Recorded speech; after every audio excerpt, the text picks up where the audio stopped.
After days of battles, upsets, and unforgettable moments, it all comes down to this. 2 teams, 1 stage, 1 shot at the trophy. This isn't just a championship, it's legacy, it is pride, it is history waiting to be written. Ladies and gentlemen, welcome to Mobile Legends Bang Bang Women's Invitational. Let the final journey begin. Let's meet our finalists, starting off with Gaming Gladiators!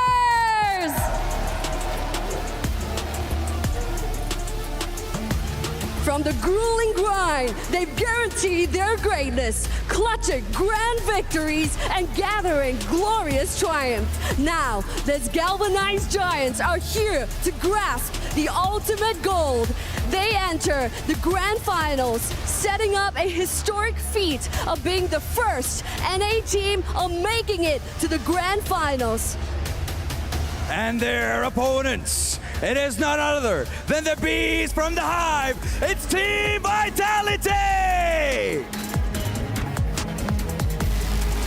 They stood at the top before, under pressure, under fire, under the brightest lights. But now they bring violence, they bring volume, and they thrive under vicious pressure. They've been tested and tried, but now they are ready to take it all. V is for valor, V is for victory, V is for vitality!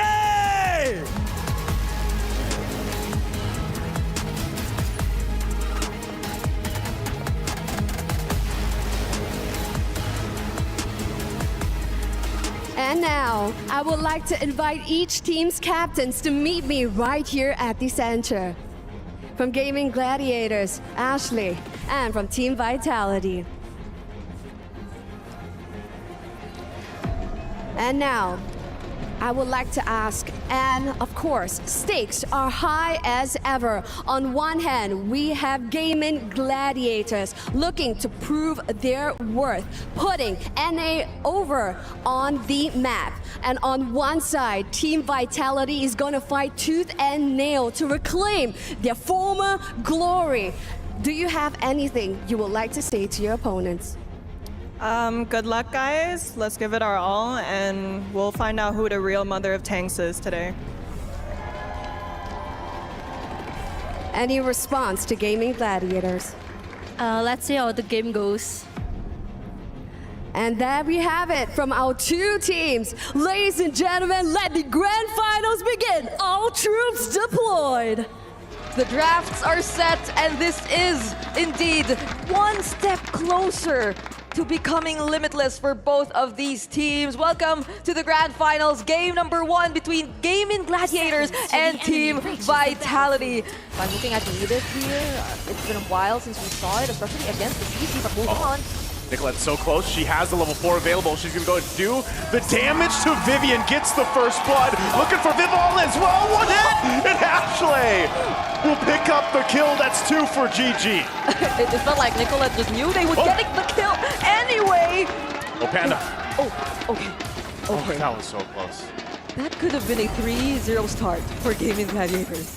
If they got that kill all across the map, it would have been Gaming winning so far, and they also get control of the turtle pit. It seems like this might just be a no contest turtle. Even Umi Echo's quite low, but I take it back. Vivall gets the turtle anyway. They might still break out in a fight. The Primal Wrath is already going to be popped.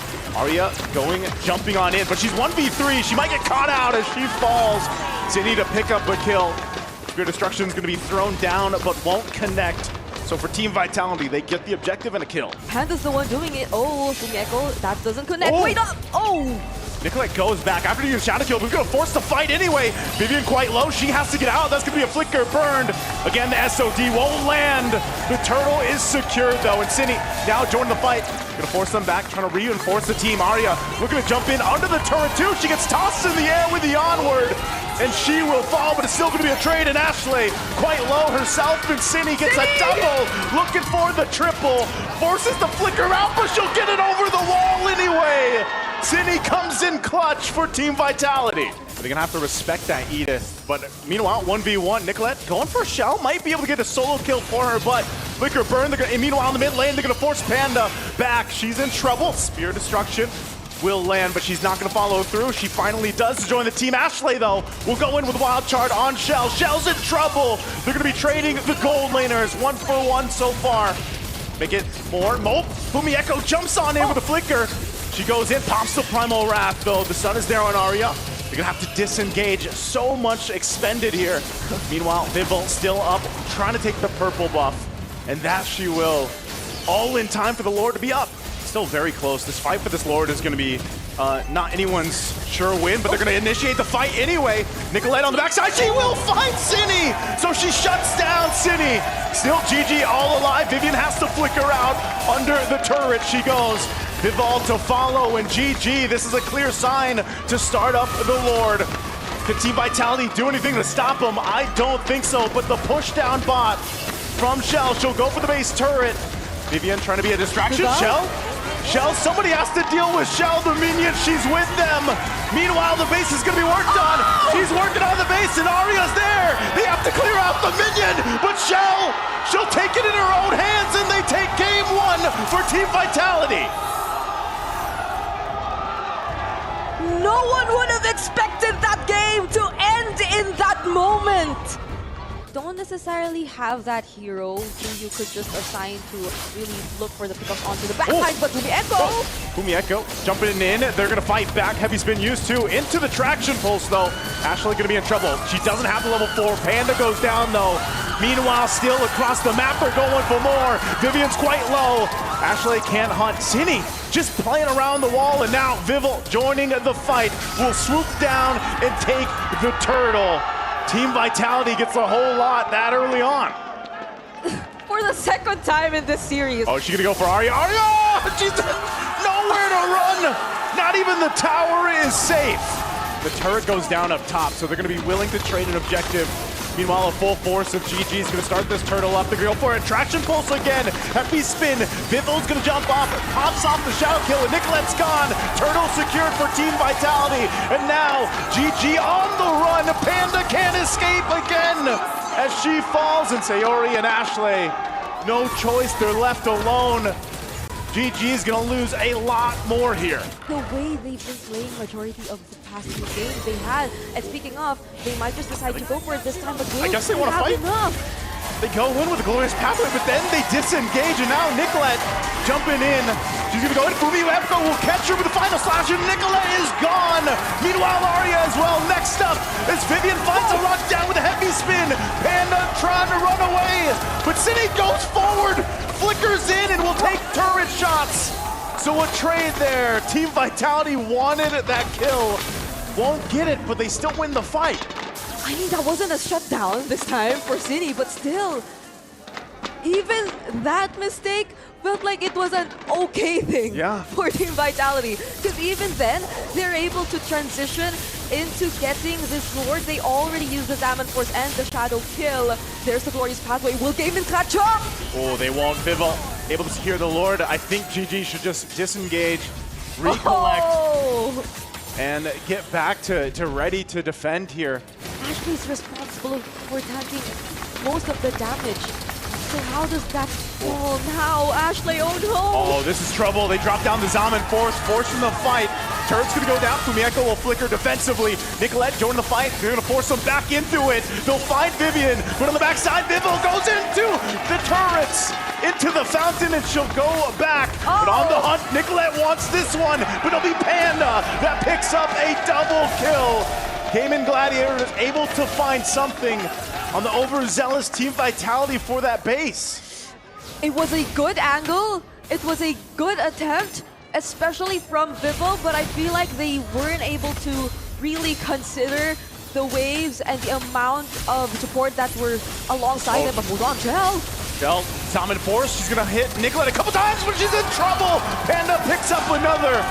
Gaming Gladiator slowly but surely getting gold in the right hands here of Panda. She needs this on that carry. Okay, I feel like there's been a switch for Gaming Gladiators. This major objective, the Lord is up. It's going to be started by Team Vitality. Fumieko takes a couple shots. Concealed to be used. They final slash in. They're going to fight it anyway. Panda unleashing on the backside. Not able to find Vivian, but they will get the flicker down and Shell. The first to fall. Fumieko next. 2 down for Team Vitality. They want more.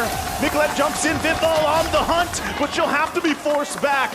So Gaming Gladiators just got control of this objective. If they can go ahead and secure it, Panda and Nicolette will start it up. But Vival, she has the retribution. She's just around the corner.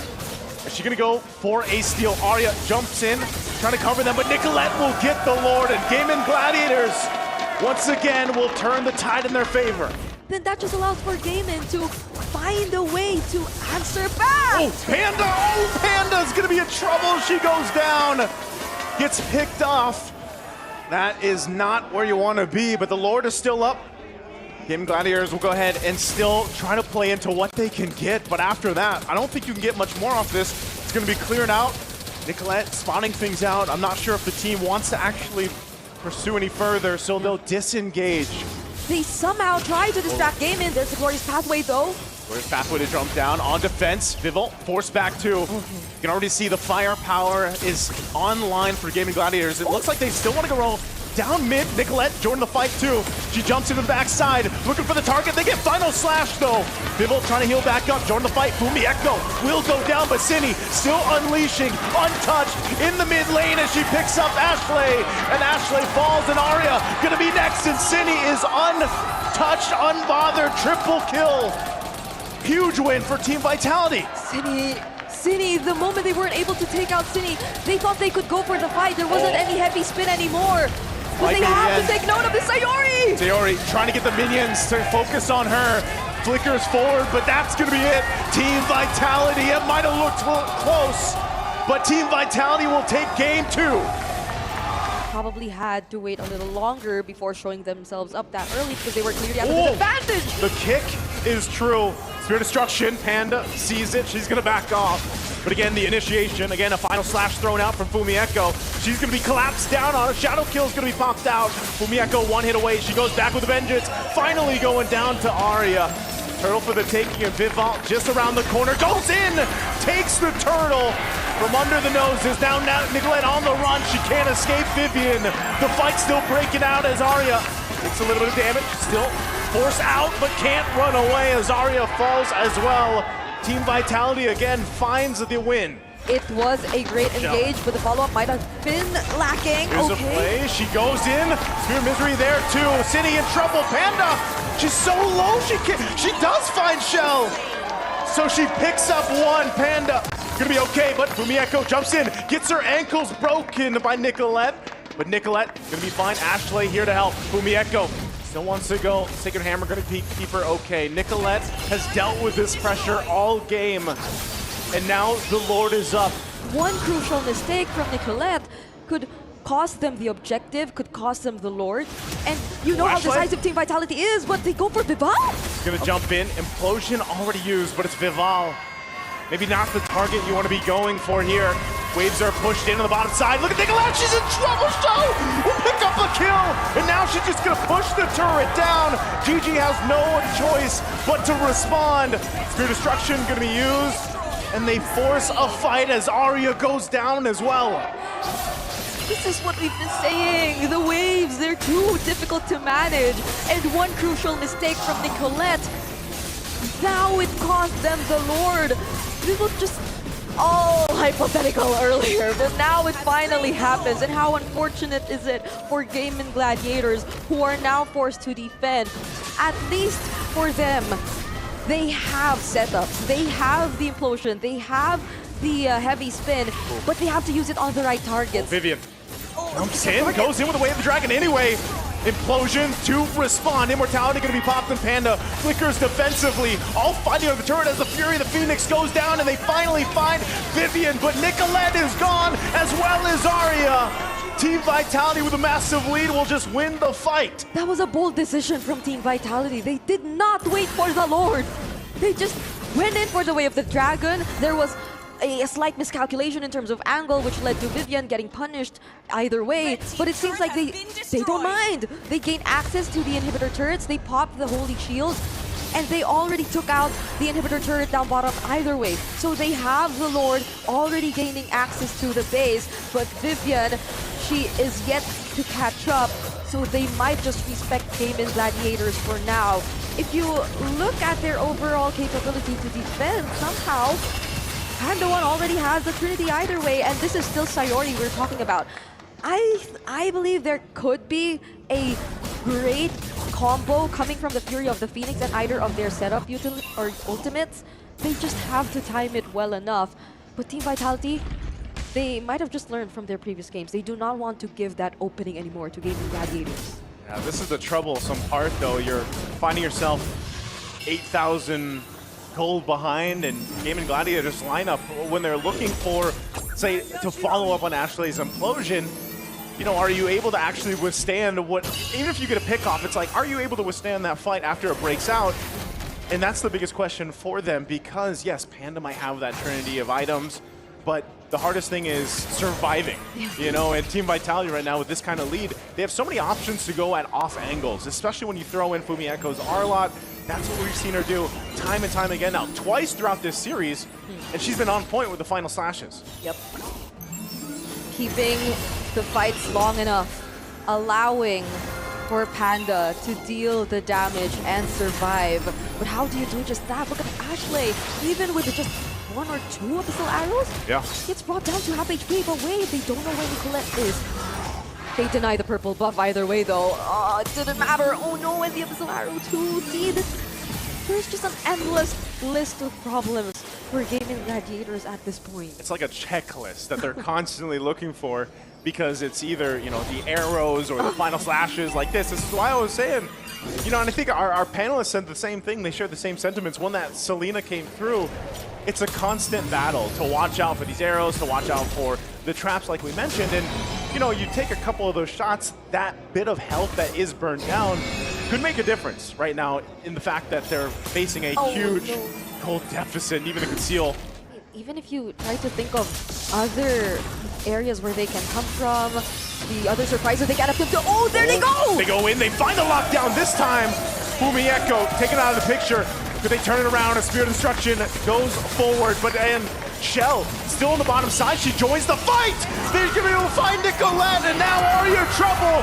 Flicker is on out, but Shell will find her. Cine getting the kill. 2 members down for Gaming Gladiators. And Team of Vitality will take that, and they'll go for the Lord. Vivian just goes back to her post.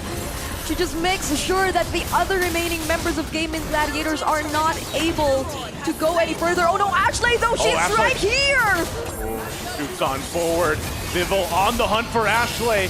Here the Phoenix could be dropped down. Shell 2 checked by Panda. Gonna be able to find Cine. Pops the Winter Crown. Fury of the Phoenix, an implosion to the final slash. Keeps Ashley at bay.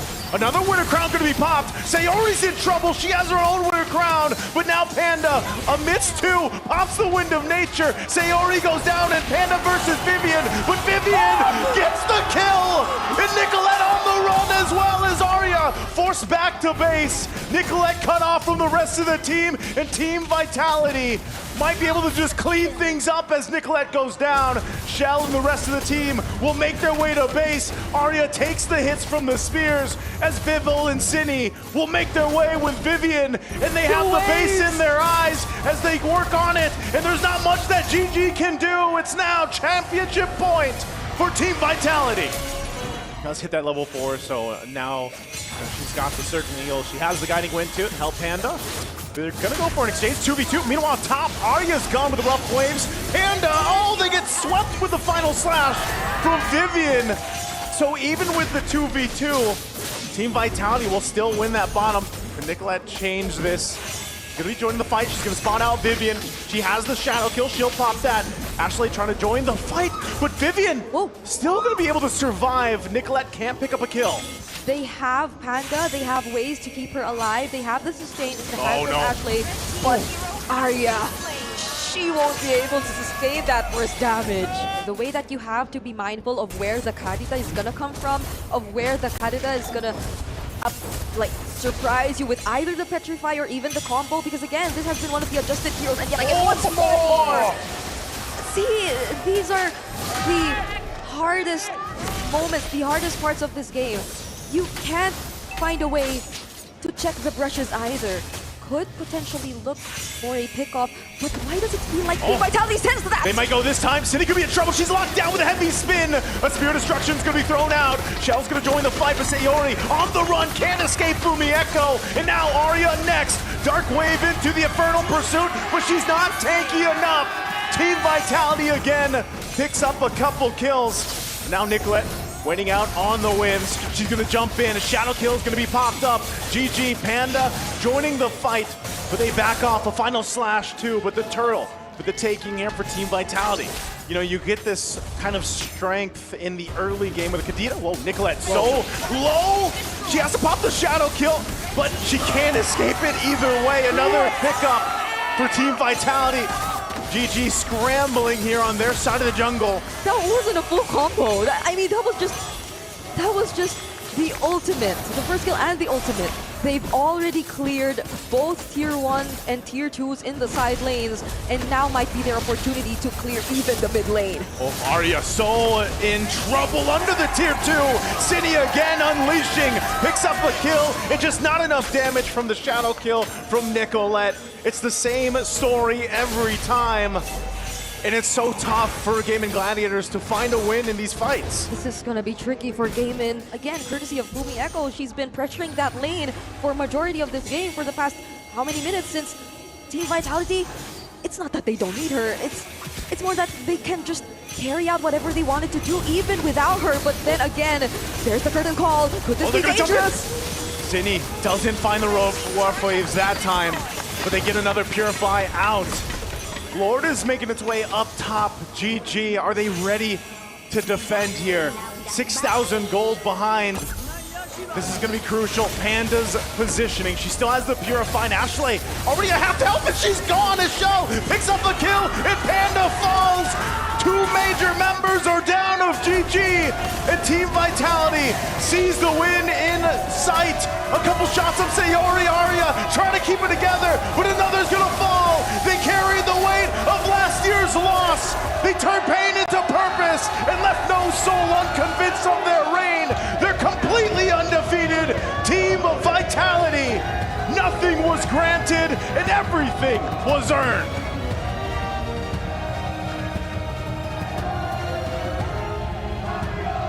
You can now say that they are indeed limitless as Team Vitality secure the championship for this year's MWI.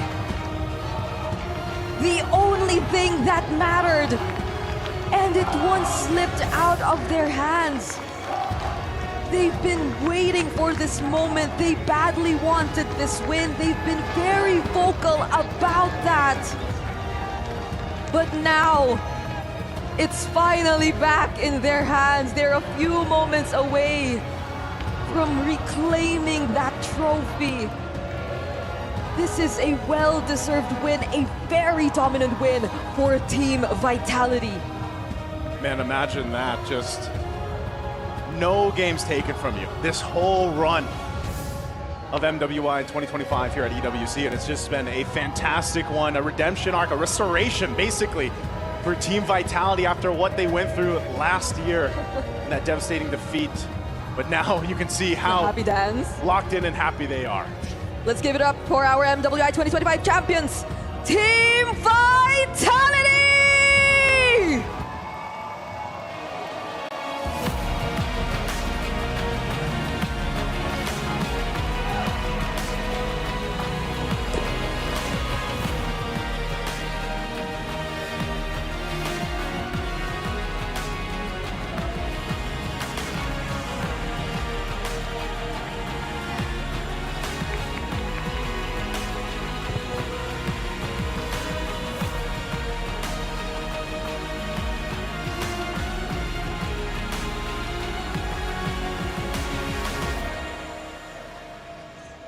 They didn't just win, they conquered every challenge without dropping a single game.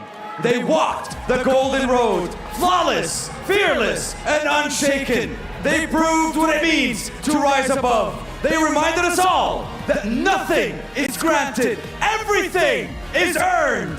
They played with purpose. They played with pride. They played limitless!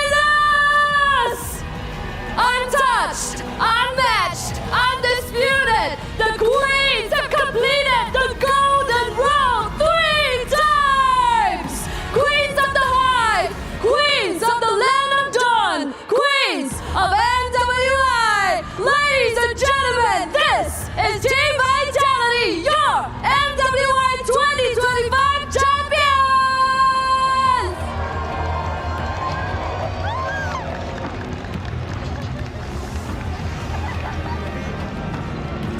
A well-deserved victory. A golden road for the third time, Cheryl. Who does that? Who's capable of such an achievement? They have golden roaded so many times. And when it came to the one that mattered most, last year, right here at EWC, they've lost that win streak. They've waited 1 full year with the perfect score record to face off their foe that took their win from them. And it has come full circle right here at the EWC MWI 2025. They've regained their glory, a third time golden road. This is Team Vitality. What an incredible performance. Final. MWI 2026 started off with some upsets, some surprises. Na'Vi Philippines and Team Falcons ID both got swept in day one. Will go down, double kill again for Guy making the triple kill. And Galaxy Phoenix showed their experience from playing in the MPL, and Fa's Guinevere was insane. Rianne's gonna be next. She's battling out Fa, but Fa will get another. And Ashley competing for the Mother of Tanks title. She's back at it this year with a defeat against Foot Esports 2-0. Ashley! Put it in the Fury, good job down! Now for day 2, Team Vitality, the final queens.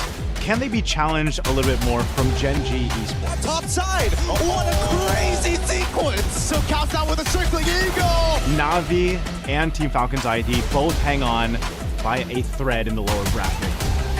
Can they continue their journey here at MWI 2026 here at EWC?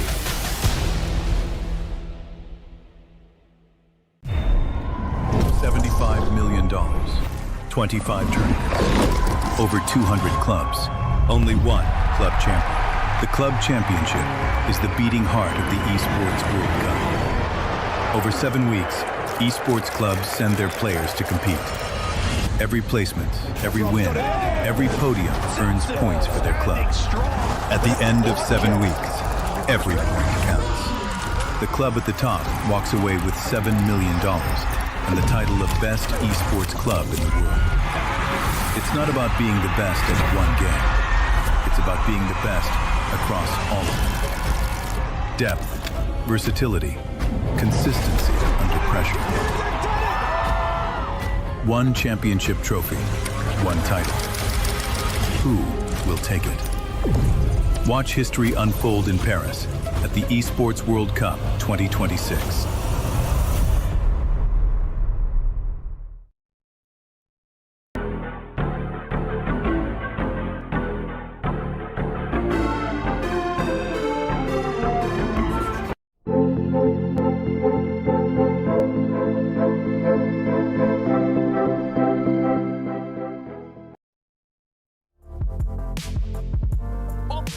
Gentlemen, all right, there we go. Welcome, ladies and gentlemen. This is MWI at the Esports World Cup 2026.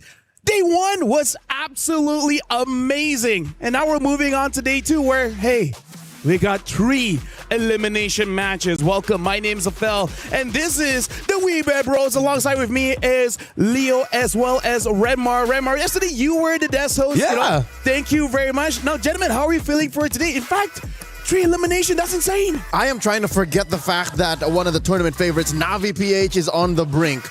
That is the #1 thing on my mind because yesterday, All of my predictions, all of them, I think were turned on their heads. I think that's what LaFell means by a great day. The fact that we don't know what is going on. Yeah, and that's a really sad thing. We're like the heartbreak stream today, but at the same time, how do we balance all the heartbreaks with the fun? I'm sure we can deliver the fun, and the fun is going to be coming from the action. But yes, we're going to be seeing some keys crushed today. I mean, like, here's the thing. For us, it's fun because we got a lot of things to analyze because as of right now, nothing is solid just yet. The thing that is solid is the trophy. We're going to be checking on the trophy system just for you guys to remember what's going on here at EWC. The Esports World Cup, the most elite competition in the world. Its trophy system is built to match. The Club Championship Trophy, awarded to the one club that rose above the rest and reigned supreme across all EWC games. Every participant earns a key engraved with their name. That's their right to compete. Reigning champions hold a key unlike any other. The game trophy is the ultimate prize for every game's champion, incomplete until a champion's key is inserted. The champion's key frame is locked into the totem, a stone marker of legacy, etched with every EWC champion. The losing keys are crushed. The champion claims 3, a personal reminder of who they defeated. The rest are preserved beneath the totem in resin. Every fallen contender captured forever. Will you be remembered or forgotten beneath the totem? At EWC, nothing is granted. Everything is earned. Play is in our DNA. Whenever we let it out, it becomes our superpower. Now imagine an entire city being built to supercharge it. Kadir City, powered by Play. Let's talk about this, right? Imagine having your heart in your hands in the form of a golden key. Now, EWC MWI just started yesterday, but for all the teams, it started months ago because you don't get a free ticket coming here. No. You have to go through your own qualifiers, beat every single team in your own region to get here. And here's the thing, now is the real deal. Every time you walk, you will see a lot of key crushing machines. And if you lose, you got to hand over your key. And that breaks everyone's hearts. Not to mention the actual physical journey that some of these teams took. Anywhere between a 6 to maybe 30-hour flight. Yeah, a lot of traveling all across the world. And of course, you mentioned it as well, LaFell, the sacrifices that they had to go through going here to qualify. And for a good amount of the teams that we're going to be seeing today on this stream, it's unfortunate that we are going to be seeing their keys crushed. However, that just means we're going to be seeing some really great action. When you have your backs against the wall, that's when you show off your best MLBB. And in case if you guys just tuned in, we will show the format explain a little bit. Just a TLDR, a summary. This is a double elimination format, meaning to say you can lose once. It's still okay. But the moment you lose the second time, that's it. Your run is over. You got to win 3 times to get to the next stage. On the flip side, if you win 2 times, that gets you that much closer to 150 Gs. The entire tournament is 500K, man. Like, here's the thing. Every team so far showed off their hard work. The fact that yesterday the favorites were swept, it showed that the meta right now feels more brawlish, feels more team fighty. So it really does seem that whoever is more, I would say, brave to go for it. They can go for it. But in fact, we were talking about the format. Now let's show you guys with this format explainer video. MLBB Women's International returns to the Esports World Cup 2026 for its historic 3rd edition. And for the first time ever, the grueling battle heads to Paris. As the one and only all-female championship at EWC 2026, 15 teams emerge through qualifiers spanning over 60 regions. Only one team bypasses the chaos, Team Vitality, returning as the title defender with a direct invitation. 16 elite teams will fight for a staggering $500,000 prize pool, one of the largest in women's esports history. MWI features 2 brutal stages, the group stage and the knockout stage. In the group stage, 2 groups of 8 are each locked in a double elimination showdown. To survive, teams must secure 2 series wins to claw their way into the knockout stage. One loss drops you straight into the lower bracket, where every match is crucial for survival. Lose again, and your tournament life is over. 8 teams will be eliminated. Only the top 4 from each group will advance to the knockout stage.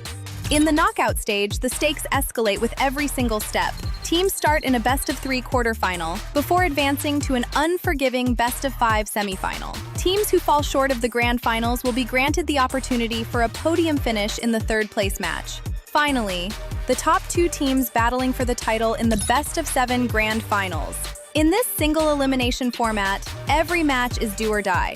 On the world stage where dreams are shattered and history is made, a monumental $500,000 prize pool and crucial club championship points are on the line. But only one team will rise above. In the first of 2 MLBB championships at EWC, who will be crowned the queens of MLBB? 2 champions, 1 game. This is MWI at EWC26.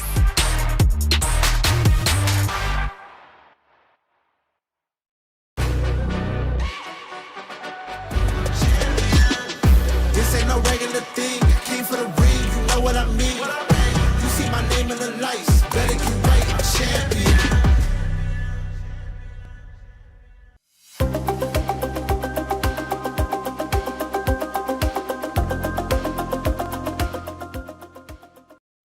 The format is unforgiving, but that's how you become a champion. Being good sometimes just isn't enough.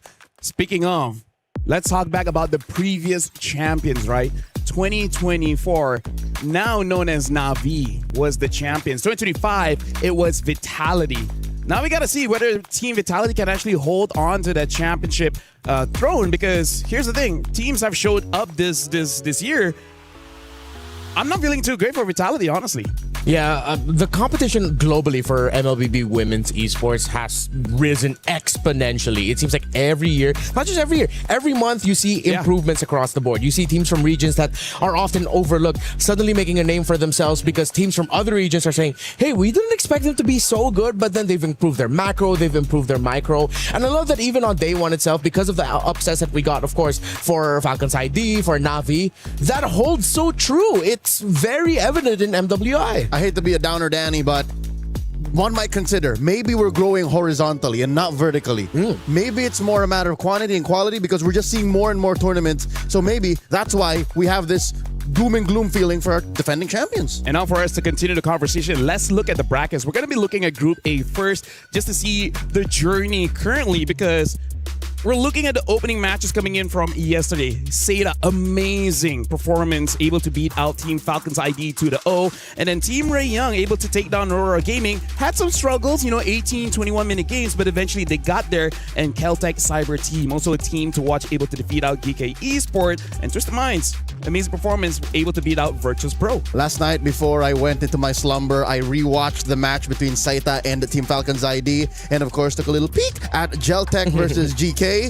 I'll tell you now, those sweeping wins are dominant. They literally put them in their place. Yeah, meanwhile, in Group B, I loved what I saw from Genji, of course. A little bit disappointed in Foot, but I think it's a little bit more of Genji, which is really in their A game yesterday. And of course, MIBR lost, actually delivered a pretty entertaining game against Vitality in game number 2 after getting dominated in game 1. They were testing Vitality in terms of the micro capability, so I'm excited to see them go up against Foot. Hopefully, we get a 3-game series between those two, because I feel like they have so much more to show. Natos Vincere, Na'Vi, my goodness, hopefully they've got it together today. Yeah, now we're gonna look at today's schedule here in Stream B. We got GK Esports going up against Virtus Pro, elimination match. Geltec Cyber Team going up against Twisted Mind. This is not elimination, this is a decider match. And then we have Na'Vi against Falcon Daisy's elimination match. And the final one for today, Foot Esports going up against MIBR Lost. Again, elimination match. Just to echo what Renmar mentioned, that last match, we're hoping it goes all the way, because seeing that almost 30-minute slobber knocker between MIBR Loss and Team Vitality, who'd have thought that you would put the defending champions, the de facto final queens of MLBB, to the limit like that. Yeah. Alongside Foot Esports, as a Stream B vet, Foot Esports has always been entertaining, so I hope we see more of them. I mean, here's the thing. You guys are probably curious about Stream A as well. So let's check out Stream A's schedule just to see what's going on there. It's going to be Seita Esports going up against Team Ray Young, a decider match. Team Falcons ID against Aurora Gaming.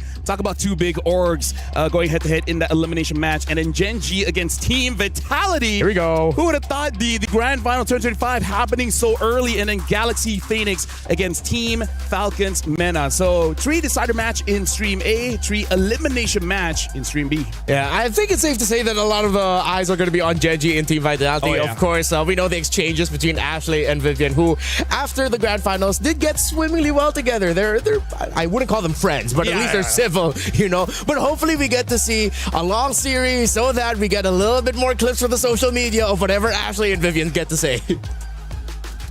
You know what? I feel like Ashley, if she really wants to make it entertaining, be like, if you really are the mother of things, you would have been Marcel. I mean, like, here's the thing. She had a perfect game with that Marcel back in their own qualifiers. But now, a little bit of recap of what happened yesterday. And I feel like the best way for us to summarize it is a lot of fighting. Everyone has their own flavor.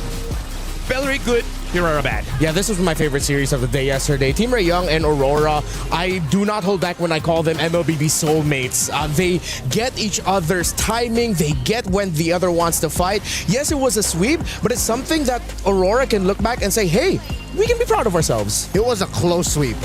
But here's the thing. Again, I hate to say how I'm so realistic today. I don't want to be a pessimist. But the performance of Team Ray Young in this series makes me worried about them facing off against Saita today. Saita is a machine. Yep. Where did that Chinese precision gameplay come from? We don't even see that kind of gameplay from the men's division. Yeah. Saita was pressing the right buttons at the right time every second against Falcons ID yesterday. Honestly, when we get an interview with them, we really have to ask, like, where did they boot camp? Like, how was the training process and everything? Especially considering that it's a new patch. They got to adapt fast. And even when we were able to interview Chiboy from Team Ray Young, even she herself said, I don't know, maybe nervousness or anything, but she pressed a lot of wrong buttons. I'm glad that we're dodging the elephant in the room. We're not talking about the massacre that went down between Galaxy Phoenix and Navi PH. I blocked out a lot of these moments in my memory. What I remember was Mirai didn't have a good time. Yeah. Keep getting hit on by the Gwyn. Not Ayanami, not playing like herself. Yeah, Navi felt like they were a step behind, while Galaxy Phoenix, they were the go-getters. They were proactive, leaving Navi reactive. And then we got to close out with our only, if I'm not mistaken, this was the only 3-game, the 3-game series that we got yesterday. Yeah, and the only time we saw the link, and it worked well, and then that's it. We don't see any more of it. We'll see whether you just need a very strong goal laner like a Freya, then you dare to actually bring out the link. I actually want to see more of it because we know that the potential is there. Yeah. But then people just prefer Rara. Yeah. I have a question for you guys. Are we going to continue our skepticism towards Hirara because of what we saw yesterday, or can we reset? Okay, you know what? Later on, we have Keltec, right? Yeah. KOA may be able to make it. All right, okay, let's see. She already did. She already did? Yeah. Right, she did well with the Hirara as well as the Hayabusa. Rui from Genji as well. Amazing game on the Hirara. Not just, I think Saita made it work too. Yeah, now we got to talk about story of the day here. Navi going up against Falcon Daisies as the elimination match. I would say both teams, we would not have thought this early on in the tournament that they'll be in elimination match. At least one of them should have won their first bout. Yeah, what's going to be a tough thing is, honestly, I'm scared for Navi, Falcon Daisies, because of what they were able to show off yesterday. I really think that they can surprise Navi here with their aggression. If Navi wake up today and they're still like doubting themselves, overthinking how they're going to move in the game, they're going to get surprised by Falcon. The final series yesterday, game 3, a good 60% of that belonged to Falcon Daisies. Yeah. They could have definitely been in the upper and played their decider today, but again, it's the weird picks out of Falcons Vega Mena that put in there. Let's talk about the first match. Here we go, jumping in. GKE Sports, aka the most international roster in the Women's International this year. Yeah, we got Elisa, Lecta, Yue, as well as Yennefer and Nefiria, which so far, based on their game yesterday, it does look like they want to play for their side lanes because the mid trio, they're still playing tank jungle, i.e. the Baxia, as well as Yue. Very interesting pick. It seems more of a supportive kind of role, even bringing the Theramis. even with the absence of something like a glue, I wonder if they will change it up and say, you know, Yui, you have crazy mechanics. How about you use a damage dealer? Yeah, well, I mean, hopefully this time we'll see Yennefer seem to gel better with the team, as Asu was the one who played yesterday against Geltec. Geltec, excuse me. Now for Virtus Pro, this is the team that I feel like I didn't see enough of. I can't come up with like a really solid opinion about them. I don't want to say that they're lacking in some certain aspects, because the team that they were just up against yesterday were significantly better. Twisted Minds, even if this was their previous banner, it's... How do I say? I don't want to say it's a chemistry thing. It definitely feels like if there was a team struggling with the patch, Virtus Pro might be one of them. Hopefully after yesterday they get a bit more reps in. You know, maybe they're able to find 1 or 2 scrims. 18 hours in enough. You know what? I just had a thought here. What? If I'm their opponents right now, if I'm GK, I'm looking at Virtus Pro and saying, hey, you're leaving the Matilda open. How come I show you what you went up against yesterday against Twisted, and then this time they bring out the Matilda Barrets again? And now look at this. We already started draft here. It's going to be Expanding Rivers. Virtus Pro is going to be the first pick. DK Esports on the second. And quite interestingly, Coach Bulat already is like, you know what? Let's ban out the Gord. So I think this is just saying that maybe they also want to play tank jungle. This might be a utility matchup. Yeah, they're probably going to lean towards the tankier boys. I think out of all of the ones that we've seen, Fredrin has dipped out. Akai is still an option. Barrett's is going to be open. Let's see if Virtus Pro really saw the match yesterday, remembered what they experienced, and will try it out themselves to go for the Matilda and Barrett's. Because I feel like, hey, if it's a learning experience, and as much as it hurt, if you could use it for your own gain, why not? Yeah, I feel like this is also like just showing that they watched the match yesterday, banning out that Boxia, just to make sure that they don't have that kind of comfort. And now even the Matilda gets banned out as well. But yeah, I want to see if Geeke, they will default to a Barats or something else. I like the mentality. This is what beat you up yesterday, so logic dictates you might try to flip it on us. Never mind. Yeah, exactly. Because even if you take away the Matilda, and we were in agreement yesterday, the Matilda is what made the Barretts work.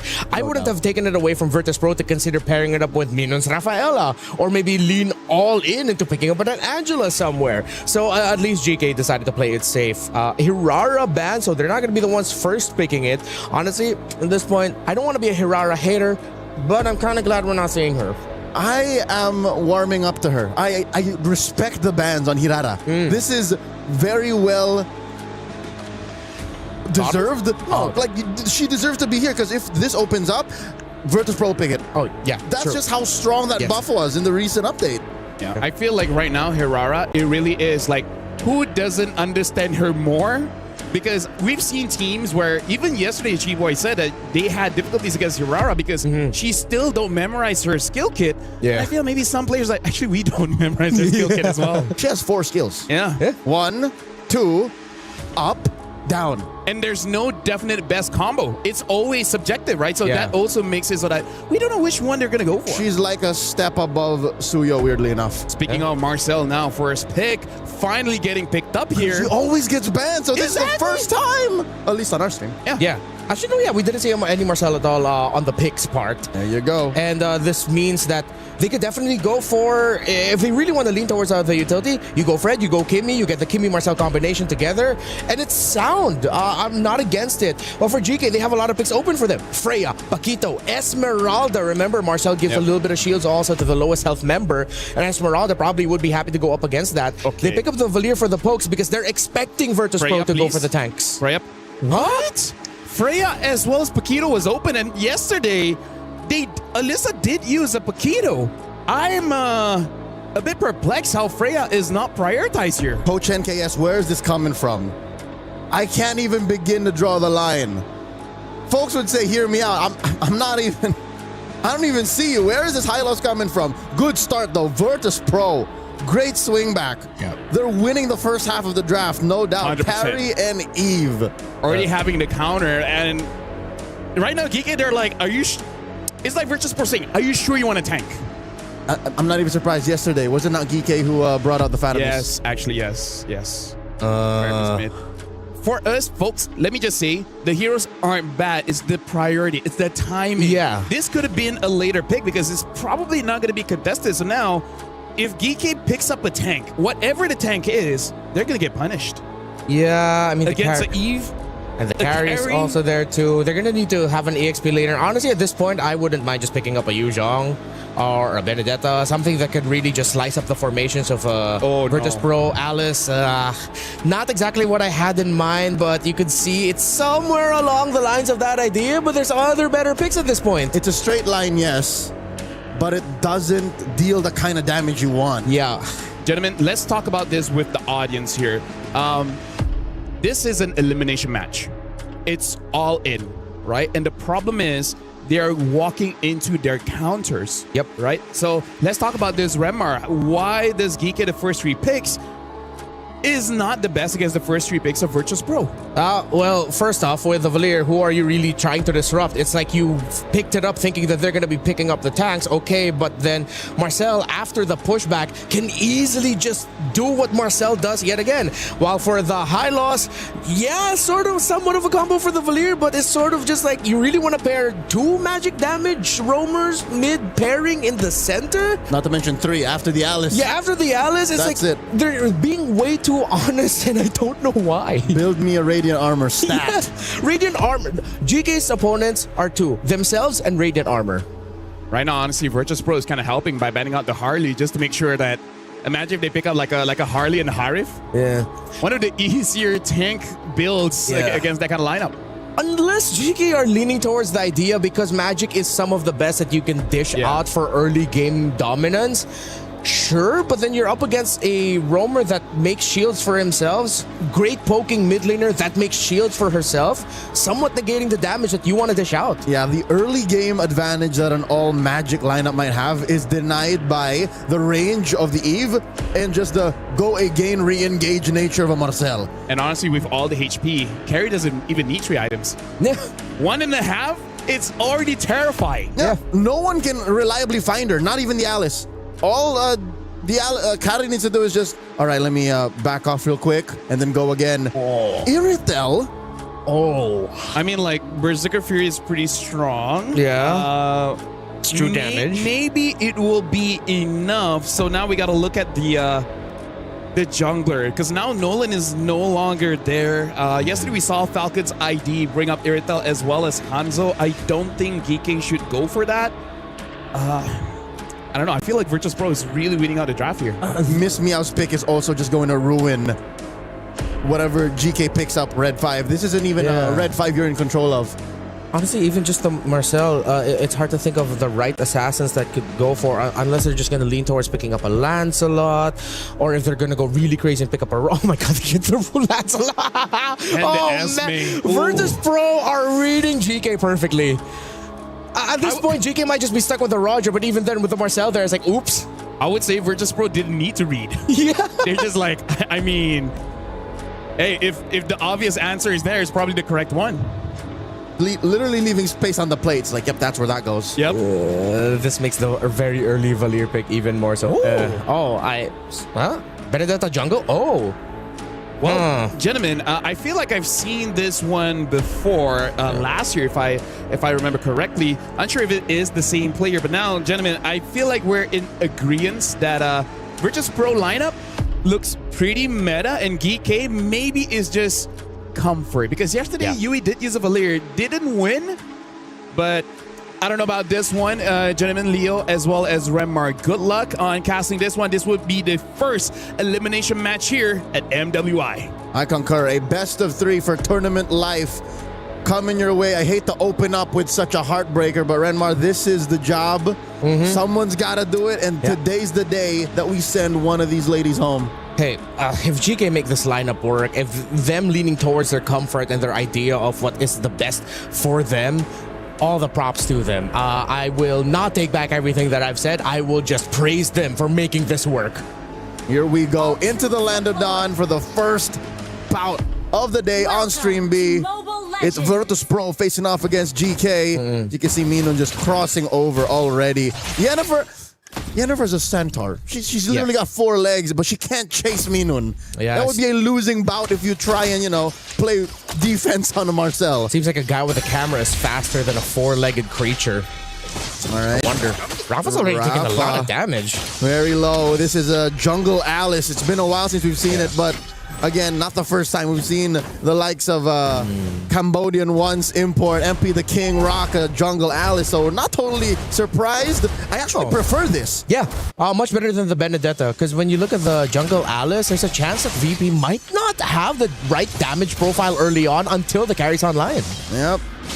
Alyssa here putting the right amount of pressure, the necessary amount of pressure. So at least there's a little bit of speed coming out of GK in the EXP lane. Yeah, meanwhile on the gold lane, very tough duel between Nefria, and Lunar. Oh, Lunar's really taking it to the limit, but Nefria's way too healthy. I like it. Yeah. If down bottom, a little speed coming out of GK. Up top, it's the same. So at least it's better on the side lanes. The map isn't completely blue. Although clearly in mid, there's a priority for a VP. Okay, this is where we'll see if our theories about this Alice is gonna work out for GK. Already level 4 for both junglers. How will they be able to fare with Alice just diving on them? 10 seconds to the turtle. Minun, check in range, runs right into Alecta and Yennefer. Renmar, have you noticed? Revitalize Marcel. Oh, right. And Quantum Charge.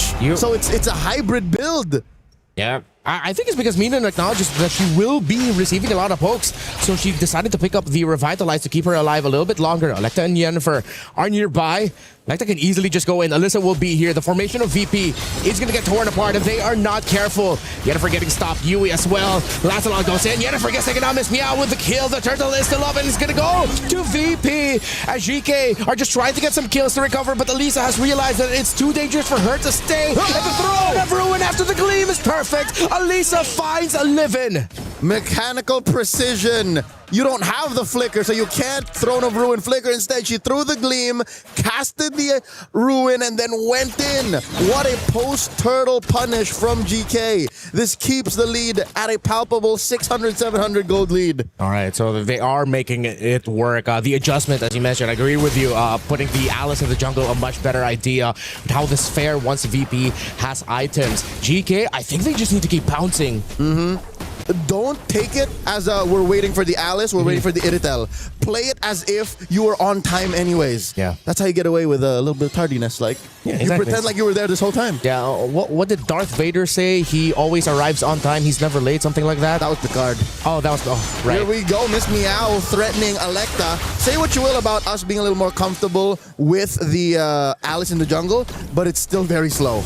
It is, but it's a weird pace that I think maybe VP they're getting slightly thrown off by this pace as well. Lancelot wants to play fast and wants to see the opposing jungler a little bit more and the roam mid trio for those little trades. But because GK are playing at a slower timer, it's like the moment Miss Meow wants to show up and play a little bit of trades, there's nothing to trade for. So she just goes back to her jungle. It's basically VP walking into a ring thinking it's a boxing match, and then GK starts rolling. Exactly. What? Grapples are allowed? Why are you on your back? Knees up? GK now.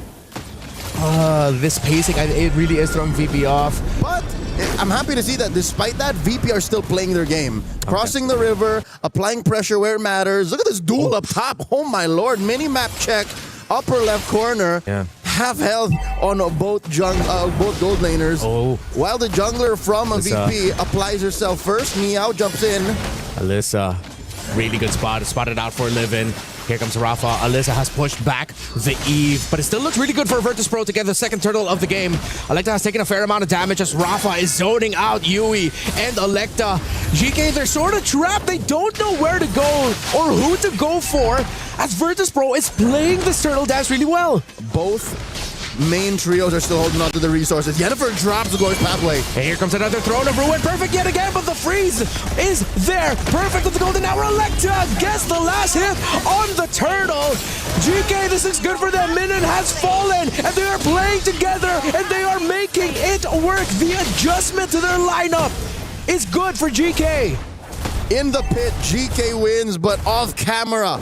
Lunar took down Nefiria one-on-one and takes down the turret too. Yui can't save it. I can't tell you who won, Renmar. I can't tell you who won on paper. That was a really expensive loss up top. It's like, all right, happy for the team, but I'm going to go down for you guys. But you didn't need to go down. Okay, to be fair, that's true. So VP may have played it a little too loose in the pit, but I gotta say, I'm liking this Marcel Revitalize. The fact that you can put up Golden Hour, turn on Revitalize, delay the damage that's possibly incoming, and then you come back and say nothing happened. I mean, we've always called Marcel a mosquito. This is just a huge blood-sucking mosquito that has to go much longer. I don't know what it's called. A straw? Like how they suck blood? It's weird. It's like he's sucking blood and then sharing it amongst his friends. It's like, here, have a glass. That's the nicest mosquito, but very annoying to go up against an MLBB. Okay. Oh, nice. We get a look at the duel. Okay. Look at that. The forward flicker, too. Okay. Lunar is cold-blooded. Yeah, I think that's what Neferia didn't expect, that the flicker would be committed there by Lunar. Yeah, and she's rocking a sprint. What would she do? Yeah. Heavy crossbow back? Like, you'd still die. Yeah, I feel like at that point, Neferia just accepted that she's down, and instead of wasting the sprint, she just accepted her fate. Took it. She knew that she went in too deep. A little bit of a redemption from GK here as they give up bottom lane, trade it out for top. But this will give VP better presence in the last turtle. And I think this last turtle, given how back and forth this game is, will be the tempo setter for the mid game. Because of the Berserker Fury change, having true damage now, 2-item power spike is the activation for the Irithel. So definitely it's go time. And as Lunar or LaFell mentioned as well, Lunar also has 2 items. I believe Neferia started with a Windtalker and a Huskclaw, so she's gonna farm up first. Rafa looking to jump in. Okay, Electa spotted out. Rafa, as usual, zoning out for Virtus Pro.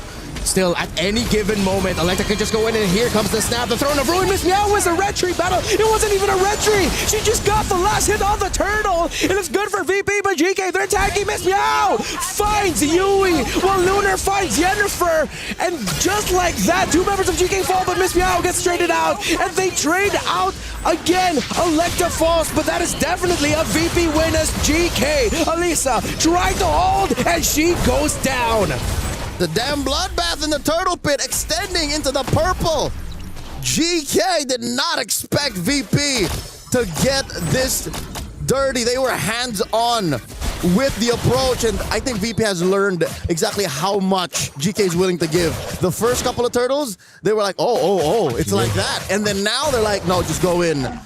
Play the one-on-one defense, play the offense if necessary, and I think that's what allowed for this kind of split-up fight. Look, there's 3 different fronts. Yeah, it's the split. It's the Lancelot that's throwing off GK, and they're thriving on the chaos, VP. Oh, and of course, Grand Theft Purple. Oh, Alyssa tried. What was Alyssa thinking here? Yeah, I feel like it was too greedy to hold on, and just when we thought that we wouldn't be getting any action, Yennefer falls slightly off cap just when we got back. Surprise! There was no purple buff to be had there. It seems like they just ran into each other. Alyssa dueling with Rafa. And I think she sniffs Minun out. I think we're getting reminded why Marcel never showed up on day number 1. Minun has been terrific on this Marcel. Electa checking, despite Miss Meow being a level up. Yeah. And I would reckon even on economy. Oh, Alyssa. All right, she's fine. I think it's a fair fight. If somehow Miss Meow finds Electa, she still has to think. She can't beat the Alice one-on-one. Oh man, if the Falling Star Moon landed on Neferia, that would have been really bad. Can they commit Grand Theft Purple again? Nope, looks like it's still on to Electa, so at least they'll have their purple buff for the Alice. Without having to retry. Yeah. It's in time for the Lord. It's anybody's Lord despite the 3K gold lead. I do think, honestly, GK can contest. Let's see if they will. Throne of Ruin, the gleam there. It's a little bit too early, but that golden hour is perfect for Alyssa from the back. Petrify with the Electo final blow. The Electa jungle for GK does go down, and this is perfect for VP. GK thought they found an angle, but it's Virtus Pro that found the wins. They're just trying to get some small wins, a consolation prize, but they have to run for their lives. Miss Meow is relentless. Why get the Lord when you can get bodies? Mega kill for Lunar. Neferia, though, finding a little bit of a trade. Putting Miss Meow down to a 3rd. Lunar, look at the duel. Neferia also spilling 11. The shutdown. Perfect re-entry for the Eve. Just when you thought the fight was over, it was a huge rope-a-dope that VP had the bodies for in the end. How's the scenic route living? Yeah. I'm gonna find her. Just give me a second. Usually Eves don't need to be that close up. She could have found her like what, 10 meters deeper. Electa now going 1v4 again. Oh! Is she gonna get it? Is she gonna get it? No, she will not. As Miss Meow wins another retry battle. A valiant effort by Electa. But Virtus Pro's jungler is on point today. Down and to the left. She was off by a wee bit. If she moved it a little bit over here, then maybe it would have been an actually successful Lord Steal. Credit where credit is due, but VP are in the driver's seat. If it wasn't going to be a Lord Steal from that, it would have been at least more health depleted from the members of VP, increasing the chances so they could go for a post-Lord punish, but that's going to hurt. That's not even like Electa's fault. VP just moved out at the right time. She did what she needed to do. Yeah. Any Alice jungler would have tried. Exactly. It would have been criminal if you put yourself in the position and then just walked away. You would have died anyways. Now approaching a 6,000 gold lead for the Polar Bears. Alyssa dropping that final blow to clear the waves, but she'd have to concede it to Lunar. Amazing, immaculate sinking of the waves. They are holding everything. Oh, it's going to be a surprise dive by GK. But the golden hour by Minon again, keeping VP alive and wrecking the flow of GK's team fight. Electa is left alone. She's forced to gleam out and she gets punished by Miss Meow, who takes a lot of damage from Nefaria. But Virtus Pro are still in control. Electa falls in the attempt to slow down VP's march. And now in the absence of their jungler, they're going to lose an inhibitor. I'd say maybe another one in the next 15 seconds if VP have their way. It is all VP. GK missed some very important early turtles. If definitely would have been a different story if the maybe at least one more turtle went to the side of GK. They took some right trades for the towers, but it's just not their game. Rennie, it came down to the final turtle. Yeah. Again, whoever took the final turtle just had a better ramp up into the mid game. And now approaching the late game, we know that Nefaria is playing with Dynamite, and here comes the pathway! Set up by Minon again! The Falling Star Moon follow-up is perfect, but they say way too much as the Throne of Ruin is enough to turn it around for GK. Livin falls, Minon as well, but Lunar is still able to free hit and takes down Electa. 2 kills for GK, that's a start. That was the nightmare situation for Virtus Pro. I'm glad that they cut their losses and just backed the hell out of there. If that lasted maybe 2 or 3 seconds longer, they would have lost one more, and it would have turned into a 3-for-1. And possibly, I hate to think that it could have been Lunar who died. Imagine the shutdown goal that would go to GK. Now that you're saying it, Lunar is terrifying. Oh! No deaths. Yennefer gets caught out. You should not have been there. Lunar is interstellar right now. 7-0-5, flickering forward a majority of the times. Miss Meow going 2v1. This could be bad. But Nefaria and Alyssa sniff it out that there could be members of Virtus Pro coming in to help. To trap. Livin was there. Lord, if somehow miraculously GK can take this while taking some bodies with them, this is going to be a massive turnaround. Oh. They need it now. Nefaria goes. Oh! Nefaria! No fear for ya! That was a miscalculation on Miss Meow's part, but they look to repair the situation as top lane, Electa gets picked off. Cross map. No love lost there. No retribution for both sides. Jungle for jungle when we least expected. Then we were away from the objectives at both points. Here comes Alyssa with the Electo. Final blow, golden hour as well. Nefaria able to free hit. Alyssa falls. Lunar is still a monster. Unkillable to the moon. Minon falls. Lunar and Livin, they're trying to poke as they still have the Esmeralda with them to hold the front line. Legendary for this carry. 9-0-5. Now 10. She's hitting double digits on these kills. Virtus Pro took down 3 members. There's no way, even in the absence of Miss Meow, who's here in just a jiffy. There she is. They have a retribution. Score another Lord, denying GK a comeback. Virtus Pro. You got to feel for GK at this point. It seems like with every win they get, just when it looks good, Virtus Pro gets something back.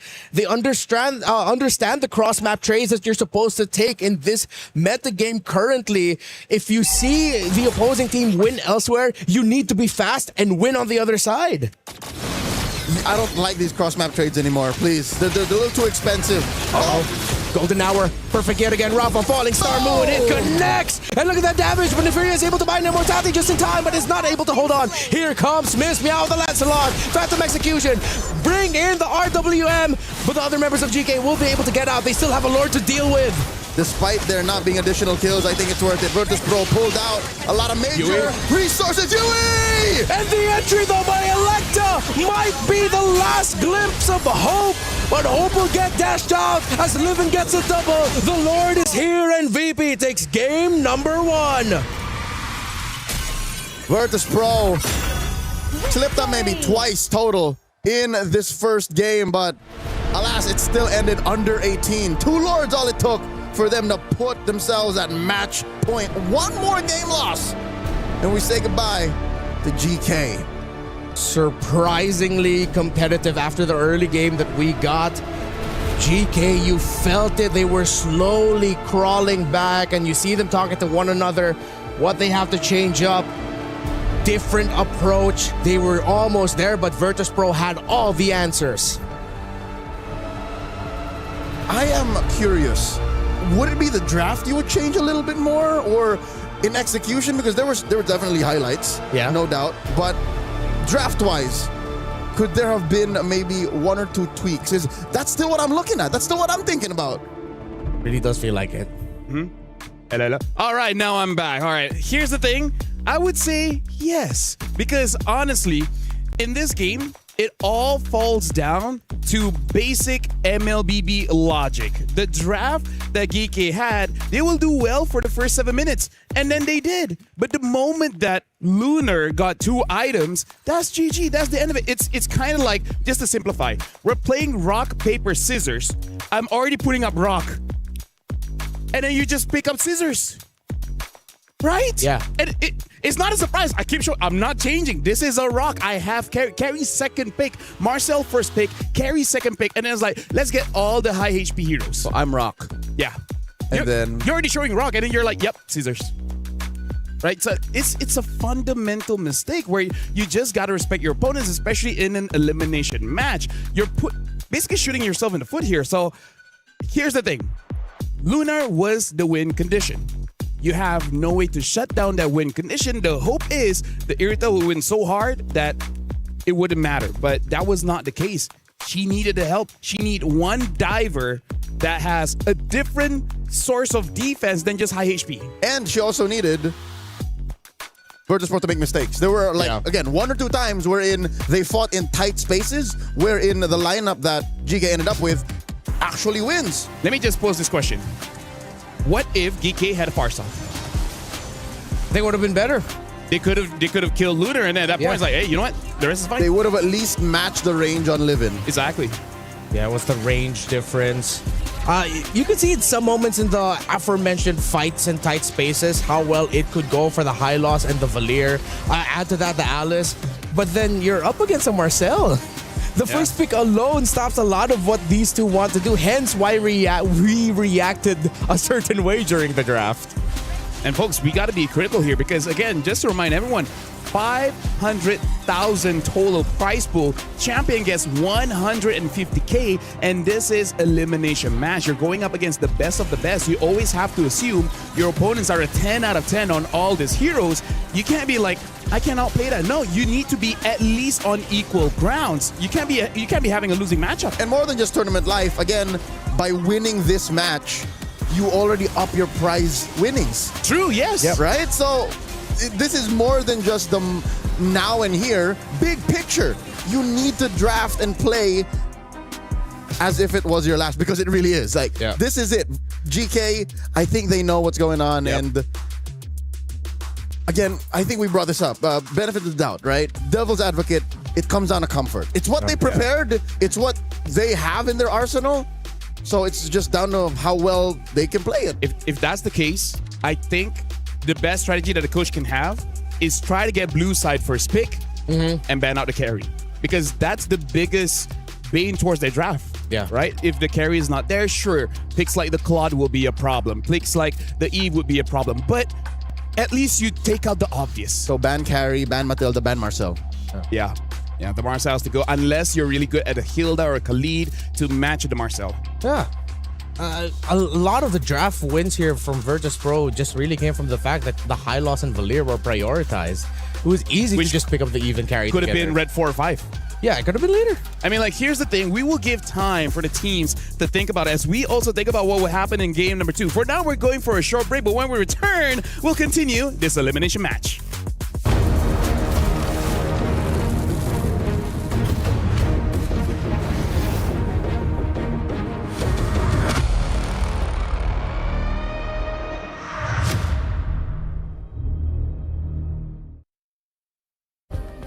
Play is in our DNA.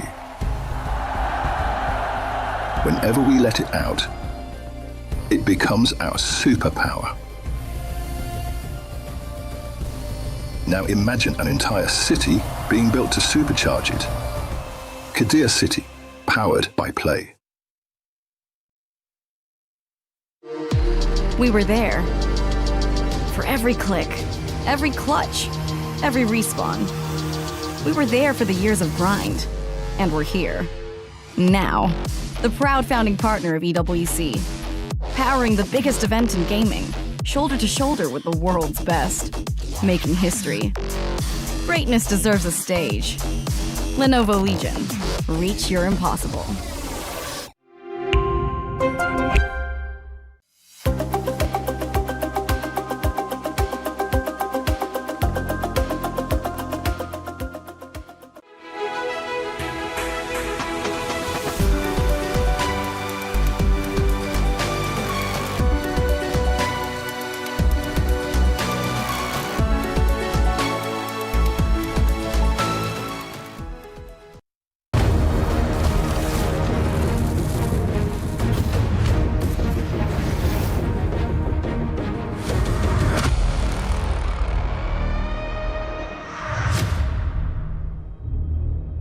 Welcome back, ladies and gentlemen. This is elimination match between VP against GK. VP right now is on the board. They need one more win to move through and eliminate GK. So now let's talk about the change here. I really feel like priority has to be in line with the meta. Like, comfort, yes, but at the same time, you know, some things can be pushed a bit later. Not even the meta. Just interact with your opponent. Yeah. Consider what they're doing. You're not playing in a vacuum. Yeah, it really felt like with those rush picks, they had an idea of what they wanted to play. And instead of taking the more patient route to get there, they were just like, we want this now. Yep. And if you have a very specific idea, that is usually just countered by the top meta picks. Yeah, I'm just honestly worried if it's a draft problem where Yui does not have a lot in the hero pool, which I feel like should not be the case. She's been here for a few years now here in the EWC.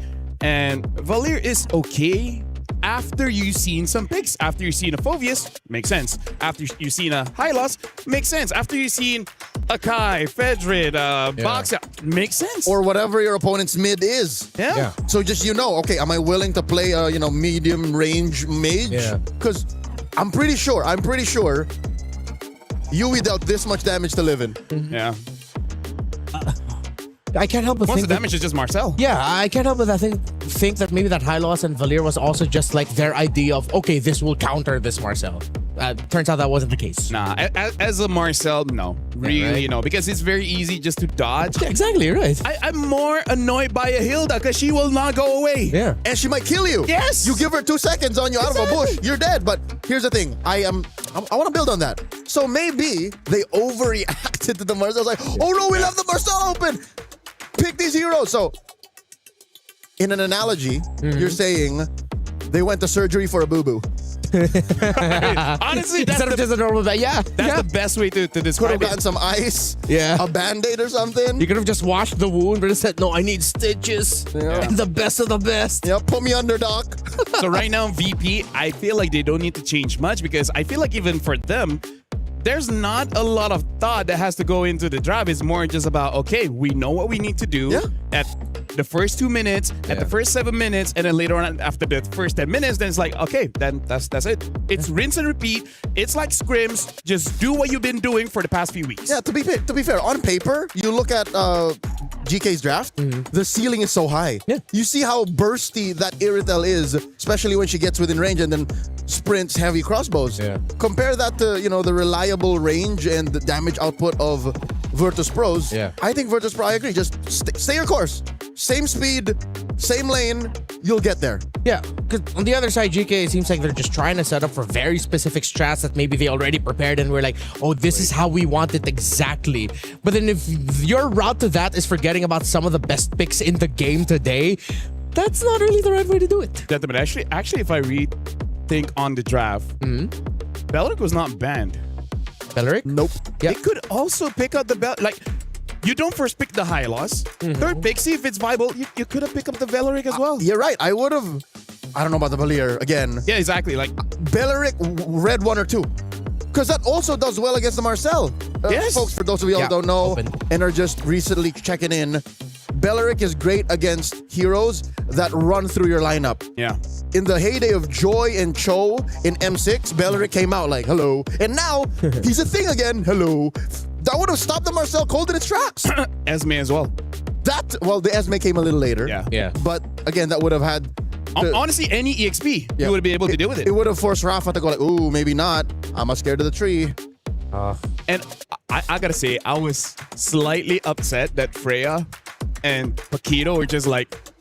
Yeah, they were forgotten about straight up. I was like, oh, this is Marcel. All right, this is definitely Freya +1. It's like, oh no, Freya was completely ignored because yesterday we did see Freya still pretty strong paired up with the Ling. That was an amazing game, right? From Falcon Daisies. Yeah. I think maybe also one of the reasons why they couldn't pick up the Paquito right away is because with the Esmeralda still open, from what I believe in Stream A, consistently they saw that if there's a Paquito and you play an Esmeralda against it, Esmeralda's having a great time. All that shield. Esme kinda is top dog right now in the EXP. For sure. You're Paquito, I'm Esmeralda. Okay, I'm like, oh no, how do I? There you go. Yeah. This doesn't work. So right now, honestly, looking at the draft, the teams are there. They are preparing. Is really just on the draft because I feel like the execution was much better than I thought with that kind of draft. So I think they know how to play dead draft. It's just that you got to make sure you don't run into your counters. If you get countered later, you know what? Fair game. They draft it well, but if you already see it and you still commit, it's kind of like not that great. And now while we're here, I just want to tell to everyone that right now 2 champions won a game. Make sure you have your champion pick because right now the event is now live. It's now until the 27th of July. Submit your predictions for the MSC and MWI champions for a chance to win 50,000 in-game diamonds, and as well as the skins for MSC 2021 all the way to 2025 tournament skins. Make sure you guys leave your picks under at MLBB Esports post for even more chances to win. So make sure you guys lock in your champions now and cheer for your favorite teams. 50K and the skins is a lot, but now going into draft, this time it is dangerous. Grass, GK are on blue side first pick, so they do have the priority in case they want to ban out a carry if they still want to go for a heavy HP lineup. Instead of wanting to consider picking it up for themselves, they just straight up said, nope, we don't want to see the Marcel. I'm worried when you don't know how to use Marcel. Yeah. So we are on point, right? Ban Marcel, ban Matilda. What was the other one? Ban Carry. Only if you want to go for a high HP build. Imagine you ban a carry and then everyone is a squishy hero. Oh, Virtus Pro banning out the... Okay. Hey, this opens up. Yeah, I think besides the fact that, of course, they faced up against it and heard it, maybe there's a chance also that this is like a little bit of a throwaway ban from Virtus Pro, but I feel like that's just like the paranoia in me, like speaking. Yeah. Maybe it's just like second pick is like, I do not want to see a first pick Matilda. Yeah. I can't deal with that. So now DK second ban here. In terms of strong picks, I'm even hesitant just a little bit on stuff like the Freya as well as the Paquito, considering that neither really prioritize it. So if that's the case, what else do you need to prioritize? Like the Eve? Juicin is still getting prioritized by some teams. Hirara. Oh yeah, Hirara probably. Hirara. There you go. Hirara? No. Hirara. Woskov ban. Where's this coming from? Are they signaling that they want to play an Eve or a Farsa? Why? Or they're going to play some kind of assassin? Yeah. I would be kind of happy if we see like a Fanny first pick. Or Ling. Yeah. Moskov is one of the few marksmen that can protect yourself. Yeah, and are capable of, making prey out of a Ling or Oh, wait. No, it seems like they're signaling that they want to go for the Freya. Yeah. They ban all the Fove, they ban all the Moskov. Imagine my disappointment if they don't pick it up. I will be disappointed with you. All right. Because, folks, we are not just professionals. We are passionate fans. Yes. Like, we watch the game, we have fun. But at the same time, we're like, we love MLBB that much. We love MLBB. That's why we've been doing it for almost 10 years now. It's been 10 years for you? Almost. For me, it's 9. I don't like counting. Oh. Yeah. I just noticed because of an interview a few days ago. I'm like, I've been here for 9 years. Since 2019. So this has to be the Freya. Yeah. It has to be. Please. Only choice, right? I can see if they want to first pick an Akai as well. Okay, I wouldn't mind. Yeah, there we Freya. go. Okay, all right. We're off to a good start. As they would say, Alhamdulillah. Yeah. Yes. So now for VP. I don't know. I feel like you don't have to commit to an Akai so soon. Especially with the Valentine Open. I'm just wondering if GK will commit to a Freya gold lane and have something like a Ling in the jungle. Because they're already setting it up. Could be. And they don't have to commit to that until the second phase. Yeah. Because, again, no one would expect it. No one has... It would be better for GK if VP overthought. So yeah. As Electa had been using just Boxia in Stream A, you'd be like, yeah, there's no way she's going to play Assassins. No way. Oh, the Grok. Quite an early Grok as well as the carry. So, no tanks, please. No tanks. Yeah. Also, I like this because you're expecting there's a lot of dive going to be coming out of GK. So at least the Grok is going to be the little soft counter to that. You force dashes through his wall. Then, of course, you get a nice big knock-up if you just land it perfectly. Okay. I love how Coach NKS is actually showing some teeth now. Yep. Good. Heed our words. Interact with the opponents. Force them to play under you. So I like the Eve here, but they need one solid frontliner. This is not going to work without a frontline pick in blue 3. I think you don't need to get your Ling just yet. Yeah, just go for your tank. Even a Gacha, I would not mind. Well, they pick up an Atlas. Yeah. Haven't seen for a while. Only 5 times being picked the entire MWI. So, yeah, again, a very good pick. Pairs up very well with the Eve. So, this time, a much solid start for GK Esports. And it's still a flexible draft, right? No matter the bans, they can still play around it. And now an Esmeralda picked up by VP. So, both teams, really solid opening. This is starting to look like going to be a very good game, too. Yeah. Somewhat of a dead lane there. We don't expect the Esmeralda to be as proactive. But we don't know. Yeah, we don't know. GK might be the one setting the tempo through their Atlas and Eve, depending on if they can get their timings right. Yeah, I feel like VP, if they want to respect, I'm seeing a Ling as well as a Yi Sun Shin ban because both of them are pretty good with double fighters. Yeah. Oh, yeah. Even if it's not the Ling, the YSS, we saw a really great YSS performance yesterday. Yep. It's a Genevieve, aka Chun-Li. Oh, yeah. Which not a lot of people have been using. I've only seen one Chun-Li skin this EWC, and it was during the wild cards. Yeah, we haven't seen it yet in MWI, you're right. Yeah. And we did see Guinevere twice yesterday, the Guinevere Belleric, and it was a different skin. For the Kiev skin, yeah. So Valentina banned by GK, so this is them kind of closing the door on matching the range of the Eve. Yeah, might also be a soft signal that they're considering Akai. Yeah. Which I feel like is still okay. Or Sora. So that maybe later on they pick up either a Harif or a Claude. Oh, they might be considering their Faramis again from yesterday. Because they picked up their Faramis as one of their last 2 picks yesterday, and then... I don't think so, because they already have the Eve here for GK. Oh, yeah. I got too excited, my bad. Yeah, Yui was the one that used the on me yesterday. No, it's all good. It's been a long day, okay? It's been a long day. We just started. It's already been a long day. You don't need to. It's fine. I messed up. It's all good. We have those moments. Parlay, the last band for Virtus Pro. One more for GK. Maybe. What else in mid? Frederick. How is Zushin? No, you know what? There's no reason for Zushin anymore. Yeah. The range really does hurt a little bit. Even though you see the numbers scaled down just like by a 0.1 or 0.2. Yeah. But as guys, we know, every number counts. Yeah.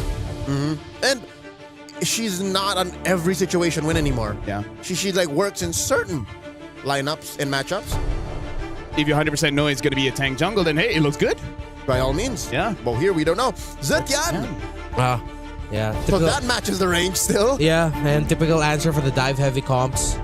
Plus, it does mess up the perfect match with the Atlas a little bit, but they sort of just like, it's funny interaction between the two. It doesn't give you the cleanest perfect match, but perfect match is the best way to just pop the passive of the Zetian. Correct. And you have to engage again. Yeah. Which is doable after perfect match goes off cooldown. Yeah. They sort of just like cancel each other out. It's like, boom, that's it. So now, honestly, it's between the Akai or the damaged junglers because even though, yes, they have a carry there, but because they have a Freya can kind of deal with the carry, giving more space for the Akai. So I'm actually good with either picks in the jungle. Wouldn't be a bad choice for any route that they decide to take. I wonder what they're going to go for their gold. I They kind of want Rain? Yi Shin. I kind of want Yi Shin. YSS jungle and then double fight? Arlet. Yeah. Arlet Joy? Ooh. What? Ooh. I would be okay. Arlet Akai. Yeah. It's kind of disconnected. Yeah, we've seen double fighters with the E because her skill as well as range is good. And now we talked about the Ling, but the Ling is actually going on Virtus Pro, which honestly I'm not entirely sure because look at Virtus Pro, it's all scaling, right? Yeah. The fastest one to get to the power spike is, funnily enough, carry. Yeah. Well, I guess Esme as well, but more on the carry. So this is very interesting, gentlemen, where GK, I said that after the first 3 picks, it's hard for them to make the draft odd, but they were able to do that with the Joy. I haven't seen Joy for a while, and now Ling on Virtus Pro. Virtus Pro, a lot of scaling. We'll see whether that works for them or against them. So Leo as well as Remar, GK needs to win this one or they get eliminated. And I'm not so sure if swerving like this is the key to forcing game number 3. To fighting back to reclaim tournament life. Despite the relatively expensive and greedy lineup for Virtus Pro, I think they still got this. Yep. Yeah, it's going to take a while. They will get there. Let's see if GK, again, if this is another one of their attempts of having a very specific strat work out for them, then they really have to be aggressive. They can't allow VP time. Miss Meow, a very specific emblem set. This is Ling Marksman emblem. Not the first time we're seeing this on a jungler, but this is what we're doing now. Yeah. And I like how you didn't go, you don't need to go for the Swift, you just go straight up for the Fury, the critical. Yeah, get the critical because your attack speed's coming in through there. Yennefer. Oh, forces out the flicker already from Rafa. This is going to be a good start here for GK if they get the kill onto the Esmeralda, but that is an Esmeralda buffed up recently with all the shields. Wow, 3v1, and she sends them all back. Oh man, that is. I feel like that's sort of just like a preview of what might happen in this game. Yennefer gets knocked back, forced to use a perfect match to get past the wall. That's a power move if I've ever seen one. Standing your ground against 3, and look, Rafa didn't even go home. All she needed to do was a flicker and then regen. Needs to be faster here. DK, once you hit level 4 with Electa, and once you can get some really good objectives going on, you do not have the range. You are all dive all day. The only range that you have is going to be susceptible to even just a counter dive by VP because the rest of your squad will most likely leave the Eve behind. First turtle spawning in about 15. Because of Virtus Pro's rotations, Electa's forced her to just sit down and do a little bit of nothing. Lunar, as expected when you're going up against Freya. Honestly, that's just part of the job at this point when you're going up against this hero. Hold it. Yeah. Still die, you know. Take a few swords to the face and then just don't die. Make sure you get your farm too. Rafa getting dived again. Alyssa level 4. Looks good for GK. Honestly, they might be able to start this turtle first because Ling is still going to get the buff. That is purple buff duty first for Miss Meow. She will be able to jump over and join in fast enough. Nefaria, look at this rotation. Yep. Level 1 rotate through the river. The Rafa goes in with a falling star moon. And that Fury of the Phoenix looks so good, but GK, they have the answer ready. They thrive in this environment. The early fight. And look at the Electa going straight for Livin. VP just walked straight into what GK wanted. It's a 3-for-1. And a GK showed us no matter how rocky the first few seconds of a game is, we will rise above. Virtus Pro They took their time, man. They took their time. I think Miss Meow was not late a second, not even like 5 seconds. More like. Rafa was a little bit too early with a Falling Star Moon entry. I think they got overexcited with the fact that Livin's Fury of the Phoenix was really good. Yeah, they got everyone saying, oh, this is good for us. You're up against a Joy and a Freya. It's everyone and a couple more. Oh! And there he gets taken down by Rafa. Remar, did I see that right? Was there like a recall there? Did she just weave in one recall? Yeah, it looks like just a quick little one. And then canceled it. Yeah, just to get in their face. Okay, at least Virtus Pro gets something back. They get a quick little trade out. And again, just showing why Esmeralda's so busted right now. And they still have the lead, actually. So that means GK, despite them having won that major exchange, aren't farming as fast. Yeah. So where is Virtus Pro getting all of this? Is this because Miss Meow keeps crossing the river? Yeah. Just little creeps here and there. Despite all the timings, they're still getting their minions anyway. Oh, there it is. A majority of it is on Rafa and Lunar. Mm-hmm. Still good for them. I think it's because of that kill that Rafa got and allowed them to get a little bit more. Yeah. Great zone out here. IGK, VP, Minion might get stuck. Another Fury of the Phoenix. Oh, they tried to time it. They're gonna take down the Grok. Here comes Miss Meow. Oh, busted up in the air with the jump. With Miss Meow realizing that she needed to use the Tempest of Blades right away just so that she doesn't get taken down. That's one way to neutralize a Ling that's looking to take you down. Miss Meow, I think that's a wake-up call. You're not there yet. You don't have enough items. Yeah. Slow your roll. That would have been so bad. You're flying up in the air and you still get knocked out by the jump of the Freya. Good thing Miss Meow was fast enough to Tempest of Blades out of there. Alyssa in danger. Miss Meow and Rafa applying the pressure. Alyssa decides to go back. Ooh. And with a little bit of a cha-cha, used the flicker to get away. Meanwhile, Luna gets dove on by GK. Neferia falls. Virtus Pro, they will be able to get this turtle. So it's a turtle apiece, but can GK take the bottom lane? Oh, okay. Virtus Pro taking their lucky stars. Fortunately, we still had the shields, but that means GK gets a lot of gold from those shields. But wait, Miss Meow, grab the purple, and guilty. Hey, take it. I think Electa no purple buff on this Joy, so cross-map trade-wise, it looked much better for VP in the end. The Joy is actually doing work. Yeah. GK, they're playing around her. And is it just me or is it Virtus Pro is also kind of an accessory to it? Yeah. They're going into it when they're not ready yet, clearly. Yeah, but there's a lot of the rotations right now that just seem slightly off time by GK, despite the fights that they're getting all throughout because of the Fury of the Phoenix landing. Miss Meow and Neferia have a little bit of a one-on-one. Neferia already forced to use the Valkyrie descent to get out Tempest of Blades. Sidestep just a little bit, and here comes the rest of GK to supplement their Freya. They go out. Another clear sign that Miss Meow is not ready. Nope. Tough boots and a Berserker's Fury make not a Ling. Not yet. Yeah. Need a little bit more items there. And VP, they need to look at their rotations and just supplement their lane so that they can get some green camps for it. I think she really needs to still wait for it. One more turtle spawning. 40 seconds, lower quarter. I think the play now for Virtus Pro is to take down this tier 1 down bottom. They have to equalize that so that at least the turtle take is safer. Minion and Yennefer both build rad armors. Pretty rad for these two. And this should help out. Of course, surviving the onslaught of magic damage that both compositions can bring.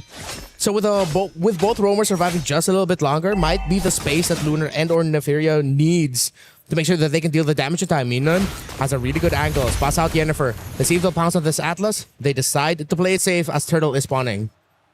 So I think what GK is doing, I don't know if it's on purpose or not, is making VP think. Virtus Pro, Turtle, Turret, or the off lane? Because if you slip up and make a mistake in one of those, we're taking it. Rafa here, dancing around 2. She can take all the damage. They already used electrifying beats, and Rafa just took all of it. And with that one-woman army of a zone out, Virtus Pro get the turtle with no problem. But they do trade out for the turret up top. Ninun now against 4 RWM. It seems like they were slightly off time with that Ninun and Livin. They weren't exactly sure if they wanted to go for it, if they wanted to get more kills, because you didn't even need to create space at that point. The rest of your team were already backing off. She was in too deep. In too deep. Oh, top lane ruined. Pushed in solo by Neferia. Mid lane coming up next. Rafa jumps in. Sidestep by Electa. It's there. Miss Meow, Tempest of Blades, is it going to be enough? Rafa gets the Falling Star move. Valkyrie Descent, this could be bad for Virtus Pro. Miss Meow gets taken out by Nefaria. The Valkyrie's Descent was perfect. That was what, the third wake-up call for Miss Meow to say, hey, I'm not dealing damage just yet. Just get the farm. Miss Meow, I think she doesn't realize how tacky the lineup is actually from JK early on. And then in the late game, oh, actually, that's the awkward thing. In the late game, you're just like a Eve killing machine. Even the Freya and the Arlott, you want to jump on right away. Or if you can tag the Joy. Yeah. That's it. But even then, it's such a tricky thing to request off of your Ling. One little dash and you're out of the Tempest of Blades. Yeah. Or cleanup. Oh, yeah, cleanup. That's assuming that Livin and Lunar have dealt the right amount of damage. Livin, speaking of, in trouble. Fury of the Phoenix might have saved the team. There goes Tempest of Blades. Is perfect. Miss Meow, all right, a little bit of redemption. Maiden gets the tech charge. Yennefer falls. Here comes the turnaround by Virtus Pro. But GK is able to keep themselves alive under the turret through the real-world manipulation. Potentially could have been disastrous. I'm looking at Yennefer. If she didn't die and she was able to Fatal Links underneath the RWM into Tier 1, VP could have lost so much more. But alas, this is what we have. Timing-wise, we're seeing maybe some pitfalls in GK's lineup. They're so ult-reliant. Look, a lot of what they can do is off of those green dots. But remember, what if Virtus Pro were able to pull out those green dots? Well, GK's just gonna stand there, and we're getting to the point where commit all the green dots that you want, commit all your ultimates. You're up against a late game lineup as we're heading to that point. Rafa goes in with a Falling Star Moon, forces the flicker away from Yui. Miss Meow is nearby, and GK collapse together to keep their formation tight and stop VP from being overly aggressive. Lord now, circled by VP like vultures, like crows, but the size of polar bears. Rafa jumps on Alyssa. Oh, Alyssa is going to get caught out here. Valkyrie Descent. This might be the turnaround here, but the Fury of the Phoenix again lands. Alyssa gets killed by Miss Meow. Lunar gets taken out by Electra as well. That's massive! With the combo from GK. Virtus Pro lose 3. Another massive trade. 3 for 1. Did you see that? They all just collapsed together. And I'd say, you know what? Hats off, MVP, Yui. The perfectly timed real-world manipulation. Plus, I don't know if that was... I don't play very much Eve, but it was either the swipes or the pokes. Yeah, there it is. Oh! Right at the tail end, just added a little bit of spice with the immobilize and a few taps after the fatal links of Yennefer. Fatal indeed for Virtus Pro. And now, just like that, GK have a Lord. The only Lord in this game, by the way. 10 minutes and 40 seconds and counting. Spawns in the upper quarter. Now they're up 2. I'm feeling it. GK might actually take us the distance. It's a late game lineup now at this point. Too centric maybe on this carry because the Ling couldn't have popped off. At this point, it's the little bit of a sadder life of every Ling where you're just clearing the far lane minion waves. Which we're not seeing Miss Meow do just yet. Yeah. I think she has to, put on her big girl pants and say, I'm gonna do this, guys. You hold the fort. You guys defend, take care of the Lord. I'm gonna split. So I need to see her go deeper. Yeah. I want to see Miss Meow go deeper. Yeah, for sure, because GK, they will always just keep standing around together as a team. Virtus Pro, they just need to really play for defense and allow that Link to push. And I like how Rafa actually went a little bit outwards to stop GK from going all the way down to the bottom lane. Just giving a little bit more time for Miss Meow to clear minion waves. All right. Perfect use of the Holy Shields. With about 20 seconds left on the clock for those to stand, they were able to help clear the mid and top lanes. Perfect. Electa taking care of the wave that Miss Meow pushed back. Alyssa. Ooh. Look at the jumper. They do jump, but they know that the Atlas, the biggest threat from the last fight, is still up. Rafa takes a lot. Rafa gets out. And it looks like a fight is going to explode here in the Fury. You're just waiting for a perfect time for your Valkyrie Descent. The Fatal Links is still there. And here comes the Fury of the Phoenix. Minen in the back, leaving the members of Virtus Pro up front. You're just waiting for the big set. And there it is, Yennefer. Fatal yet again. Minen a little bit too late with a tech charge. As it kept getting delayed, Electa could not get the last hit on Minen to take her down. But GK still in control. Rafa, the only casualty in that exchange. There's a world where VP actually could could have won. But something tells me Lunar is once bitten, twice shy. She's afraid to fight in the trenches because of what happened in that last fight in the wide open. It was in mid where Yui caught him with the perfect RWM. How much worse could that be in tighter spaces? So I think that's the space Lunar's living in right now. But what if? The coast ain't clear just yet, coach? Yeah, Minon also took a lot of damage. I feel like their call there was they know that they still have the Esmeralda healthy. So that's why Rafa and Miss Meow, funnily enough, were the ones fronting, while Minon's just playing for tech charge turnaround duty. But then she goes in, immobilized, she realizes doesn't have the angle, and then once she lands it, the other members of Virtus Pro are already really low and they just have to back. Weirdly enough, as we mentioned how GK is very ult-reliant, what more Virtus Pro? The only real ult that's kind of for Virtus Pro is Lunar's. Because at some point, Lunar's basic attacks are going to hurt. And all you want for Rafa is to, you know, just spot him out. But truth be told, it's ults that matter. Miss Meow, try to get sneaky with it, but there's no way. Just off time a little bit. And I appreciate Virtus Pro for taking a little bit more disciplined route. If that was a loss for them, that's an easy march and end for GK, and we're going to game number 3. So at least they chose to be a little conservative about it. Yeah. Okay, we'll let you have it. And fortunately, looking at their lineup, they're a very good high ground defense team. Yes. I think, don't you feel like it's just getting to the point where Virtus Pros, them getting a combo, it's just a little bit more difficult compared to GK getting the combo? Oh yeah, for sure. There's so much more pokes for GK and better range. Oh, Rafa already went in, got a lot of shields for herself, brought Yui down low, and they split up the attack of GK so that they can hold on to their base a little bit better. Bravo. Great defense by VP. Okay. Able to take care of the Lord while protecting all of their inhibitors. Nothing falls here. I think what VP are trying to think about is the timing around the Fatal Links. They get to commit it, but that means Lunar can free hit, and there goes to Fury of the Phoenix. But look at that! Freya wreaking havoc in the back line, while Miss Meow gets to take down the Roamer. Both Roamers are down. Virtus Pro, this might be the turnaround. Tempest Ablaze already committed. Lunar free, hitting, still alive. Neferia, is she gonna get spotted out? She will not. The purple buff will go to VP. Because the Fatal Links did not get Lunar. Lunar got the free hit GK. Oh, look at all the bodies laying astrew on VP's side of the jungle. Say what you will, call it a small trade, a 2-for-1 on paper, but this was monumental. The pivot point for VP. Sure, you're still staring down the barrel of a 2,500 gold lead, but they found out, hey, gods do bleed. We can make GK regret engaging on us, but as you mentioned, it comes down to one point, where the Fatal Links happens. Yennefer, her timing on the Fatal Links has been perfect for majority of this game. Lunar needs to be the target you get. Without the carry, the confidence and the damage of VP will crumble. Oh, how perfect is it though, that Lunar's Purify comes off of cooldown first before Yennefer's Flicker.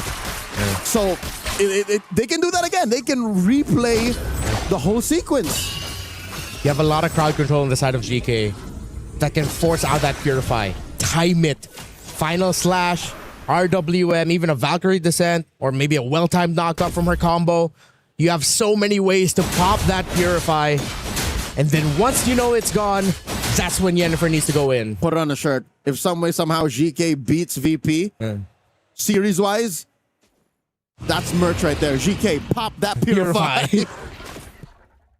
This one's on the house, GK. Next one. You're welcome. Yeah. Next one, we'll talk about it when we go back to Saudi. 4,000 gold up on GK. VP, look at the positioning. Yennefer sweeping.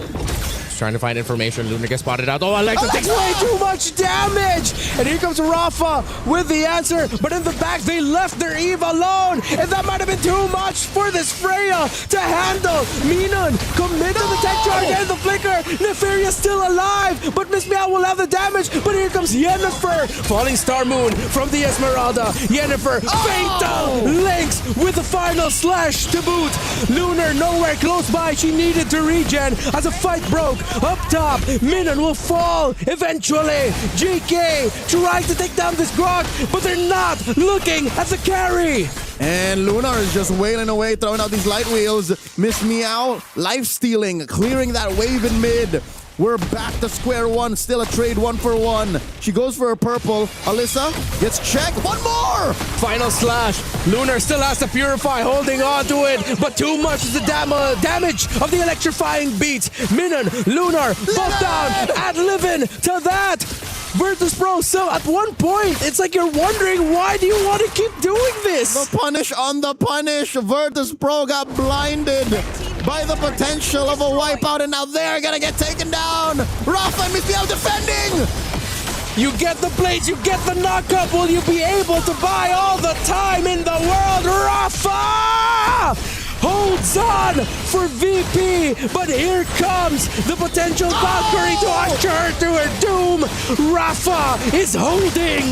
The damn dancer in Rafa dances her way to buying time. It's not over just yet. What is a Valkyrie to the cha-cha of Rafa? Dear Lord, who'd have thunk an Esmeralda could clear waves and get a couple of kills on the way out. Moonton, you've over-calibrated her. Rafa was just popping and locking. What up in the R, dude? What a hold by this Esmeralda. Rafa stepped up. This whole sequence went on for 3 minutes. Part 2 in 3D. All of it. Here we go. Fatal Links, they popped that Fury. Miss Meow, who is gonna get this Lord? Electa is nowhere close. No! It's Lunar who gets it. Livin got someone on her. Tempest of Blades up for Miss Meow. VP on damage control. Rafa does it again. This Esmeralda is taking it to GK. All the shields. Neferia, she's angry, but with Lunar there, they need to stop this. Rafa keeps dancing. And Lunar keeps throwing out these. Miss Meow. Gets taken down by Rafa. Miss Meow wanted to go in, but she got popped immediately. You still have 4 members of VP chasing after the members of GK. Yennefer up next. Here comes the entry of Electa. Able to take a lot of health down, but it's Yennefer who falls. The Lord will march out. Rafa spots Neferia. Lunar still alive. This Esmeralda is the wall of VP. And she's still just dancing around. Oh no, Minon flicker, tectonic charge through the wall, saves herself. Lord spawns in mid, but Electa will take care of it. Unfortunate timing. I think GK will just clean up this Lord and put us back to square one. Why did that feel like a 4-minute team fight? Because it was. It was a 4-minute team fight. This is the 20-minute tango. And Rafa says, I can do this all day. Her cardio is through the roof. She's not that. Oh my God! Tech charge! With the fury of the Phoenix of living, and they are living it up. Oh, this goes on for much longer. I'll be living La Vida Loca. Lunar pushing down bottom. Mid lane has a wave on it. And this could be it. Oh, the flicker fatal links! That might have been a really great combo, but can they hold it? Because the Fury of the Phoenix actually stopped the flow of GK's fight. No! Final slash by Alyssa. It's a turnaround! Minon! Got Alyssa and Yui on her. It's a 3v2. Where is Miss Meow? Escorting a wave up top, stealing away the purple. VP, I don't know if this is the right call to be this disciplined. They pushed bottom. There's no wave in mid. Oh, we might have to go to one more Lord. I'm already losing my hairline. Now I'm also losing my mind. Now confirmed, it's a long day. It's gonna be a long day. 21 minutes. Fight after fight. You see what it means for GK to continue their flight here in EWC26. And here's the kicker. It's 60 minutes, rather 60 seconds, a minute before the flicker comes off, and 30 seconds for Lunar Purify. So I don't know how they're going to be able to pop that Purify. GK, can you make it happen? Alyssa has given you a second chance with that final slash. The combo of your team together. Minon spots them out. You're waiting for Miss Meow, who gets spotted out by Electa. Here comes another Fury of the Phoenix. The Fury taking a lot of damage, but Alyssa is able to get a stun off onto Lunar. But Alyssa might be the target of this carry. Yui falls. Miss Meow, this is perfect for Virtus.pro. Fatal Links, final slash, but they are lacking the damage to completely turn it around. You still have the electrifying beats for Electa. Will it be enough? Oh, it's Electa versus the world! Phoenix Fury comes in, plus the jump from Rafa. Virtus.pro They traded out the Retribution 4-3. And this is a crossroads for the Grizzly, the Polar Bears. What do we do, Lord, or just keep pushing? They have Lunar. She says we go in. They break through mid. And it's 30 seconds before the Retribution comes back on. Miss me out. They have minions. Yet. They have minions. Will Lunar just really lock it in? Interfering with the Valkyrie descent. Alecta gets popped.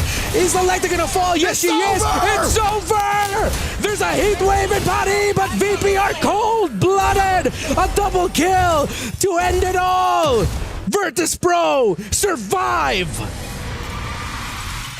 A sweep by the Polar Bears. Unfortunately, sending GK home. GK, they showed a lot of heart. They showed a lot of grit.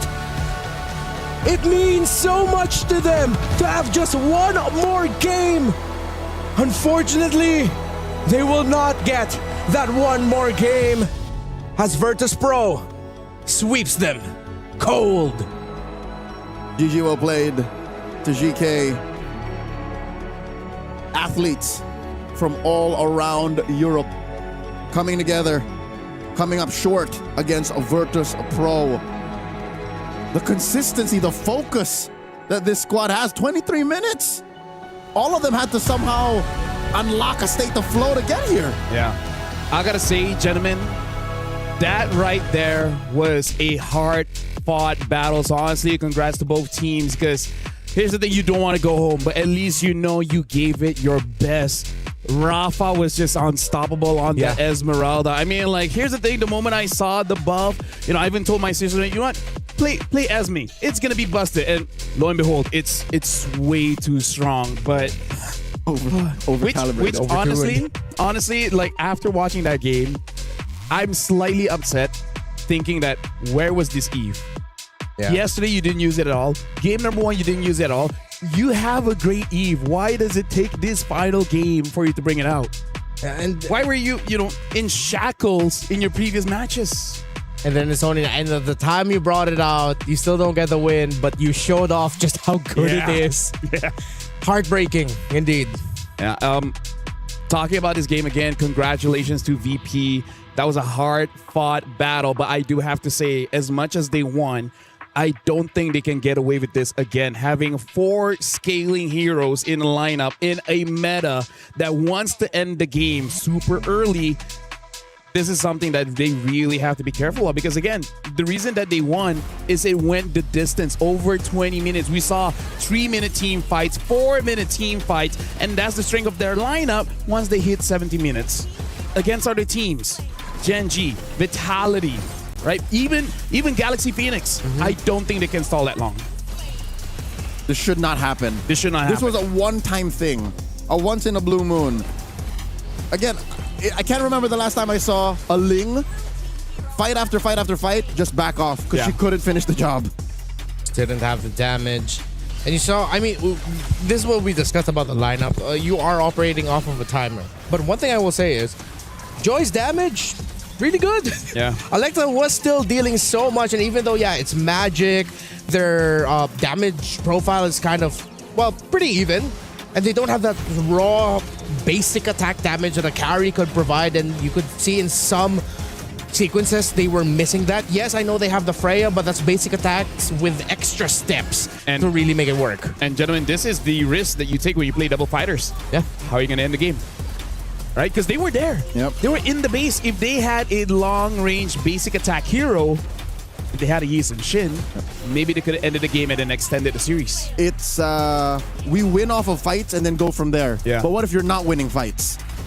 Which, again, credit where credit is due, I think Alyssa is a sleeper hit. Yeah. And the fact that after Fatal Links, there's always a final slash that helps extend the sequence. Because again, they're lacking basic attack damage potential. It helps them get there, but not this time. Yeah, I'm pretty sure it was frustrating also for Rafa and Minun to experience that over and over again. Yeah. Where it's like, all right, we're just fronting, and you get that combo. You get the links, then you get final slash, then you're under a real world manipulation, and you're just holding on for dear life, hoping that you can survive long enough. About 4 seconds, 5 seconds of total crowd control. Yeah. Put your phone down. Pick it back up. Yeah. Honestly, looking at that game, we wish the best of luck for Geek K as well as VP, because Geek K, the thing is, the potential is 100% there, right? They did the best with what they have. So honestly, wish them the best. But for now, we're going to throw over to Naisu to talk with the winners just to see how they're feeling right now.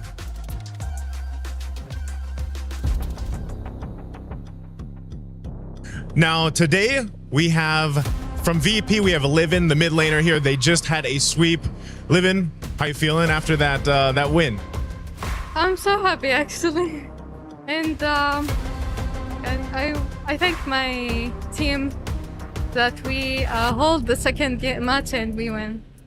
It was a great matchup. You guys bounced back. Yesterday you faced Twisted. You lost in a sweep. How did you guys adjust today to make sure that you got the win here? Yesterday, we all didn't sleep well and hadn't breakfast. But today, we asked everybody just to sleep well and have breakfast. We all have this. That's the key. Have breakfast, right? So the second game was so good. It was a long game. I feel like a crazy performance as a team. I have to ask though, the Ling pick. How did the Ling pick come to the choice? And now, is it meta? Is it a good pick, the Ling? Yeah, with our team, our playstyle, it fits good. And that game, we know that will be late for us and early for them because they have fighters. So we keep saying, it's okay. Every time we die, we say, it's okay, we can do it. And thank you, Rafa, for saving the pace. Yeah, that was an amazing base defense by Rafa. Now, last question for you, Livin. You could either be facing against Team Ray Young or Seita, depending who wins that matchup over on Stream A. Any thoughts on that? Who would you rather face against, Team Ray Young or Seita? Actually, I don't mind both. I believe in God will give us the best of them. Okay, either or, they're ready to face them off. Any last words to your fans out there, Livin? Just keep cheering for us. Okay, there you have it. That's Livin from VP. Congratulations on the win. We're going to be taking a short break before we move on to our next matchup. We'll see you guys in a bit.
Play is in our DNA. Whenever we let it out, it becomes our superpower. Now imagine an entire city being built to supercharge it. Kadir City, powered by Play.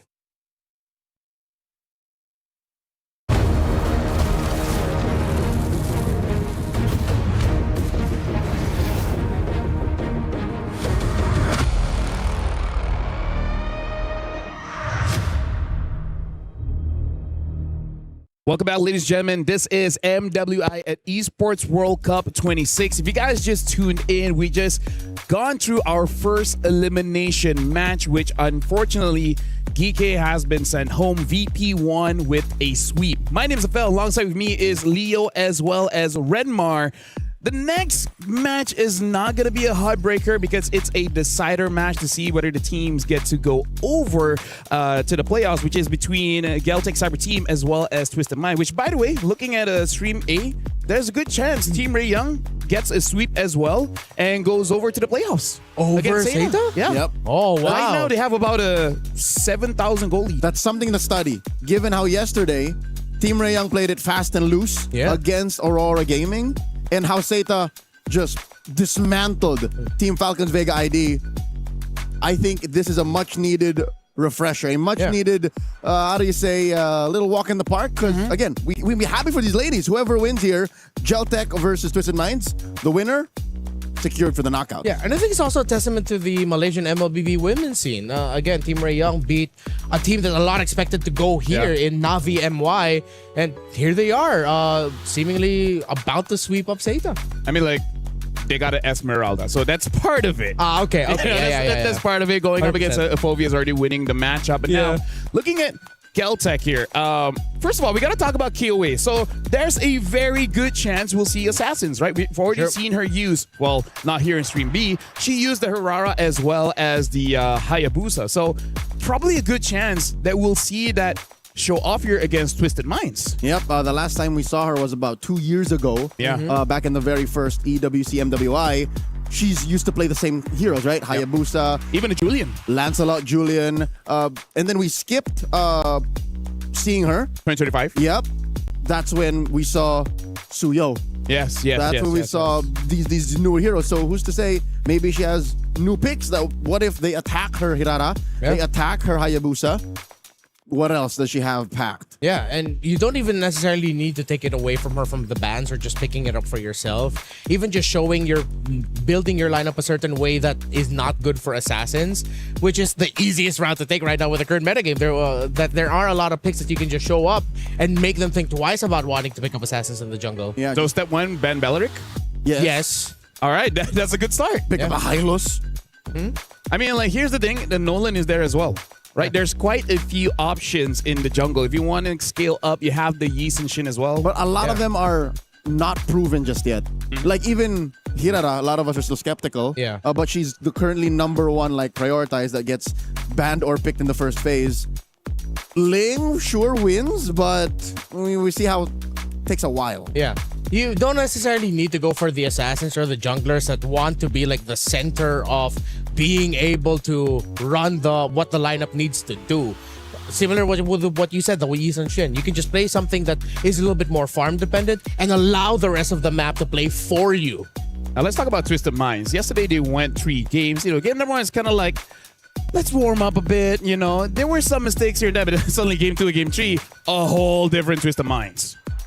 If I'm not mistaken, Twisted Minds swept Virtus Pro. That's the Virtus Pro sweep. My bad. Yeah, Twisted Minds is the one that just fielded Matilda Barrett. Yes. Oh my lord. Bad Matilda. The Assassin main versus the Barat spammer. Yeah. Now that's actually a very funny route you have to consider now for Geltec. Like, so, ban Matilda? Ban Matilda, ban Belleric. And then just deal with either Freya, Pack, or whatever left is open. Yeah, and remember we were talking about this yesterday. Yes. Yeah, right? It's like after Twisted Minds won the way they did with just spamming Matilda Belleric, any team going up against them now has to overthink just a little bit. It's like, wait, if they can do this, that means they can do this.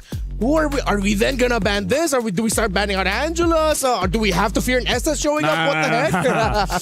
I think Matilda is Florin.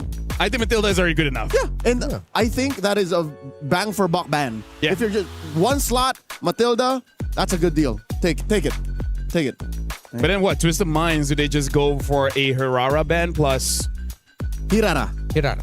Take it. Hirara. Maybe it's just the Southeast Asian tongue. No, that's American. Wait, what did I say? Hirara. It's Hirara. Hirara? Yeah. Hirara. Make a good chunk of the audience happy because people take this seriously. What if I don't want to make the audience happy? There was a while people wanted us to call Kaja Kaya. Remember that? Okay. Yeah? The toast people cannot allow us to change it to Kaya. It is Kaja. Yeah. In-game Kaja. It's a Malaysian Singapore thing. Kaja toast. Now I want some Kaya toast. Yeah, Kaya is amazing. Right now, we're just waiting for the teams to stand by. They are already there. Right now, again, just to let you guys know, this is the decider match. So even if they lose, it's not too sad. It's kind of sad because now you have to play extra games. But for some teams, they kind of need that extra games, more reps so that you kind of know what's good, what's not good, and it helps you out later on in the knockouts. Either way, we only count series. Yeah. There are no points on the line. No points. You make it, you made it. Yeah, it's a safety blanket. At least now you could say, hey, once you get through this, we've already advanced to the next stage. Wait for us. Or if you just barely win by the skin of your teeth, got away with it. Yeah. Wonder which way we're going to be leading towards. Oh, speaking of, looks like Stream A, they concluded this game. Unsure whether it was Team Ray Young that won or Seita. Just going to wait just a few more seconds to see on that result because, again, we still want to know what's going on. And looks like Team Ray won. Yeah. That's a sweep. That's a sweep. Our first knockout stage team. Oh, yeah. Took a while, actually. Yeah, that's their first series of the day. Yeah, that's the first series. And we're already starting our second. Nice. About to start. Yeah, so early out. And yeah, we thought I thought long day. Long day. Sorry. It's a long day, guys. It's a long day. It's a long day. We were already calling it. Yeah, I thought after game number 2, I thought we were going to be the ones ending late. Because we had long ones. Our game 2 was a 24-minute banger. Yeah. Yeah. Well, looks like Stream A for all of you guys rooting for Team Ray Young. Big congratulations to them. They won here in Stream B yesterday, and now they got to win in Stream A, qualified to the knockout stage. So now we got to see who's gonna follow them. Either Celtic Cyber Team or is it gonna be Twisted Minds? Because I kind of feel like there's a lot of fans for Kyoei. So yeah, we'll see. I mean, like personally, we love assassins, right? Mm-hmm. We haven't seen too many assassins actually in MWI so far. It's a good mix, but still leaning towards the tanks. More than just the specific players, I'm a big fan of ECA. Yeah, special place in my heart. I love their Divide gameplay. It's weird. It ports from title to title. They're very aggressive. Yeah. Wait, can you remind me again? What does Divide mean? Is it like Bole? Go. Yeah. Go. Okay. Yeah. Do it. All right. Also Malaysian player. Divide? Yeah. Divide. Oh, DAVAI. Right? Yeah. Okay. I can't say the game, I assume. But yeah. Again, we're just waiting on the teams. They're already there preparing. So I don't know. Are we waiting for Stream A? I actually feel like we are. Oh, no. We're not because look, the ladies are here. Geltec's here. Yeah. Oh, but Twisted Minds are not. Okay, we're waiting for Twisted Minds. Yeah. Oh, wait. I also just remembered. Yes. Because we had an elimination. Oh. We're going to have a key crush. Well, we'll see that later on. I think they're doing that right now. Once it's done, we'll see it. I gotta say, it has been quite a while seeing a key crush. Yeah. It's been a year. Hopefully we still hear the pop. Like when the key gets Considering crushed. it's doing that in Stream A, if we hear it, that's gonna be soul crushing for those that it's already there in Stream A. All right. Oh yeah, because they're doing it on that side. Yeah, they're doing it on that side, and it's very loud. Yeah, just so y'all know, we have our own key crusher right here. The machine is here, but like over there. We can have it everywhere. Ours. Yeah. But they can use whichever. Yeah, they all crush the keys the same way. Yeah, I think for some reason I found a key crush in one of the bathrooms. I don't know why. That's a different machine here in France. I hope you didn't use it. No, of course not. Oh well, thank goodness. I hope heavy machinery. You're gonna need a hard hat for. Yeah. Yeah. Safety first. Hopefully, the next invention they put in the toilets is a bidet. Yeah. A lot of the world really needs it. I miss Southeast Asia. Yeah. Yep. You know what? Production, good one. We love you for that one. No, we just. How often are you gonna need that? Yeah. So. We just heard a really good joke in our ears. We heard a really good joke. Y'all won't get it. Y'all won't get it. So so for this one, do we talk about physics? Do we talk about philosophy? I learned quite a lot about philosophy yesterday as well. I found out. Okay, what do you find out? I'm a history nerd. Oh yeah? Yeah. In the heat of traffic, and just. I guess that's why I like throwing back to things that happen in MLBB esports all the times. Like, 5 years ago, 4 years ago. I love history. Yeah? Like historic things that have nothing to do with me. Like the history of piracy in the golden age of piracy in the 1700s, the American Revolution in the 17 and 1800s. You know what I mean? Like, well, here's one for history. We're going to be looking at the key crushing here. So there's no turning back. There's no turning back. Rob is there, and now VP. They're going to be crushing the key of GK, and look at that. That's not a snap. That's torn in half. Oh, that crumbled like a cookie. Oh, like a nugget. Yeah. That hurts. That's a boo-boo. Yeah, that properly hurts. That's more than a boo-boo. You go to the hospital for that. You're going to need some metallurgy to fix that. Well, we're going to be looking at the brackets here just to confirm everything that's happening in Group A here. So, yeah, looks like it's confirmed. It's taking a while, right? There it is. It's taking a while. Team Ray Young is going over to the playoffs or the knockout stage, and unfortunately, GK Esports has been eliminated. So it's going to be Virtus Pro going up against Seta Esports. So Seta plays fast, right? So they can't get away with the scaling draft all the time. Yep. Maybe one. Seta plays precise. Seta plays optimal. Yeah, Virtus Pro has to get that out of their system. No more. Don't. Two scaling heroes tops. Yep, I agree. I also feel like maybe Team Rayong also got that because of how we saw them. Maybe that's just like the antithesis to the style of Seta. Yeah. Where Team Rayong might be just a little bit too fast and too aggressive for them to like, oh, wait a minute. This is different from what we faced yesterday. Yeah. The Malaysia Bole. Yeah. No, honestly, they went faster because I saw in game number 2, they were using a Nolan. So I think they just drafted winning lanes and just Tan on a Nolan? Tan on a Nolan. It's tan. Tan. On this stream. Tan on a Nolan. Mother Tan. Mother. Someone walked out to me and said, Tan.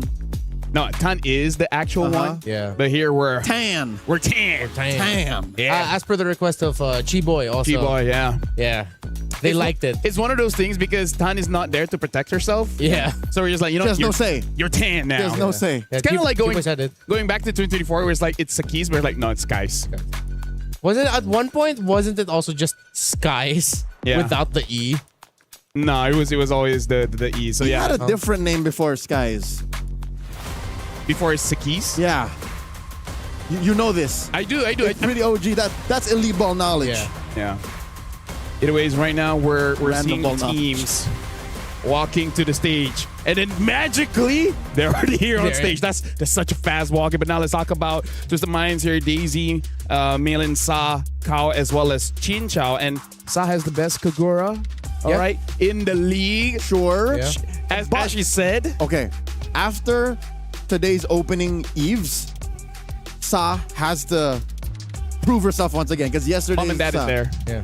Well, mine, but yeah. Yours? Yeah. Well, technically my wife's. But we're sharing a family now, right? It works. Yeah. That's how it works. But yeah, seriously, like, we got to look at the drafts here because we're talking about the Matilda Barats, and then they already have an answer for the core. It's like, yeah, pick up the core. We're going to use a Kagura, and there's nothing much that you can do. So it really does look like Sa showed up the Eve, showed up the Kagura, really makes it so that I don't care what you're going to use, I will 100% counter the mid. And Leo, have it not been the story of MWI? The first 2 minutes, the one that suffers the most is the mids. Yep. Mid prio, and just the poking there defines what else is possible in the map. And also what I liked about Twisted Minds yesterday is, yes, there were a lot of eyes always on like Chin Chao, on Takao, and of course Melee's picks. It was Sa who really stood out also. Yeah. Especially on that second game with the Eve. So let's assume that Matilda is not going to be there. I'm worried whenever we're changing the bans. You know what usually gets through? The Marcel. Yep. So that's also something that we have to look out for because almost all roamers here in MWI has had amazing stats on their Marcel in their qualifiers getting to here. It's not even about stats on the Marcel per se. It's just what the Marcel does to enable your lineup or to deny the opponents the formation and the initiation that they need. On your screens right now, the team with not arguably, definitively the best drip in MWI 2026 Geltec Cyber team. All eyes are on KOA with her return here on this stage. But I have to say, after what I saw, I'm a huge fan of Kuejo. How she was able to just match the tempo and the aggression of KOA. I like the the chemistry that she has with Son, the Roman mid, which is why I like that this is the matchup we're gonna get.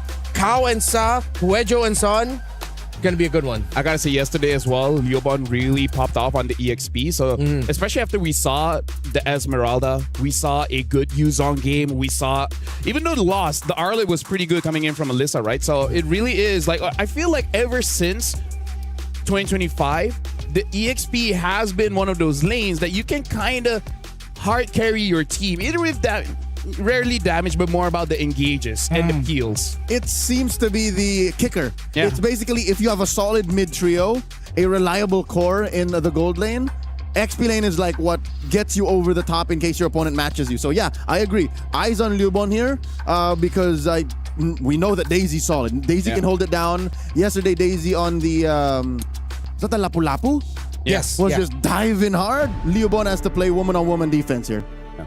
Honestly, right now, we've seen multiple heroes in the EXP, so it really is up in the air. Speaking of, even a Sora is something that we have to be careful of. Oh, yeah. Where one of the reasons why we see some hesitation on some Gores, just because there's quite a lot of counters right now. And not just counters, ways to dive in and get you. Alice is a hero that comes to mind that you have to watch out for. And that's why I think I'm very focused on the EXP laners, Liubon and Daisy. I don't expect KOA nor Mei Lane to pick it up. And that's why we have to consider Alice, Yuzhong, Sora, and now the latter mentioned. You think that's going to force like Sa to change up from Eve, Kagura to Valentina? Honestly, looking at how she plays, I wouldn't be surprised because Sa gives off the energy to say like, I have maybe 7 to 8 heroes just in case situation A, B, C happens, right? I feel like the coach is having a good time drafting the game just because Sa has a reliable hero pool that is hard for you to deny. And this is not even mentioning the meta staple that is Zushin. Oh, yeah? Who's to say? Who's to say? What if they switch up and they're the ones who don't... I mean, if you're going to take away the Matilda, then you don't Barats anymore, right? Yeah. So that means it allows for the opponents to kind of play a little more in your face. And when you have an in-your-face lineup to face, what if you go Zushin? That's something I'm expecting from Sa as well. So yeah, you're right. 7 to 8 heroes. That's a very solid arsenal. Yeah. We also have to consider, like, what if they still force out the Barats anyway? What will be the other thing that helps? Because one of the things that Matilda helps out is speed. So I wonder if they will commit to something like a Rafaela, you know, slow down the enemy, make the Barats faster, and hopefully that's enough. They beat the Rafaela yesterday. Yeah.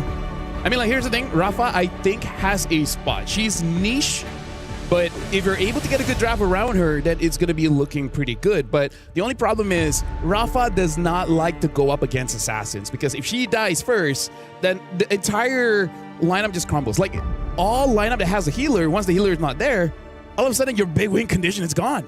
A hero that I'm excited to see, even with the rampant Esmeraldas, is Angela. Because what if you're able to, in red 4, right? You get Esmeralda. Yeah. Or red 3, you get Esmeralda. And then you go Angela 5? Yeah. Isn't that crazy? That's gonna be nasty. That's gonna be super nasty. No one because can stop you. And you have options. You don't always have to go for the junglers. You can go for the EXP or the gold because right now it really does look like a meta where different parts of the map can carry. Yep. As long as, again, you take care of the Esmeralda. Yeah. If it's banned or you have it on your side, by all means, experiment. I'm gonna double down. Esme and Angela. No. Now that's okay. That's kind of a one-woman army. You're asking for it. That's the equivalent of what Virtus.pro did in Game 2. Exactly. The 4 scaling heroes. That's the double support. Dude, at that point, it's like, do we want to go in? It's like, don't ask, just do. Give me the movement speed. I'll get there. So now, trust. I will heal you. Trust the shields. All right, even Osprey, man, I only saw him once in the lounge. Haven't been able to talk to him, but he's a mainstay in international MLBB for a long time. Hey, if you're gonna have an ECA Mount Rushmore for MLBB, yes. Osprey's on it. Speaking of, now we are jumping into draft here. Dangerous Grass. Looks like Celtic Cyber Team will be the first pick, as well as Tutsamine being on a second. And there you go, Matilda banned. You know what? I have to reconsider. All right, because team spirit is a thing. So that's a tight Mount Rushmore. Hey, we can have more mountains. Just go somewhere else. I don't know. Either way, at least the Marcel has been banned out. This makes sense. Yeah, honestly, being on red, I don't think it's necessary for you to ban a Hirara. So far, I think if you're going up against Kyo, you have to respect it. Yeah, Even just think about it. Maybe red 3. If you see the bans coming through from the blue side, Coach Nasdo can hold it all the way down. Oh, never mind, red 2. Why not? So right now, this gives the benefit of both coaches because one series is enough to really understand their power picks and their batting accordingly.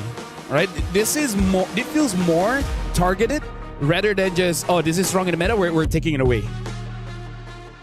And that's important in this kind of metagame where you're really just taking away comforts.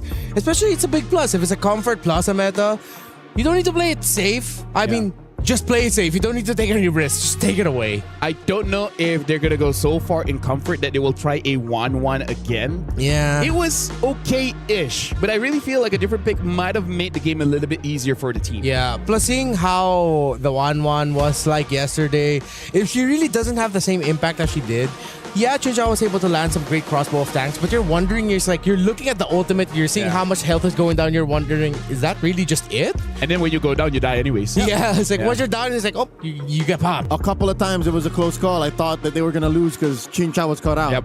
So, yeah, definitely teams can time out that cleanse. For opening pick for Geltech, Hirara's taken out. I don't think he'll commit to an assassin yet. Don't do it. Not here. I wonder if Esme is first pickable or the Belleric. I think I'm okay with this, man. Yeah.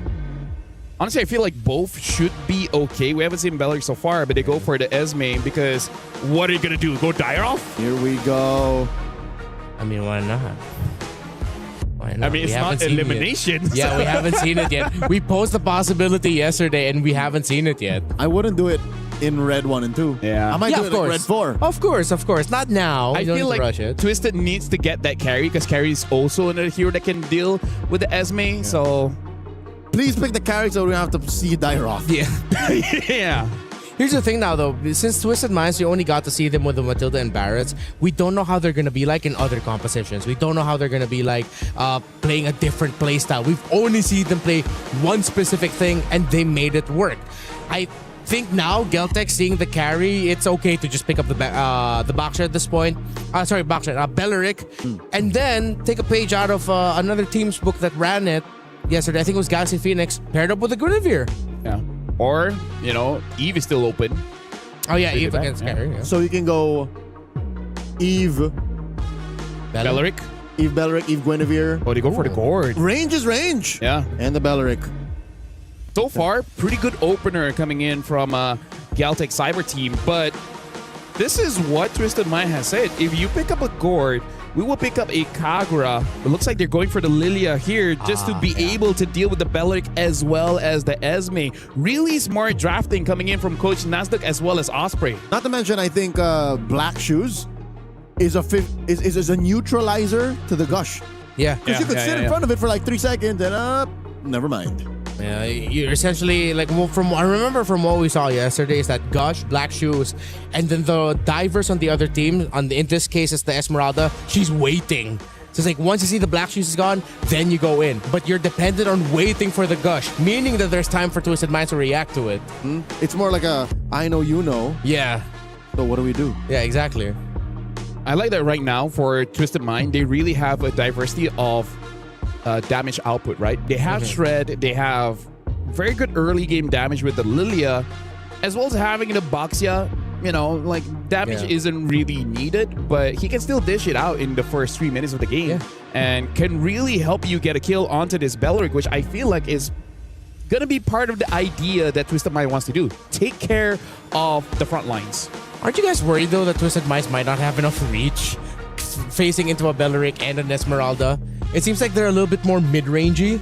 That seeing how, of course, the amount of area that gets covered by the Wrath of Dryad, and then you have the Falling Star Moon, and you have what Gord has, it does answer, and they do have the damage profile, but it might just be at the cost of them risking losing everything.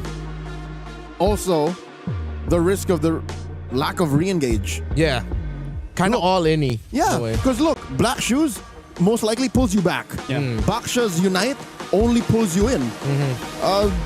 If you put a flicker on the carry, then sure, there's one, because you can dash in and the flicker back, but likely, looking at what Geltech's doing and knowing them as a Davai team, they want more crowd control. So I'm looking at Daisy. She might purify. Yeah. Which comes to the question, what will be the roamer here? Because I feel like if you want to go in and out, you need some kind of healer. Yeah. I don't think you need to go for that, but if that's the case, I'm looking like, Rafa will actually no. Angela is not going to be great. Florin is going to be okay. Just Florin Rafa. Estes is not bad because Estes gives you armor as well as magic resist, which helps with Baxia's passive, minimizing the damage. But I don't think you need to go that far. Yeah, because again, it adds more answers to some problems that they have, but it adds even more problems, and then their mid-range stack gets all clumped up together just to play around the Estes. So it's like they're playing off of like, what are we willing to lose to make this work? Right now, also, they don't have a lot of crowd control. One of the OG ways to deal with the Esme is the Uranus, but if you go for that, then no crowd control. So do you think they might just go glue Roam or glue XP? I feel like what are the other counters? I guess technically Hanabi, but I'm still not too hot on Hanabi. She's alright. Glue, she's alright. Potential flex pick, we're not really sure where it goes. I wonder if they want to play Siege and pick up something like a Granger. We saw Granger ban yesterday. Yeah. If not, just pick up a Moskov and just be easy. That too. Either Granger with a Piercer or a little safer with a Moskov, and because the Moskov will allow you to split push also. I think because of that, I lean a little bit more towards the Moskov too, I mean, like the Granger's gear because Lilia does not have a lot of HP. Pretty easy for you to get that. In the jungle! That is definitely confirmed to be in the jungle unless you put the Esmeralda in gold, but I don't think that's going to happen. Coach Nasdo, what is going on? And the Hanabi. I mean, like I said, Hanabi is also another good pick against the glue. So, you know what? It's okay for this one. I don't think so. I'm worried. No, because her bounces the she gets a lot of basic attack effects. Yeah, but no, this is too much. This is a triple scaling lineup. Oh, yeah. Actually, I'm interested to see because Aulus now, they've taken away some damage and gave a lot more heals for the Aulus, so the early game is going to be good, but you're going up against a Boxia. So, honestly, this is very new for us because this is going to be our first game casting Geltech Cyber Team. So, it's going to be very interesting to see how they pilot this draft. So, with that, I'm giving it over to Leo as well as Redmar to see which team advances to the knockout stage. Hey. They got to win twice. So after game one, after setting the tempo with such an out of left field pick on the Aulus, we'll see exactly how bold Geltech is willing to go to get that slot to be qualified for the knockouts. I like it because with how mid-range their opponents are, with what Aulus does, I think this is going to be a fight. Welcome to Mobile Range is one thing, but the scaling is another. That's what I'm personally thinking about, more like worrying about as we go into game number one. Geltech Cyber Team versus Twisted Minds. And again, something we mentioned in the pre-match discussion, mid-prio. So if Kao can kind of bother Sonjik and, displace her, deny her a good gush positioning, that might be all the more worse for the Aulus. Well, let's see if that will work out for them, especially with what you mentioned about Kao. Daisy is doing a great job of disrupting the lower half of the map. With the damage output that you can bring out against a Belleric and an Esmeralda, you are a very annoying presence for those two early on. And talking about the speed of rotation, Daisy just gets out of the lane much, much faster. Much more things for GCT to worry about here, as Melee is just having a good time undisrupted. I mean, as expected, up against a lineup with an Aulus, you'd want to do what you can to give it a bit more trouble. It seems like the moment they saw that Aulus, they realized, okay, we can't allow it to farm safely, so we need to pick up something like a Bennett, but it got taunted. First blood for the Aulus. You don't want to let that snowball. That's 2. It's a disaster for Twisted Minds at the start. They wanted to disrupt, but instead they gave Kiyue early kills, 3 to be exact. They walked into it. And this is a mistake that a lot of people make when facing off against Aulus is, I can get away with it, I can get away with it. But nope, she fed right into that fight, straight into the first turtle. And Kiyue, I'm pretty sure after that third kill, she just said, thank you, Twisted. Because you made it so much easier for me, and now they're going back to Daisy in the bottom lane. Through the Benedetta, Petrify plus the Electro final blow. Kiyue might get punished, but Liubon is enough to take down Daisy alongside Kiyue. Because they wanted to go for the Benedetta, they weren't able to get to the turtle in time. Twisted will get it. Spasibo is the word that I think Kiyue said. And sure, it's a trade, but still look at the scoreboard. 4-0, up by about 1,000. The turtle was but a consolation prize for Twisted Minds. And now with the topside rotation coming in from both of the junglers, let's see if that will affect Tokyo and Chinchao's little trade in the gold lane. Kao will get the information that Kiyue is still getting the purple buff. Kao still yet to hit level 4. 3 minutes in, the lower half of the map has been a disaster for Twisted Minds. Sure, they scored a turtle, but that's basically saying get over it. Top lane, though, the big rotations, they can be denied. Here comes a quick crash. Oh, here comes Kao. That's perfect. Oh, but the taunt from this Belleric is massive. Double kill for Maylane. It looked massive, but the damage output was there. What can you expect from a 4-hero collision? So Twisted Minds gathering themselves, closing up that gap, reducing the lead to about 200, 300 gold. Hey, am I too optimistic to say that Twisted Minds might be able to contest this second turtle down bot? Oh, definitely they can. Massive at the start, but the turnaround by Twisted. You get what you get when you're up against something like a glue. And of course, the damage coming out from the Lilia. Chinchao will not get taunted. Geltic threatened up top, but Twisted are able to read the rotation in the river and they back off. So here is some veteran moves by Daisy. She knows that the turtle will be up in about 15. Lane. She knows it needs to get out of the lane so that at least they can go all in on the turtle take. Daisy checks in. Oh, that's perfect. Oh, CC Mew, perfect eye for an eye to make sure that she doesn't get taunted by the Wrath of the Dryad, which gets taken away from this Belleric. No more big ticket ult for the roamer of Geltic. And this might look like an early 2 turtles very quickly for Twisted. Unless Geltic can get close enough, will they be able to push him back fast enough? Kao is just zoning out alongside Maylane. And here comes Liubon with a falling star moon. Is it going to be enough? No, it's not. Daisy still gets the kill. Chinchao free hitting the rotations from the 2 gold laners. It has turned it for Twisted. Carry coming in at the clutch. And not a single casualty for Twisted Minds. They'll be up by 1,000, scoring a back-to-back turtle take. Just like that, they're able to weave through the damage, the almost inevitable onslaught out of Kiyue. So they figured it out. In the early game, in the post-laning phase is where they figured it out. That might be it. They might have stopped the snowball. Chinchao pushing tier 1 bot. What a quick rotation by Twisted to read. And now they have played advantage for them throughout the map.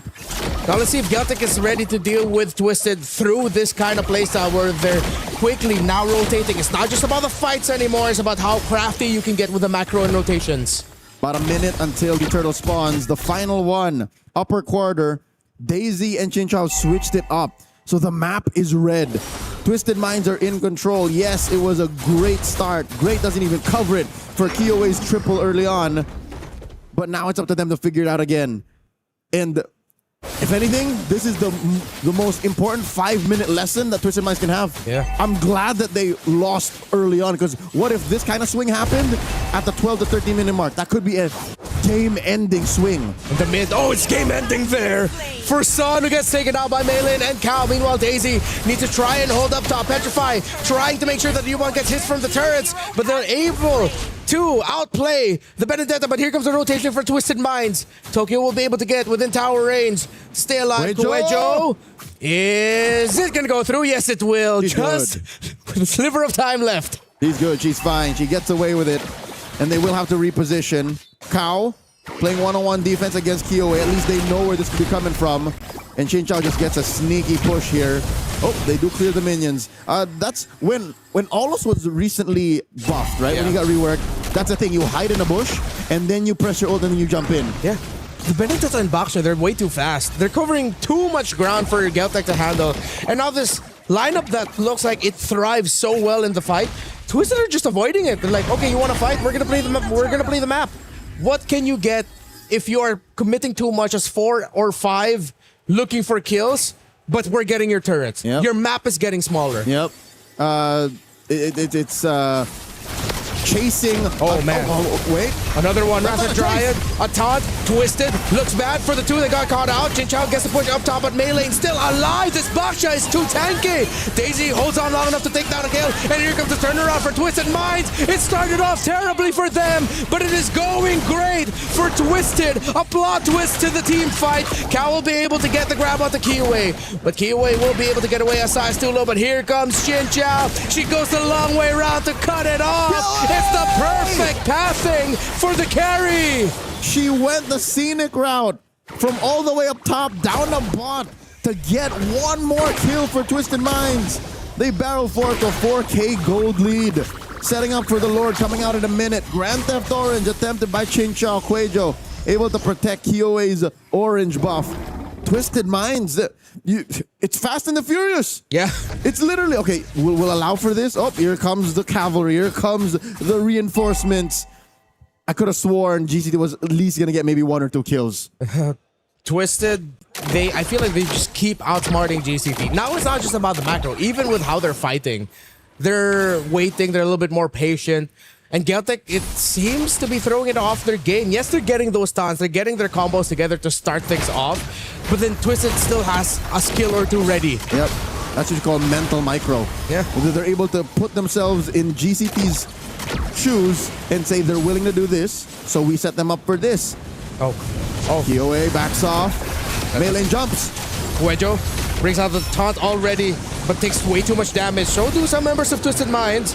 So I think we're starting to feel here that the main damage dealers for both are definitely online. That this might not be as easy for Twisted Minds. That as crafty as you can get, sometimes there's no beating a hero that can literally stand, not get crowd control, and just continue to free hit as Twisted are continuing this rush on the Lord.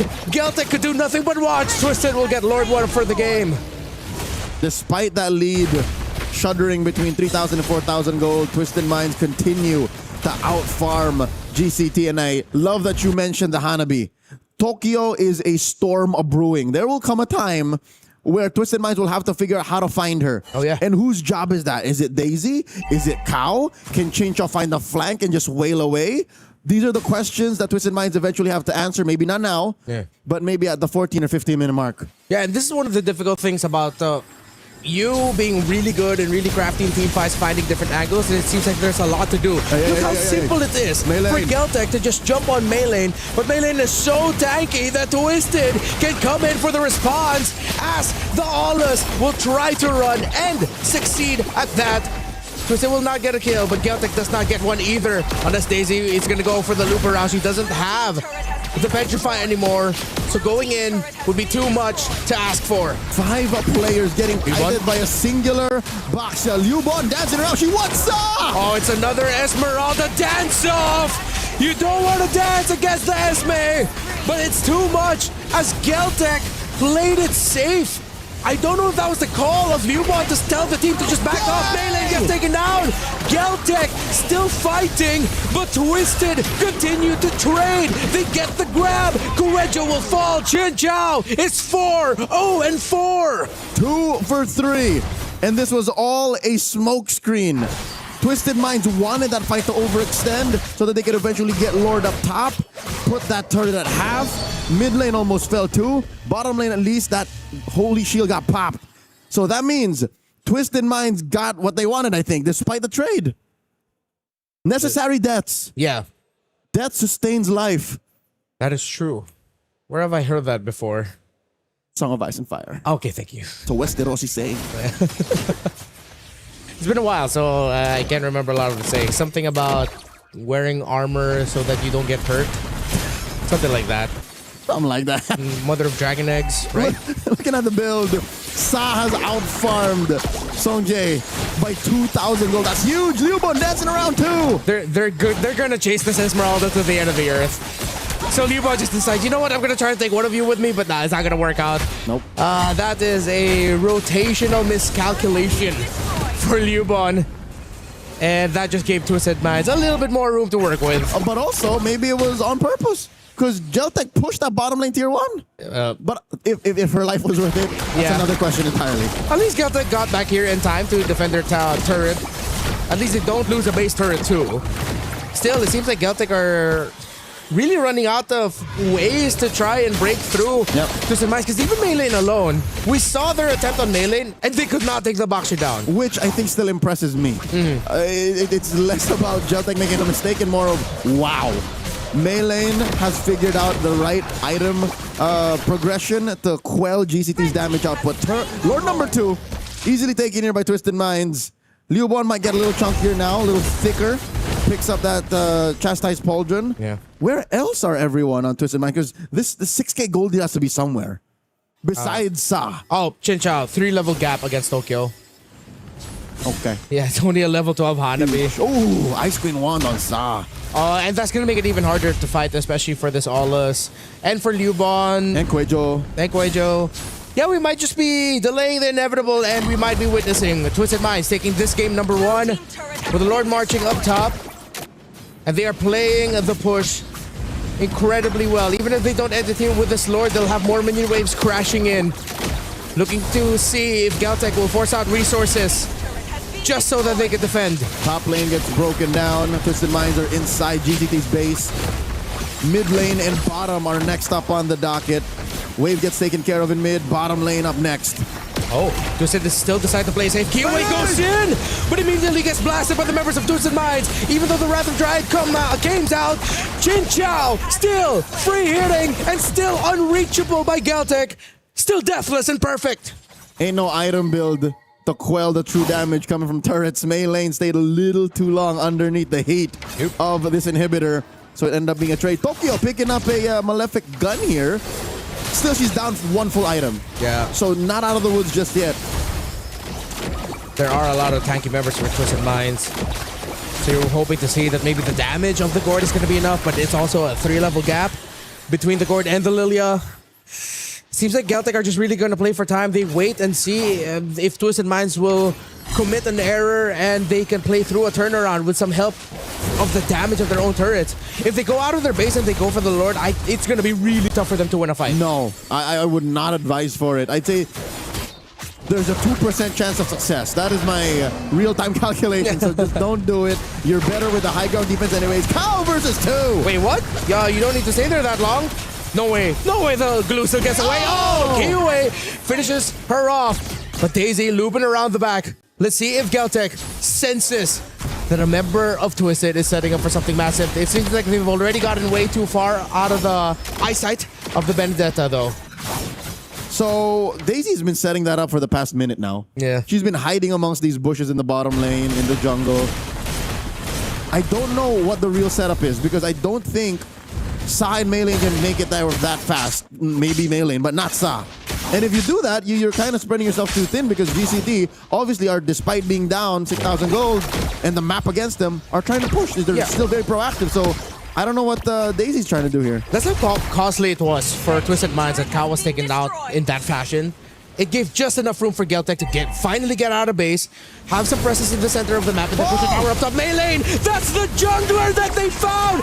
Daisy, the long setup, finally pays off! It's the perfect flank by the Benedetta! Twisted Minds trade 3 for 1, and now they might just run it down mid. It's the Aulus and the Esmeralda against 4. They set it up for more than a minute. And finally, they're in it to win it. Twisted. They will have the minion waves. Geltec doing everything they can to clear. But Twisted could not find the opportunity. They are still alive and fighting. Geltec Cyber Team. Interesting call by Twisted Minds. This is more than likely 3 out of 5 times the correct move, to be disciplined, to be conservative and go for the Lord instead, go for a game-ending push. But the 2 out of 5, the other reasons why you might have just wanted to rush it is because Song Jae and Tokyo weren't there. That could have been the perfect way to just force it because there was very little wave clear between Kyoe and Liubon. Yeah, maybe they just played it a little bit too safe there. Yeah. But let's see. They still got the Lord. They still have minions, big ones coming through, but they don't have the time to clear the minion wave up top. Unless they're really just forcing the push right away so that Geltec will commit resources, and then once the next flow of minion waves comes in, then they end it. Lord in mid. Chubby wave down bot, escorted by Sa and Daisy. Huejo's really low. Meilane already threatening the entry with a shield unity. Twisted, just throw bodies. They're playing it too safe. Cal takes a lot of damage. This might be the turnaround here for Geltec Cyber Team as Meilane will get dome upon. And there goes the glue. Immortality gets bought from Meilane. Daisy's trying to go in but gets nothing except damage. She backs off. Twisted Minds. I think they fumbled the bag there. They did. They did. They were next to a baddie and just did not talk to him. Okay. Would it be too risky? Because you can see now it could have led to a wipeout. Yeah. What else are they looking for? What other setup? Or was it because Meilane got cut out first and she got counter-initiated on? Was that it? I mean, Chinchon was already free. Sao was also free to hit. The targeting was there. They're getting cold feet, Twisted. I know those are the moments where, yeah, discipline, hero first, if you can't take one out. But you are able to take aggressive trades like this. See, it's working out well for them in this scenario. Mystica's already committed. Daisy finds a perfect angle, dives upon the back. Immortality gets popped off, and that's going to be a falling star moon. Oh, maybe this is why they were playing it disciplined. Okay, I see it now. I see it now. Yep, and maybe, just maybe, under perfect circumstances, they would have gone for the split. Because look, they have the mid and top set up. Yeah. So that's something that they're going for, but again, they might be shooting for the moon. Getting another 20-plus minute game here on Stream B, lads.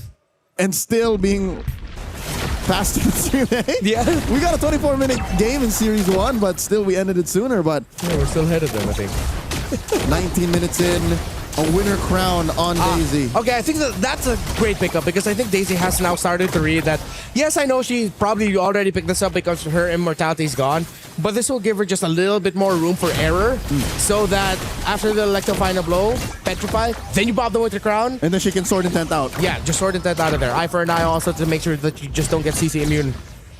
This is the smallest lead for Twisted Minds for at least the better half of this game.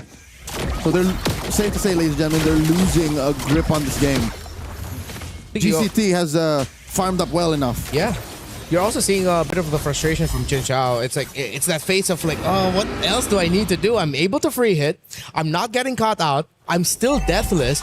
But it seems like all the damage that this carry is doing is just not enough for the inevitable tide that is Geltec Cyber Team just jumping on Twisted Minds. Yeah, more than just the damage, I think it's range.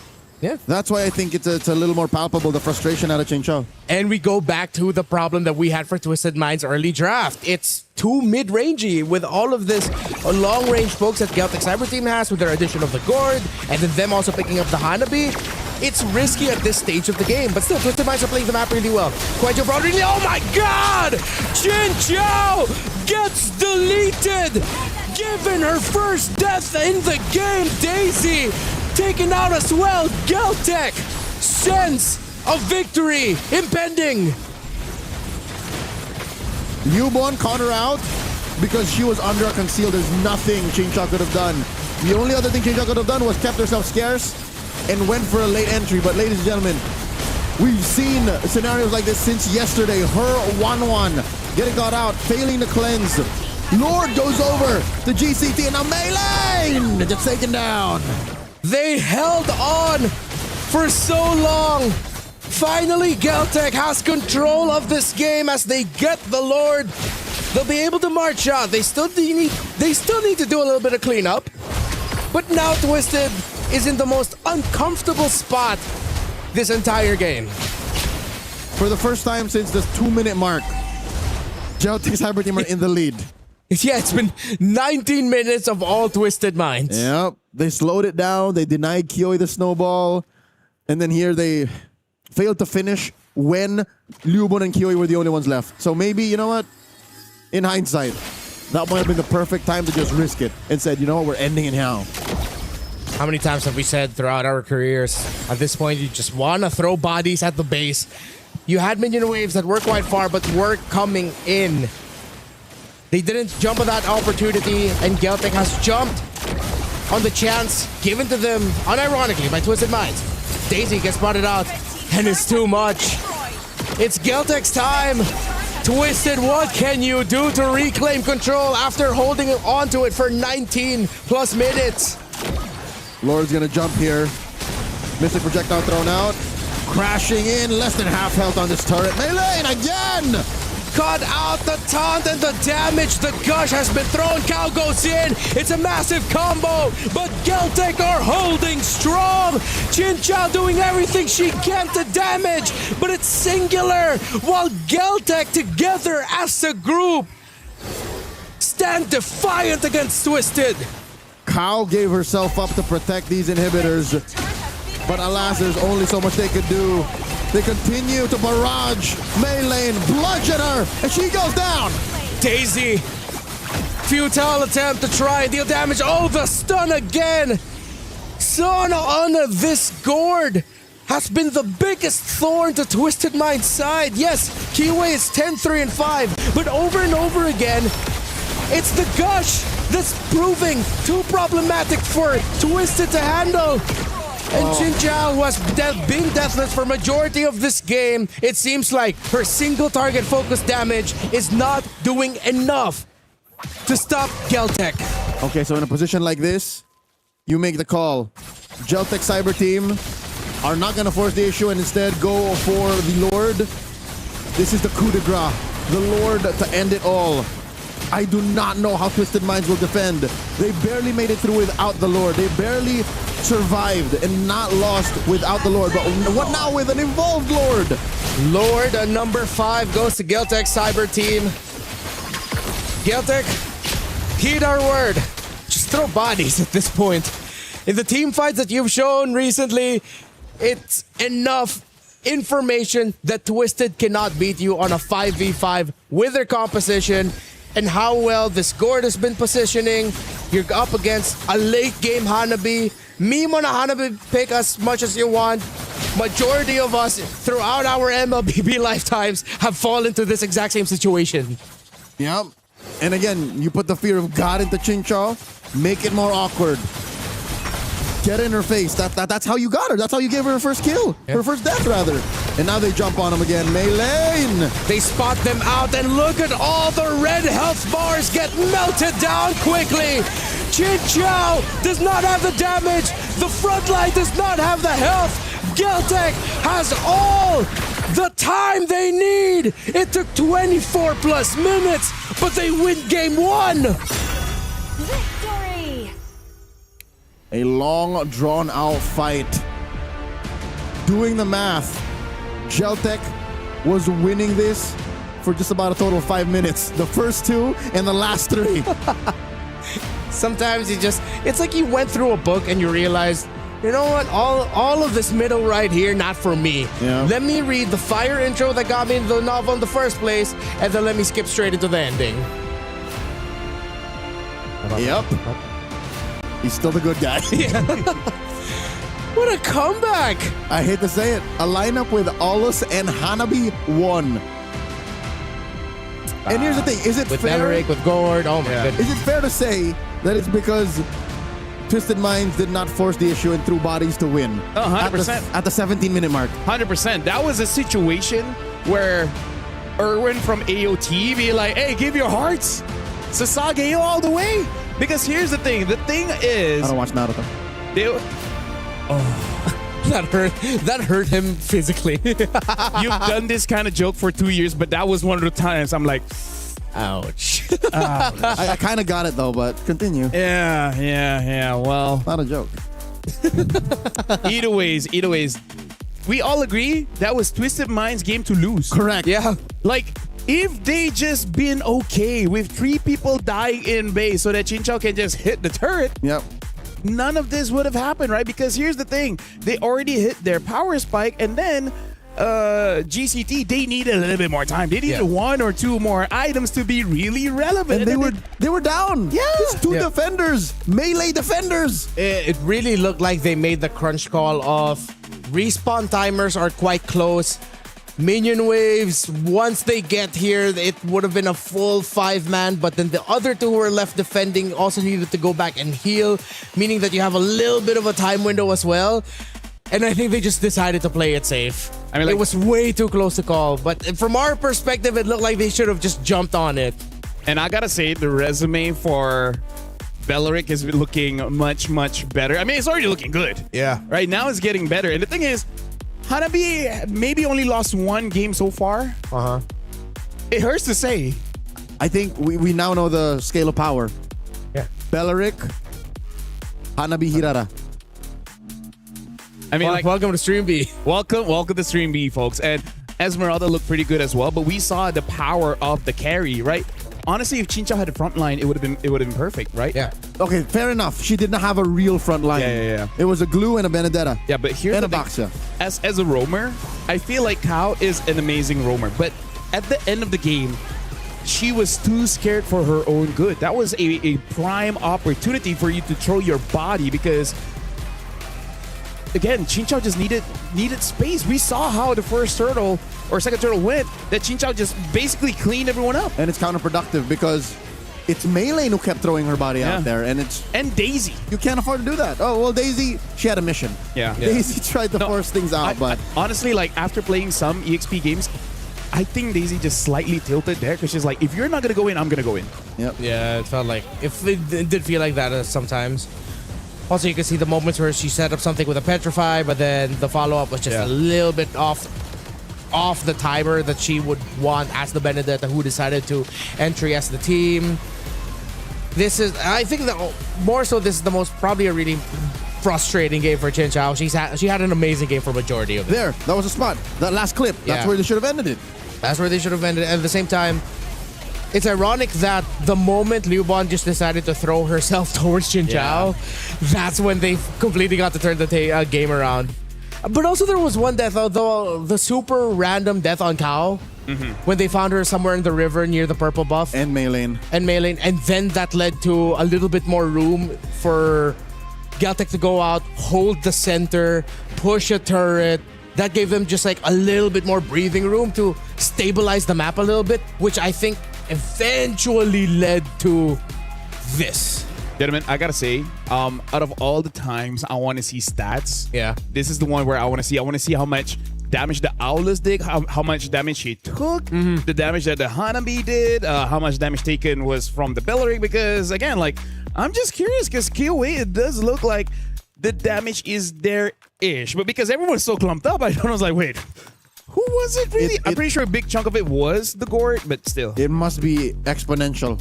Yeah. Because they're all together like, oh, but yeah, you're right. You mentioned the Gourd. Right? It makes it so that because That's basically everyone has that AoE. Yeah. Right? Beleric is the outlier. Yeah.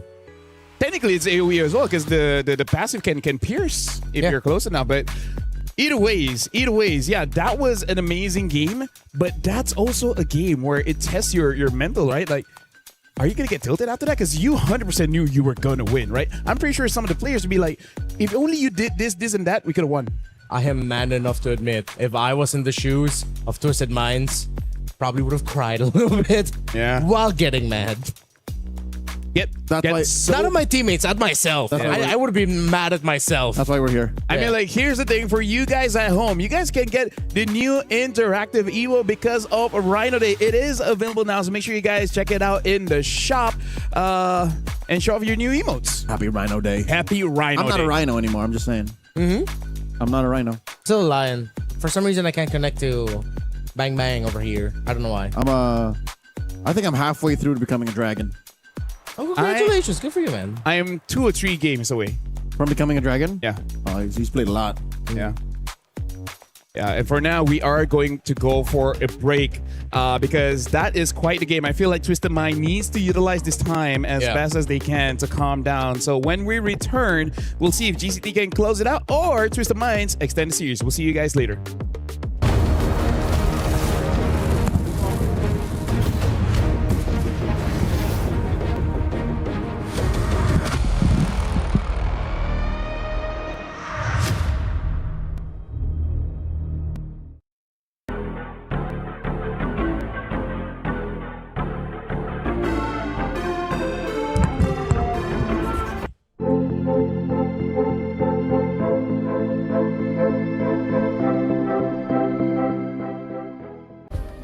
Play is in our DNA.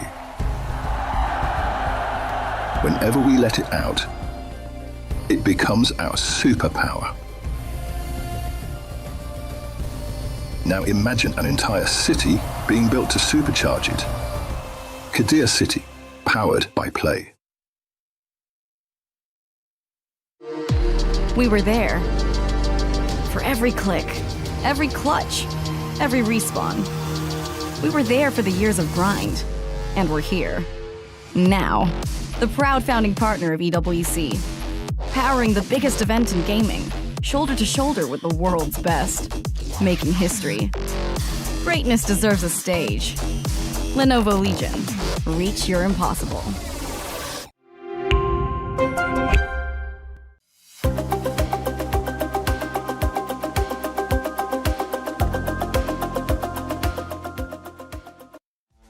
Hello and welcome to MWI. We have another game here with Chincha and Sanjike, who are joining us for Don't Touch the Hero. Nana, Mia, Freya, Nana, Mia, Lilia, Nana, Lilia, Freya, Mia, Nana. You girls are good. Thank you. Oh. Folks, welcome back, folks. Looks like the players are just about ready. They just got on stage a few minutes ago. And are you looking at the faces of Twisted Mind? It does look like they're not entirely down. They're still okay. So hopefully it translates in game. Nothing can break Chen Chao. Yeah. She was the one that got beat up hardest whenever, Twisted Minds was losing during that pivotal turn, and she's all smiles. Yeah. You know what? I think... I'm sorry to bring back this little important history bit.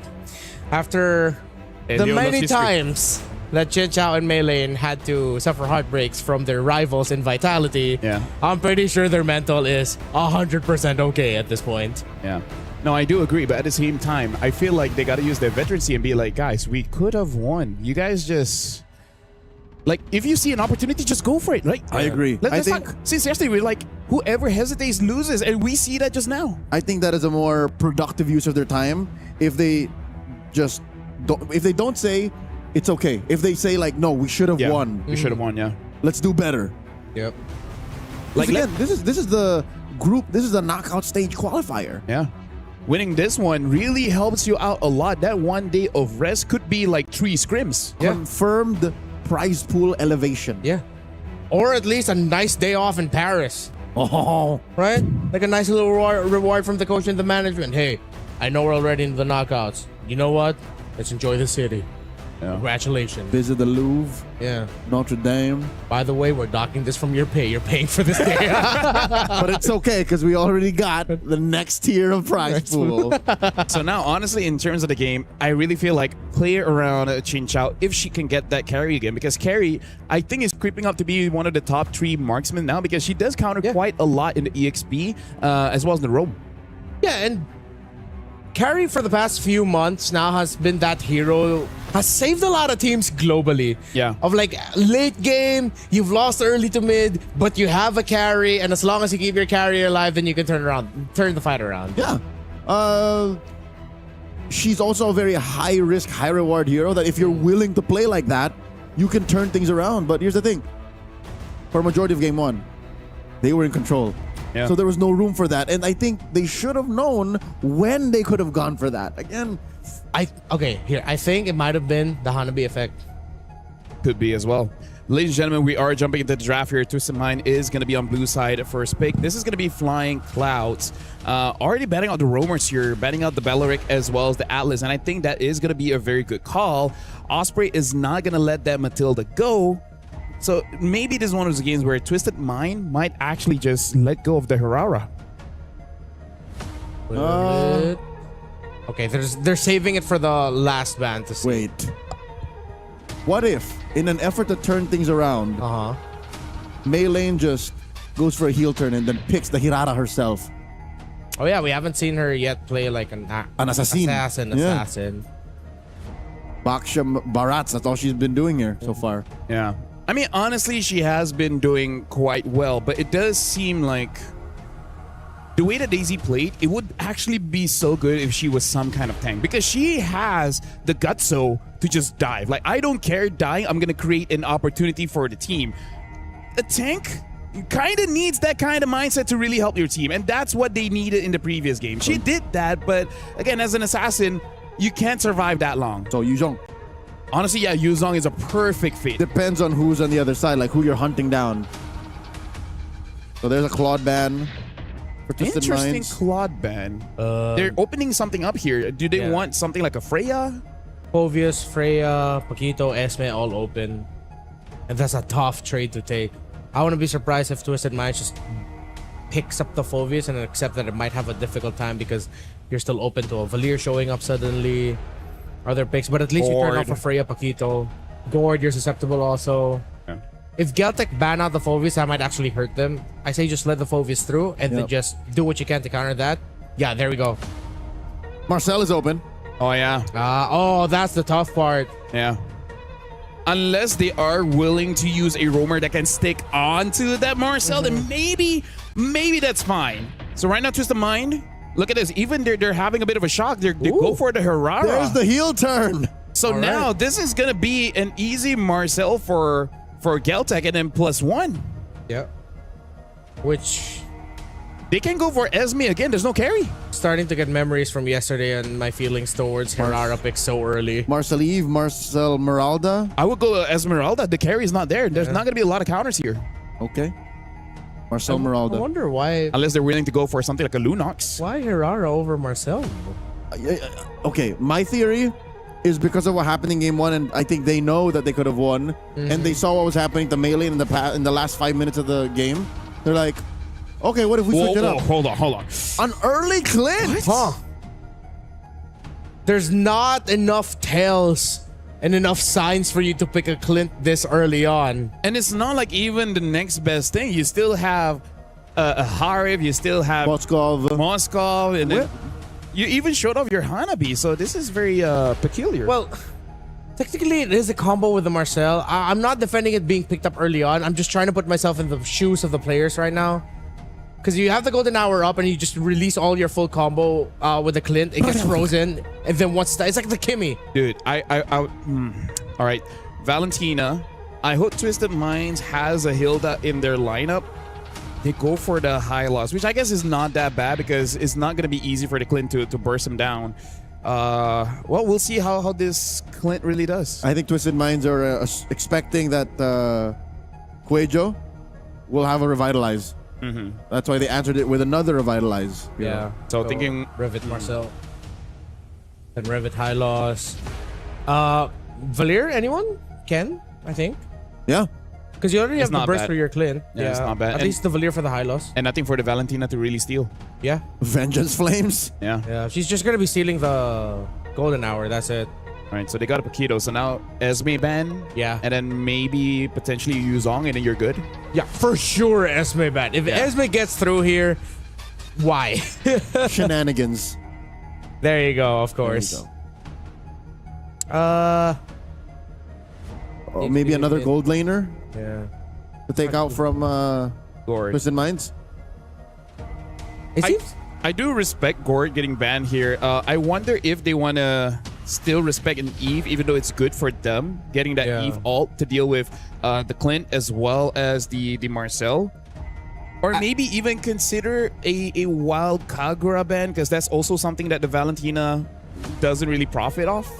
Oh, yeah. No, but I feel like profit-wise, you already have the Marcel. Yeah. They're really just going to be looking to get the golden hour for themselves and recalibrate through there. Oh. In terms of the gold, yeah, I think maybe consider taking out the Moskov. Is there a jungler that you really have to be careful of, like a Hayabusa? Because that's also something that KOE has shown. Oh, the Boxia. Oh, the Hayabusa would actually be good for them. Yeah, but the Boxia got banned. Very interesting. I guess it makes sense going up against a Hylos, trying to match early against Hirara. Yeah. The good thing is, if they do want to go Assassin for Gelt... wait, no, you still have to be careful of a sudden swerve Hilda EXP. Or something like that could just fast clear and then come in and disrupt the rotation of the Assassin. I think just save the jungle for last. Yeah, I agree. Pick up your mid laner. Safest pick to go for. And it's one of those mid lane picks that you can't go wrong with any of them. Which is... I like Farsa here. You get the fast rotates. You're equally annoying paired up with the Marcel. And you're okay with like giving it as another ult for the Valentina? Now that's interesting. Now, but that's bad. If Twisted Mind goes for a Yuzong. Yeah. Like that Louis is not going to do much. Yuzong is 100% very playable here. Oh my god, Freya went through all this. Wait, I forgot about Freya. This could still be an EXP lane or a gold lane, Freya. Yeah. Wouldn't it be too greedy if they put it in the gold? And I would like if they just settle and put it in EXP. I think they need a marksman. Yeah. Well, I think gold, it would work out if they do play a Yuzong, but it's so dependent on them being together, diving on the Clint. A Bruno. All right. Huh. EXP lane Freya then. Yeah, I feel like Twisted Mind got a very solid draft here because that Freya is not going to give Louis as well as the Clint a very good time. And the Bruno, having that Berserker's Fury, makes it so that he can deal with quite a lot from Geltec. Last pick here gonna be... We need a... I'm okay with Assassin. But what though? With the Freya being there, is it time for Yi Sin Shin? It will take some time for him to get there. He's been asking for Yi Sin Shin since the first match. What? Why not? Because the link takes longer. That's the only problem, right? Yeah. I don't like Ling's pace, farm pacing right now. And I feel like the Lancelot will be punished here, so maybe it's just a Haya. Just go for comfort here. Yeah. And hope you can get the Bruno. I think there's a world that's not an assassin. Oh, wow. A Harley. Technically an assassin. Technically assassin, yeah. Okay, he got banned in the first game too, so... Yeah, so now, honestly, like, I feel like Twisted Minds has a very solid draft in the sense of they have counters towards what Geltec already has. Geltec has a pretty interesting draft here. Whenever there's a Louis, it becomes very, very interesting. Playing some Louis games myself, I just don't like diving heroes because I do not have a dash, right? Yeah. So, honestly, good luck to both teams. Let's see how Twisted Mind recovers after their previous comeback game. I'm going to give it over to Leo as well as Renmar for this one. And we're going to receive with much gusto. Merci, Lefel. This is match point for Geltec Cyber Team. We've yet to see if the draft is enough time for Twisted Minds to reset and, you know, figure out what happened in game one because that really looked like they were theirs. Yeah. Also, for Geltec, though, they drafted a potentially very dangerous lineup. If things are gonna go right with their Lo Yi, with their Harley and all that, then we might see a Twisted Minds that might not even be able to get any room in the map whatsoever. Like, it's just constantly you have someone marking your position. You can't get any comfortable spots in the river and in the jungle to plant yourselves, to stop rotations, to set up your own rotations. I believe it. Knowing the late game awareness and like the state of flow Geltec Cyber Team is capable of after game one, I don't put it against them. I actually hope that this ends at 16 or 17 so that we know if what happened in game one was mainly a mistake. Yeah. It's a better test that way. I wonder. I think there's a chance here though. Although I feel like the chance for an early game Twisted taking control for a lot is a little bit lower. I think it's just because of the presence of the Marcel. Like, I keep looking at that Marcel, keep looking at the Loyi, what they can do together with those little skirmishes and trades for when they meet up with the 2v2s, 3v3, somewhere in the river. that them together just seems so deadly and annoying. Yeah, Not to mention- I think that's like the most important word, like annoying. So I'm throwing back. I'm still here. I'm throwing back to join us. Yeah. I'm throwing back to a memory of world champion, M7 world champion, multi-time MPL champion. Oh, season 9 MPL champion light. When he played Marcel, I'm not happy with what it was, but he was playing in a very specific way. He was trying to go ahead and hit people from angles. Yeah. So now you can do that for free. You can send the squad to the flank and then run through him golden hour from a weird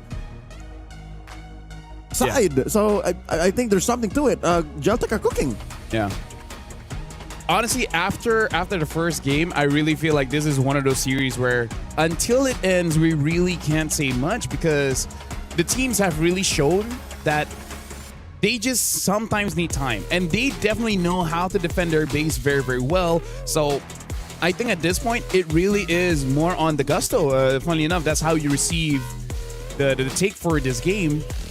Whoever has the more courage will eventually be able to win, because I can definitely see for both having a good setup for you to eventually get a wipeout. Yeah. In fact, someone even asked me, have we ever seen a Maniac or Savage so far in Stream B? And I feel like we haven't. Right? I think one main... Oh, wait, no, it was all... I think I remember one Maniac. One maybe Maniac, but that was like so fast, and then like all of a sudden that just kind of like leaves your memory. Yeah, it's a Maniac of like, all right. It's not even a nice job. It's like, cool. Yeah. Well, it's crazy how the overarching theme for this stream really is just like, don't hesitate. Yeah. Keep fighting. No, because I really feel like there's tools to end the game very, very fast, but there's also tools that, given the right space, you can definitely make a comeback. And I feel like once you see maybe two abilities right? I'm thinking of a Barat's missing his ult, a Gwyn missing her jump, and then all of a sudden you have a very good shot of re-engaging into the fight, and then basically just winning that fight. That's part of the reason why Leo brought up that a draft that doesn't have a good re-engage also kind of hurts them in this current meta, because you can punish whenever they miss the skills, but how do you actually punish? How do you go back in it? And that's what happened in game 1. Yeah. Mei Lane just kept dying when she was literally an inch off. Hao was dying because she couldn't get the mount. Yeah. And even if you do get the mount, what if Geltec Cyber Team takes you to Kingdom Come? Takes you to Timbuktu? Where do I go? Exactly. So honestly, there's a lot of layers to the current meta that is still developing here in the MWI. I really feel like maybe the second day of knockouts, maybe we'll see a solid form of what we can call a meta after this patch update. But for now, there's a lot of layers that we really have to reconsider. LaFell, I'd say 72 hours. After tomorrow, I think we would have a solid read. Like, stats would make sense. Yeah. After tomorrow. Today, we're still seeing, like, Aulus. Yeah. We're still seeing... Although I feel like Ling. That's really an Osprey kind of thing, right? He's one of those guys that knows that this is a counter. Sometimes we were like, yes, it's a counter, but it doesn't really solve the problem that we need to solve right now. But it's like, hey, I trust this. We can make it work. It's a mid-range, no re-engage punish. Yeah. The Aulus, yeah, I agree. Like, okay, you're all in? All right, taste my blade. Plus, sometimes there is some merit into your opponents not really understanding how tanky you are or how much damage that you can really do, which causes them to make some very bad decisions. Yep. You know, this is what I like about Coach Osprey, like, over these years. Like, I haven't always fully agreed, like, with his drafting decisions or, how he shapes the team, but I respect it. Yeah. The risk-taking. I've never felt like Coach Osprey is the type to really force like an archetype or an image or a mold of what he thinks a team should be. He really plays to the strengths of his players and what they can bring. So throughout the years, like, we've known Coach Osprey and he's been a part of MLBB esports. Hats off to him and all the teams that he's handled, he's played with, he's been a part of. You can see how he really adapts to their strengths and weaknesses. I really feel like the best way to put it is that he can put some form of system into chaos, right? Make it controlled, because having a lot of good players with amazing mechanics, there's going to be a lot of chaos. But he was like, you know what? I can create music with this kind of chaos. I can make it into a symphony. Or look at music, turn it into something that might look like it's chaotic, and then at the end of the day, I kind of like it. Yeah, make dubstep into something that Mozart would like. Hey, I am of the firm belief that Mozart would have appreciated dubstep. I'm actually with you on that one. Yeah, I think it would have been that dude Bach. Hell nah. Yeah, Bach would not have liked dubstep. It was like bring my music back. Yeah. I'm gonna drop some truth bombs. Yeah. The ancestor and the progenitor of emo is the blues. Yes, sir. Oh yeah. There you go. See how weird that connection is? I think that's the kind of connection Osprey sees in these drafts, in these strats. Now, Coach Nasduk, he's got something else to figure out. Yeah. For those of y'all wondering what's going on right now, of course, our marshals and our referees are working very hard to cooperate with the side of Galtech Cyber Team as they are just sorting some things out. Of course, we're not going to allow our players to go through an environment where they are at a disadvantage because of things that can be fixed. So thank you to our wonderful staff, our referees. While this is happening, might as well update what's going on in Stream A, which, by the way, is an elimination match between Falcons ID against Aurora. Falcons ID won the first game. So right now, Aurora one more game away and they will be eliminated. And right now, Falcons at 5 minutes of the game, almost 6 minutes, has 2 kills and almost 2,000 goal lead against Aurora. Sounds about right, according to the Falcons Vega IDMO. After what happened yesterday against Seita, glad to see them back in their flow, but also, gotta watch out the Mongolian download. It's possible that Aurora Gaming might be able to turn this around. Yeah. Looking at the draft here, quite interesting where Aurora was able to get a Marcel as well as a Hanabi for Falcons. They got the Hilda, which has stopped the Marcel a little bit for now. Yep, as a one-on-one guard. Yep. That works. Even when you can consider the Hilda the Hanabi situation, you can nip her at the bud early on. Falcons also has the Harley. So, Harley is a niche pick that we can see every once in a while here. He's become a niche pick. He used to be like the #1 jungler for like a quarter. Yeah, yeah. There's the times I really wish that we also got a Hilda in our stream. I miss seeing Hilda. I miss how disruptive she can get. I know sometimes she can get really one-dimensional with how you play her, but she's kind of like Uranus. Either you're really good or really bad. There's really no in between. If you're in between, we just forget that you're there. Yeah, that's true. Mid Hilda is just no Hilda at all. Yeah. My favorites are those snowball Hildas that for some reason just quickly become the carry of the team at like 2 or 3 minutes in. Heptaseas Hilda? Yeah, like Heptaseas Hilda, the Hilda that for some reason just plays like an assassin that you can't stop. It's not really an assassin, it's more like a mercenary. Yeah. Mercenaries you see coming, assassins you don't. Hilda's honest with it. I'm gonna kill you. It's funny when you're camping in the bush. Hilda goes inside the bush and Hilda kills you. Yeah.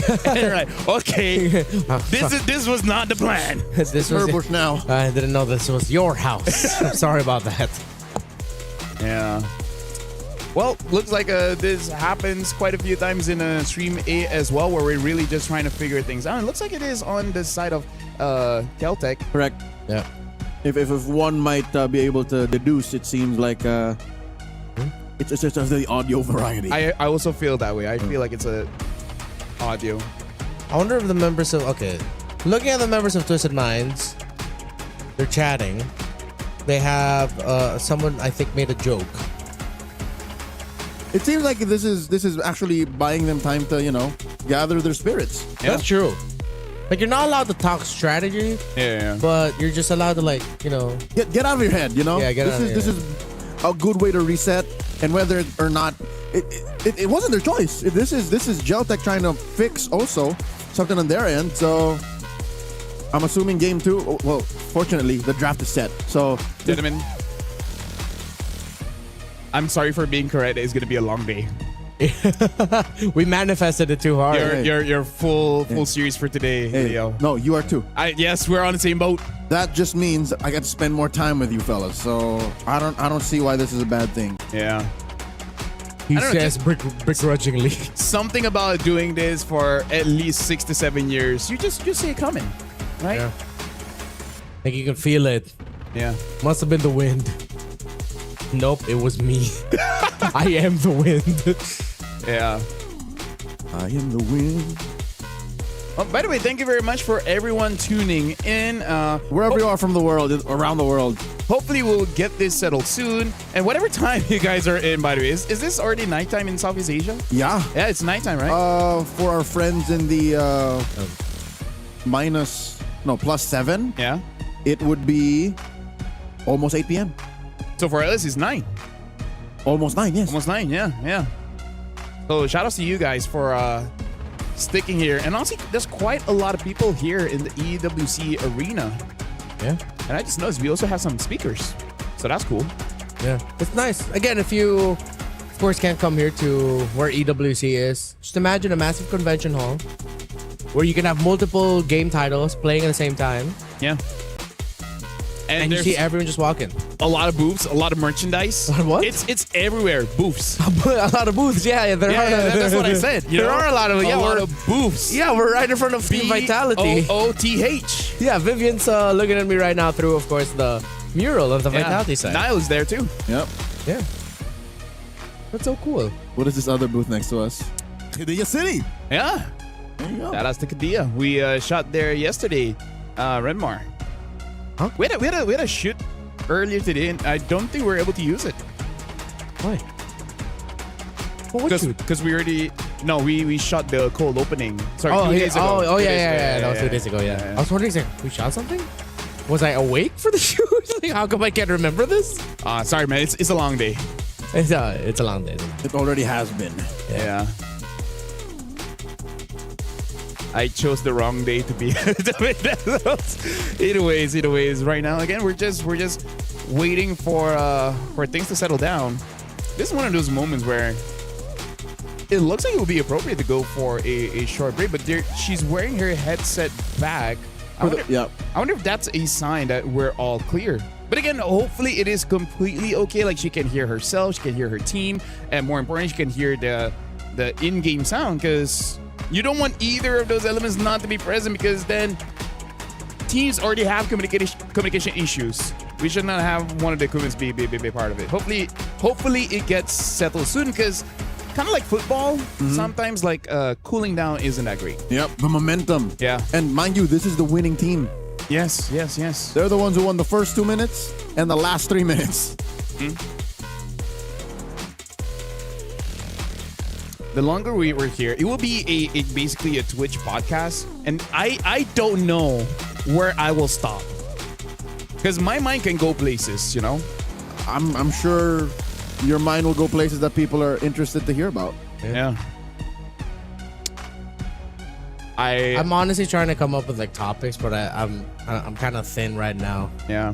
I rewatched Interstellar the other day, and I really feel like it's just an ADHD moment by Christopher Nolan, where it's like he just learned time dilation, and he wanted somewhere to execute. He wanted to make a movie, so he just created a scenario that they just have to get into a black hole where you essentially manipulate time, because only 2 elements can go through time, which is speed as well as gravity. If you're able to travel about 28,000 kilometers an hour, and you travel for that speed for 1 year, by the time you reach Earth again, according to calculations, the world will have aged at least 10 years. Interstellar's at least 10 years. Interstellar's a little weird, because it takes the science and the mathematics to a whole nother level. Yeah. Compared to a movie like Project Hail Mary. Yeah. Wherein it's so palpable. It's all like, yeah, that makes sense. I mean, like, going into a black hole will kind of get you those kind of results, but how are you surviving that black hole in the first place? Am I right? Exactly. What's the technology to sustain human life? I watched the SpongeBob SquarePants movie on the plane right here. Yeah? That's my contribution. Was it a Gooby Goober Gang movie? No, the new one. It was the new one. Oh, I haven't watched the new one, so I guess I should see that on the way back. The new one is the reason why we have the collab. I have opinions about it. It was part of the marketing run for that. The best thing about the movie is that we got collabs for it in MLBB. Oh, wow. Oh, wow. Okay. It's one of those kind of SpongeBob It could writing. also be just because I'm 30 and I'm too old for SpongeBob. No. You don't get too agree. old. You don't get too old. Folks on chat, I think you'll agree. At some point after the early 2000s, SpongeBob dipped. Yeah. Like, the quality of the writing was just... towards the like the interesting now is the fan-made scary stuff, right? Where the theories. Patrick is the villain. There's Theory. one where Mr. Krabs is the villain. Which is kind of cool. Kind of cool. That SpongeBob on purpose fails his driver's license test. Yes. The animes as well. That's honestly pretty cool. I wonder, after learning about Black Hole, what other things should I really dive into? I would dive into the sun, but there's really not much that we can. You know what? We should really study about our oceans. Because apparently, if you go deep enough, the gravity would have quite a good enough pull that there's some time dilations when you get close enough to the center of the world. I'm afraid of oceans. I have thalassophobia. I'm afraid of Honestly, wouldn't the pressure kill you first? Yes. Right? Yeah. It's like you're just gonna. In fact, I think 2 years ago they created another machine that's able to, exceed the previous limitations of going that deep, but it's still not deep enough. It hasn't reaches like the lower parts of the Mariana Trench. I see. Yeah. I'm fascinated by the deep ocean. I would like to believe that there are creatures beyond our own human understanding that live beneath the deepest portions. I want to know, why do we know less about it than space? Like, what super deep dark secret that it has been how many years since Adam and Eve that we still don't know much about the ocean? We are this close to starting to talk about flat Earth theory, man. No. Because I think even that question, you gotta go past the dinosaurs. Yeah. Because again, during the time of dinosaurs, what we consider Earth or like the surface is different. That's true. I like that religion of Islam kind of confirms that dinosaurs did exist. Like, we let them have their time, and then it's our time to shine, to come back. So, speaking about it, is it our time to come back? Everyone looks settled. Everyone looks ready to go. That's right.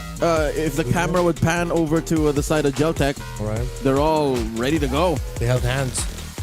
This time, can we start talking about MLBB again? They're still holding hands. Oh no, but I was starting to really get into the topic.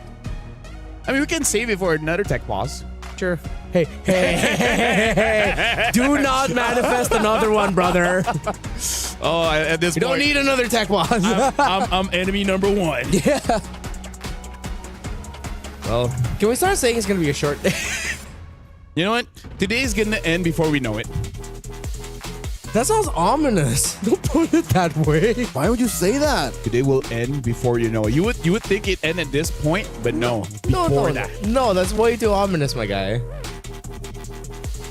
We have security. It should be fine.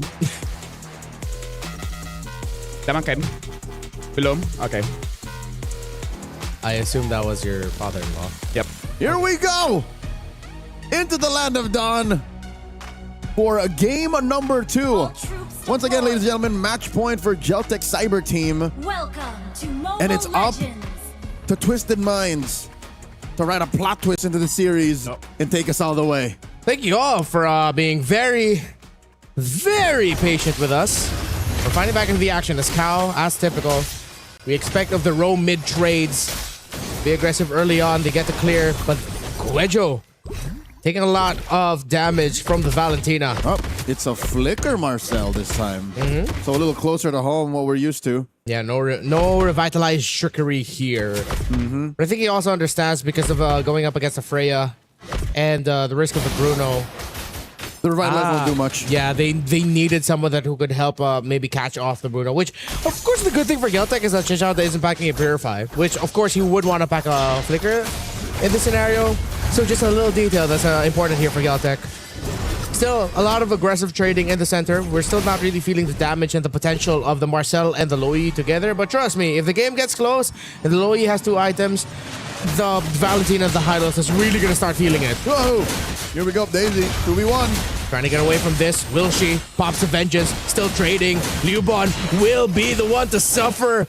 And that's a warning shot from this Freya that even though there's 2 of you, as long as I got my Vengeance, you can't handle me. Okay. Cuejo. Still checking for range. I think I see it. They're trying to go for the crab. Yeah. Just get that XP up. Get Newborn up to level 4. Melee's close by. They're not going to be able to get it, and that sets it up for the Hirara to deal damage and punish. Newborn is the first one down. Twisted Minds off to a great start.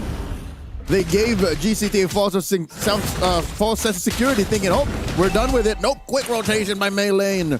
Massive start for Twisted Minds as they score the first turtle. No contest. That's how you want to start off when you have a Hirara with you. They decide to commit the ultimate of the Lo Yi. Where are they going to go? Oh, man, no, it was the ultimate of Sa. Stealing the ultimate of the Lo Yi. Catching Geltec Cyber Team by surprise. Twisted are quick to pull the trigger. But they get punished. Daisy's the one who actually falls. You are right. It's a 1-for-1. I mean, conceptually, it was a good call. Yeah. But when they executed, they forgot, oh, the Freya isn't lifestealing as good just yet. Yeah. And did not have the Vengeance off cooldown. Well, that hurts.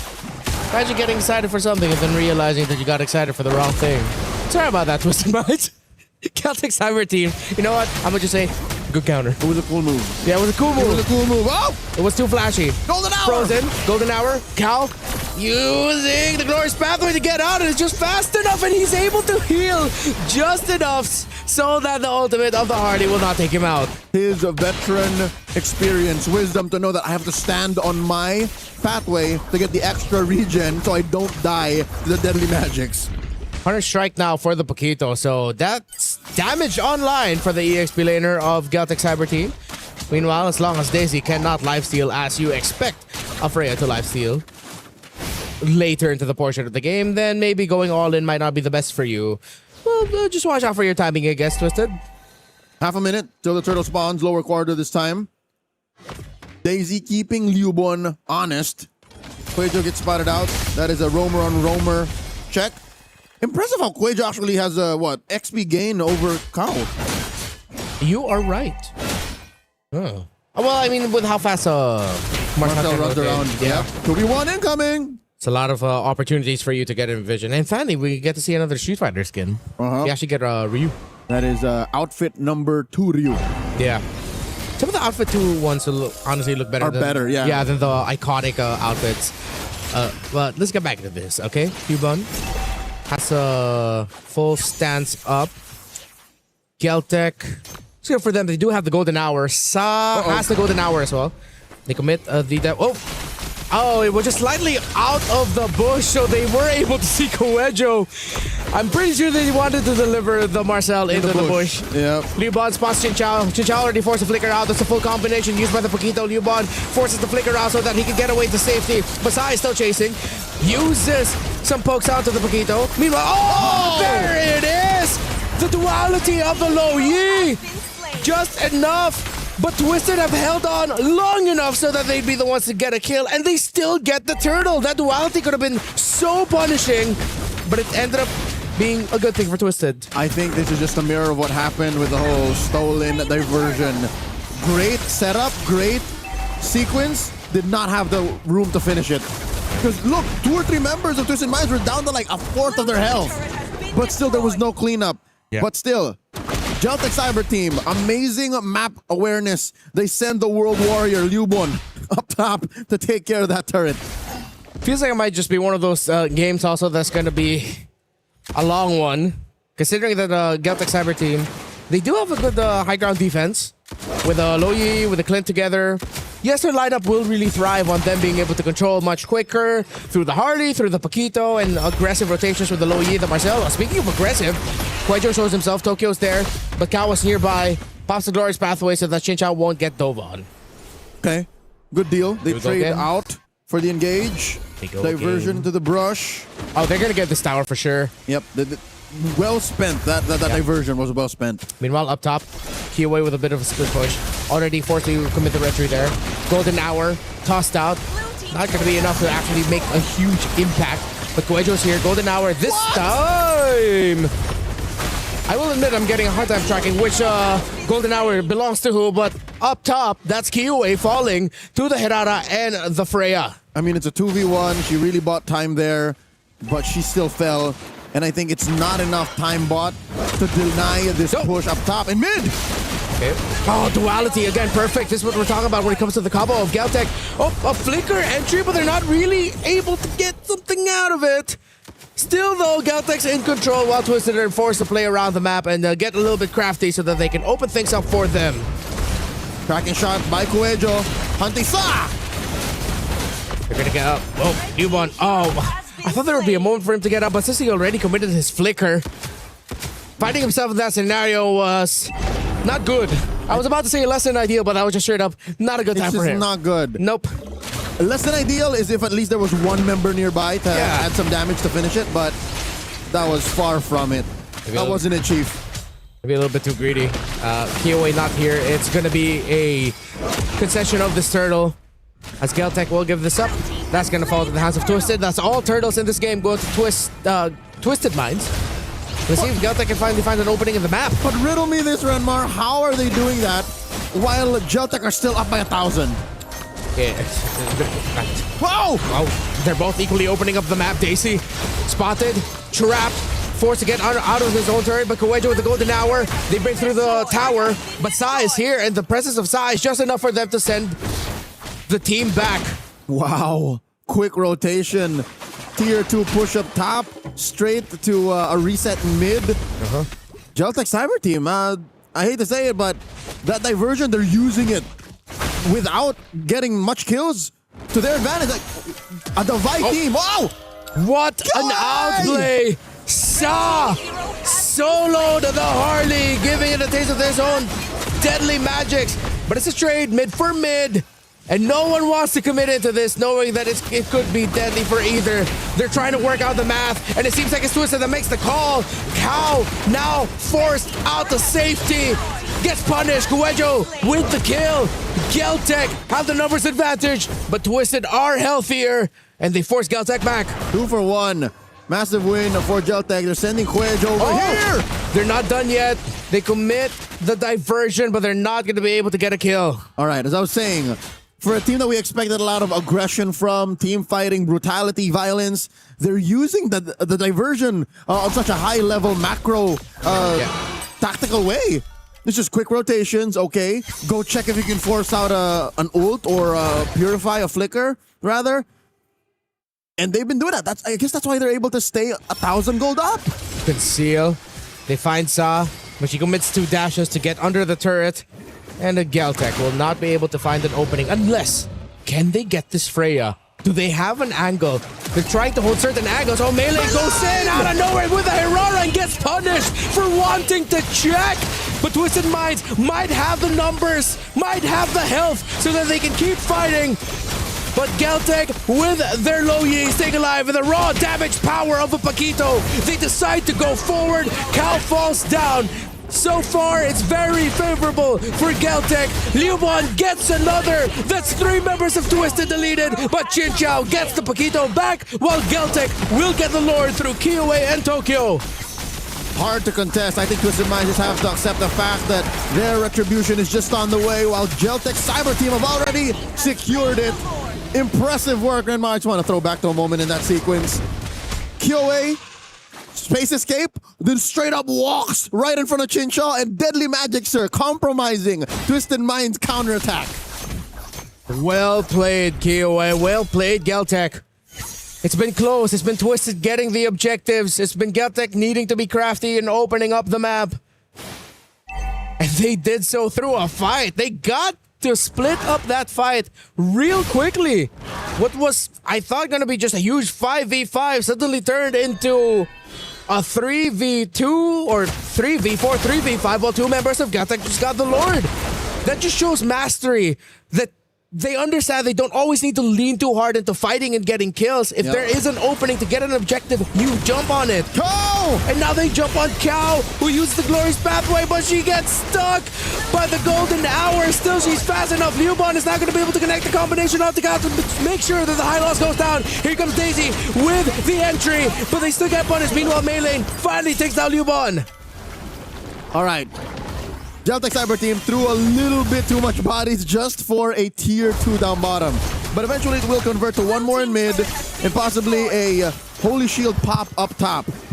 So who am I to question how they sacrifice Newborn. When they're getting so much of the map, they straight up turn it red. Renoir, you can sniff it. The sweep just around the corner. A sweep plus advancement into the knockout stage. It's been a while since we last saw Kiwi on this stage, but how poetic would it be? In her comeback at MWI, didn't even need to go through the lower bracket to advance into the knockouts. Also a testament to the skill and ability of Newborn, Son, Huejo, and Tokyo. Relatively unknown to us, but they are making themselves known to global MLBB to be able to take down very notable names in Daisy, Melee, Sa, Kao, and Chen Chao, but the game is not over just yet. They said, oh, they accidentally sent the Clint! Oh, it's a disaster! Golden hour to save the situation. Tokyo lives! She's still fighting! The rest of Geltec decided to commit the defense of the Clint, and it works out! It could have been so much worse, but it turned into 2 kills for them. It could be a third, but Jin Chao gets the flicker away! Talk about battlefield improvisation. Tactical adjustment down to the very last nanosecond. Geltec Cyber Team, y'all should have gotten wiped out or at least lost Tokyo for that singular It's happened so fast. It happened so fast. If I'm Tokyo, I'm telling the rest of the team, guys, what the hell was that? Okay, but thank you, but that shouldn't have happened in the first place. Bald guy in a sweater watching football meme.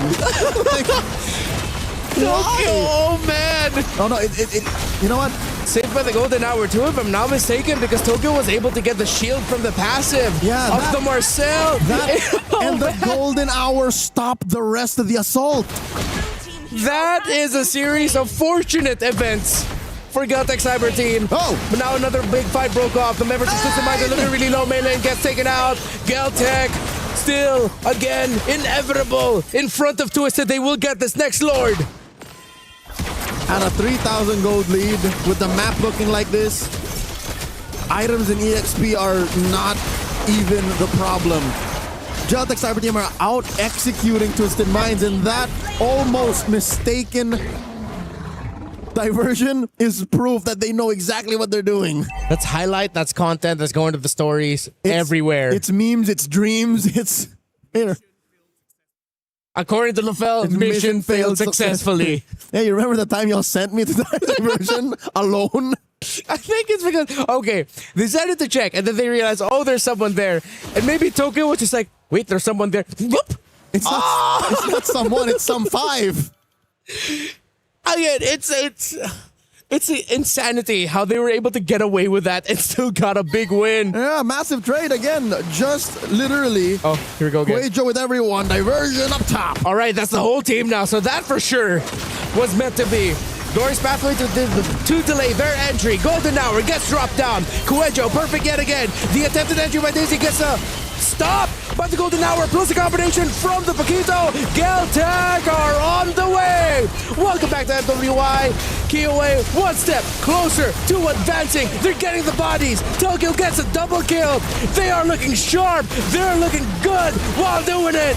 And Geltec still need a little bit more. They don't have the minions. They can't end it just yet, as Twisted are holding on for dear life. Mid lane up next. Down goes Sa. 3 defenders left. The turret crashes in. Geltec, I don't think they're going to make the same mistakes. They're going to force it. Point blank diversion. Where'd they go? Geltec Cyber Team shuts down the Bruno, and they will advance into the knockouts with a sweep over Twisted Minds. Despite the long wait, prior to Game 2 starting up, it seems like that did not do anything to the momentum, to the focus, to the state of flow that Geltec are in. Their specific brand of aggressive MLBB and, of course, playful shenanigans in the battlefield have earned them a slot in the knockout stage. That has to be one of the most iconic. Coach Osprey is like, Coach Osprey, no. He's sniggering. He's like, you know what? That is one of the darndest things I've ever seen. Guys, apologize to Tokyo right now. Here's the thing. If I was Tokyo, I would tell the team this is why my Clint was first pick. You put me between 5 people, and I still survive. And it's not even the most safe gold laner. Yeah. He has 1 dash backwards. He's not a Moskov. He's not a Claw. He's not a Hanabi. I'm gonna say this now. That is the most iconic win of MWI so far. Yeah. It's one of the moments of all time. Only on Stream B, baby. That's where you can philosophically say it, that mistakes can be opportunities. Yeah. Remember her game number 1? We said that someone has to throw bodies. Yeah. They embodied that differently. Let's throw the body of our gold laner. The gold laner, dude, like it could have been like the EXP laner. Maybe the mid laner would have survived that. Can you imagine though how insanely fast Tokyo was to react to all of that? She survived with like this much HP. Still, that's a dash, flicker, and while simultaneously yelling, "Help!" Okay. It might also be a testament to her team's reaction time. They're all like, oh, I think they realized, oh, we brought her over. Oh no! Or it could just be one of those moments, be like, I bet you won't survive that. Watch me, Mungos! Hey, Tokyo. Like, I don't know. I feel like we gotta talk to Osprey and just be like, what happened there? And how was his reaction back? Okay. Is that Tokyo or Kyo? It's Liubon. It's Liubon? Yeah. Okay. Well, Okay. I hope they ask about the Tokyo thing. I mean, That Max's here. He can hear. Like, ask about the thing. you know what that was? That was a Tokyo drift, man. The Tokyo You know what? trip. Okay, we're gonna be looking at the highlights. We gotta see how that even happened in the first place. Yeah. It literally just... Like, did she walk in, or did the rest of the team be like, you know, this is not good? Boom, they all disperse. What if that was on purpose, right? What if? I kind of hope it is. It's like, you know what? We know Tokyo. She's gonna space out. Watch me send her here. That's really. Oh, it is a moment. Oh, that's so fast. Yeah, but the thing is, it doesn't show the before, so we don't know how Yeah. that really happened. It only but- showed the moment proper. Yeah. I really think it was because they thought they were going together as a team. When they saw one, they decided against it. But by the time they realized they were going out, Tokyo was way too far from the edge of the circle to get out. I have a theory. Yeah. But, Maybe Tokyo was fixing her items. You know what I mean? Like just juggling or prioritizing something. And then, whoa, ah. It happens to me plenty. That is TikTokable. Yeah. Right? For her to build her brand, you know, just take that clip and be like, hey, look at me, man. Yep, I survived this. Even my team can't kill me. And they tried. that is one of my favorite things ever. Yeah. Stream B. If somehow something else tops that, I'll be impressed. Yeah. That's a challenge. Okay. How? What? How else would... Nothing shatters Chincha, dude. Yeah. I think the only thing, like other than Iluyi, is like Jawhead, Johnson, that can like sabotage your whole team. What other things can do that? Matilda. No, Oh, you yeah. have to press that. You have to press that. Yeah. That one is really on you then. Yes. What else? Anyways, a Grok wall. That one is good. Yeah, That one is that's a classic. You know what? First of all, we would like to say congratulations to GCT making it to the knockout stage. It's not the end for Twisted Mind, which is also like should give them some breather. They will have one more best of 3 to play, you know, dictating whether they get to the knockouts or get eliminated. Speaking of, it looks like Aurora unfortunately has been eliminated. It's a sweep. In fact, while we almost started the game, Vitality and Genji is already started. So A caught up. Yeah, well, they're in their third ahead. match. They're ahead. We just finished our second one, so we'll see. It's a race of time, but also it would be very interesting to see the development of Genji against Vitality, because again, that was the grand finals of 2025. It really can go either way. I love it. Saudi, that was the grand finals. Paris, it's just in the group stage. It's Christmas in July. And winning it gives you a ticket to the knockouts. Yeah. Wow. That's gonna be a good match. Oh, they're already in the draft. I can see it. Yeah. Picking, banning. Yeah. Check that out. I'm more excited for the interview. Yeah. Please, if you can. Actually, no, you all have the capability. Just put us both up. You have A the and B. freedom. Well, with that, we're going to be throwing it over to Naisu for an interview. Please ask, how did that Louis thing happen? Thank you so much, guys. I wish I could ask that, but I have another question. We're with Leo Bond, the XP laner here from Geltech Cyber Team. They just move on forward now to the knockouts. Congratulations, Leo Bond. Thank you. My first question is something that we all wanted to know too. In game 1, you guys picked the Aulis pick in the jungle for KOA. Why the Aulis? Because KOA like Aulus, and also it was a Spray's idea. Okay.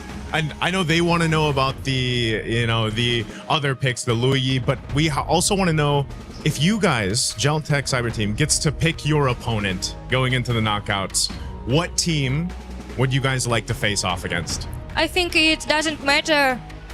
Any team. Any team is fine. You're ready for any team. Okay. I think you guys are well prepared from what you showed us. I mean, even Tokyo. I think Tokyo is well prepared for the knockouts after being sent through the diversion. Last question, Leoban, before we go ahead and pass it over.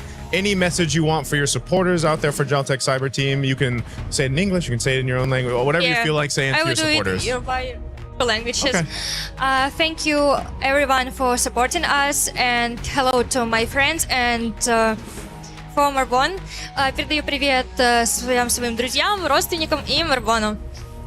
Okay, thank you so much. Congratulations again. Thank you. And good luck in the next stage of MWI. That's going to be it here for us. We're going to be throwing it to a bit of a break before our third match. We'll see you guys after the break.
Play is in our DNA.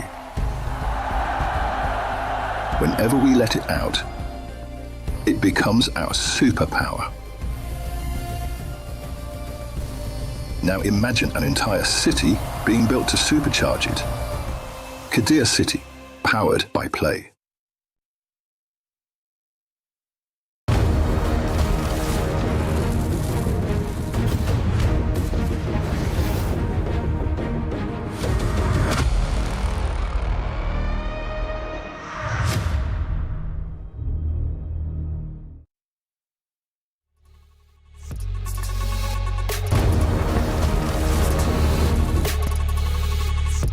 Welcome back, ladies and gentlemen. And it looks like we are starting the match right now. It is going to be Na'Vi going up against Falcon Daisies. And this is, believe it or not, this is an elimination match. Na'Vi against Falcon Daisies, which again, both teams are one of those teams that people have been looking forward to actually advancing to the knockout stage, and one of them is not going to do that. Welcome back. This is MWI, Mobile Legends Bang Bang Women International at the Esports World Cup 2026. My name is Vel. Alongside me is Leo as well as Naisu. Thank you very much, Naisu, for joining us for this one. That was an amazing series, by the way. A lot of things happened in both game number 1 and game number 2. Yeah, it took a bit to get there, but I wanted to ask. I know I was just on stage there with Leoban. I wish I could have, you know. You could have. You could have. You have free will. I wanted to, but she asked me, please keep it simple because, you know, so I had to, right. I don't know. I pre-prepped her a little bit, man. I wanted to know too, but you know what? Hey, let's just ask Osprey off stream. We'll just go ahead and ask that. But they gave me a gift, by the way, too. Thank you so much, Geltech. You say spasibo. Huh? Spasibo. Spasibo. I should have asked you before. Hey, what a match though. Full send that Clint. Dude, Clint first pick was already a surprise. I did not expect for Clint to be thrown into a diversion and then not dying, and then Geltech gets 2 kills.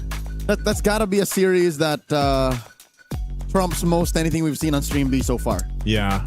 That is the most Murphy's Law I've ever seen. where anything that can happen will happen. I gotta stop this guy from watching. I was gonna say that was about the discussion you guys had too before jumping in the game too. Dude, like, I don't know, something about being bored leads me to learn about physics. Maybe next time I'll learn chemistry. I learned a bit about biology, but we'll talk about that later on because now we got to talk about Na'Vi. Na'Vi against Falcon Daisies here. Gentlemen, this is not the level of play we're expecting from both teams. Falcon Daisies, at least to be fair, put up quite a fight. They took it all the way, and for a majority of Game 3, that clincher, the rubber match in their best of 3 yesterday against Falcons Vega Mena, could have looked like they were going to win, right? Yeah. On the other hand, Na'Vi PH, Joseph, what's happening with Na'Vi PH? It just happens to be that we're two Filipinos over here. It could be 3. It could be 3. It could be 3, right? We have the balance scales here right now. But I will say this. I think for a lot of people, because this was the question I had, like, what happened in the matchup for Na'Vi PH yesterday? And it was just I don't know, I feel like for a lot of us too, even on the broadcast or the viewers watching, it just didn't look like the Na'Vi you kind of expected to show up here for MWI. That, and historically speaking, right? Maybe go back a year, 2 years, the Kamai have always had Team Philippines' number. That's it happened true. more than once. That's true. That whether in the men's division or the women's division, they've always done well against us. I guess shout out to the coach. They understand that Mirai is one of the playmakers for the team. Right? I still remember game number 1. They didn't have a lot of crowd control. By the way, this is not Ayanami, Keishi, Rain, Mirai, as well as Rian. And yeah, maybe just picking off Mirai over and over and over again is, I guess, a simple solution to deal with Na'Vi PH. That, and they were able to somehow relegate not Ayanami to becoming just a body. Yeah. That's not how Not Ayanami plays. If not for the Savage Empress, Shinoa, back in 2024, I think Not Ayanami would have been my MVP. Yeah, 100%. But I think also you can look at, man, Falcon Daisies, they probably saw exactly how zoned in they were on taking out Murray, and that was a big game plan against that matchup against Na'Vi PH that they probably will look to replicate the same thing in their matchup now against Na'Vi Philippines. And if they want to go ahead and draft that way, I mean, gentlemen, already in the first 2 matches, we've had how many more unique picks, right? More unique heroes come to the forefront already here at day 2 at MWI. And I know the same thing has happened even on Stream A. So there's a whole lot of, I think, flexibility.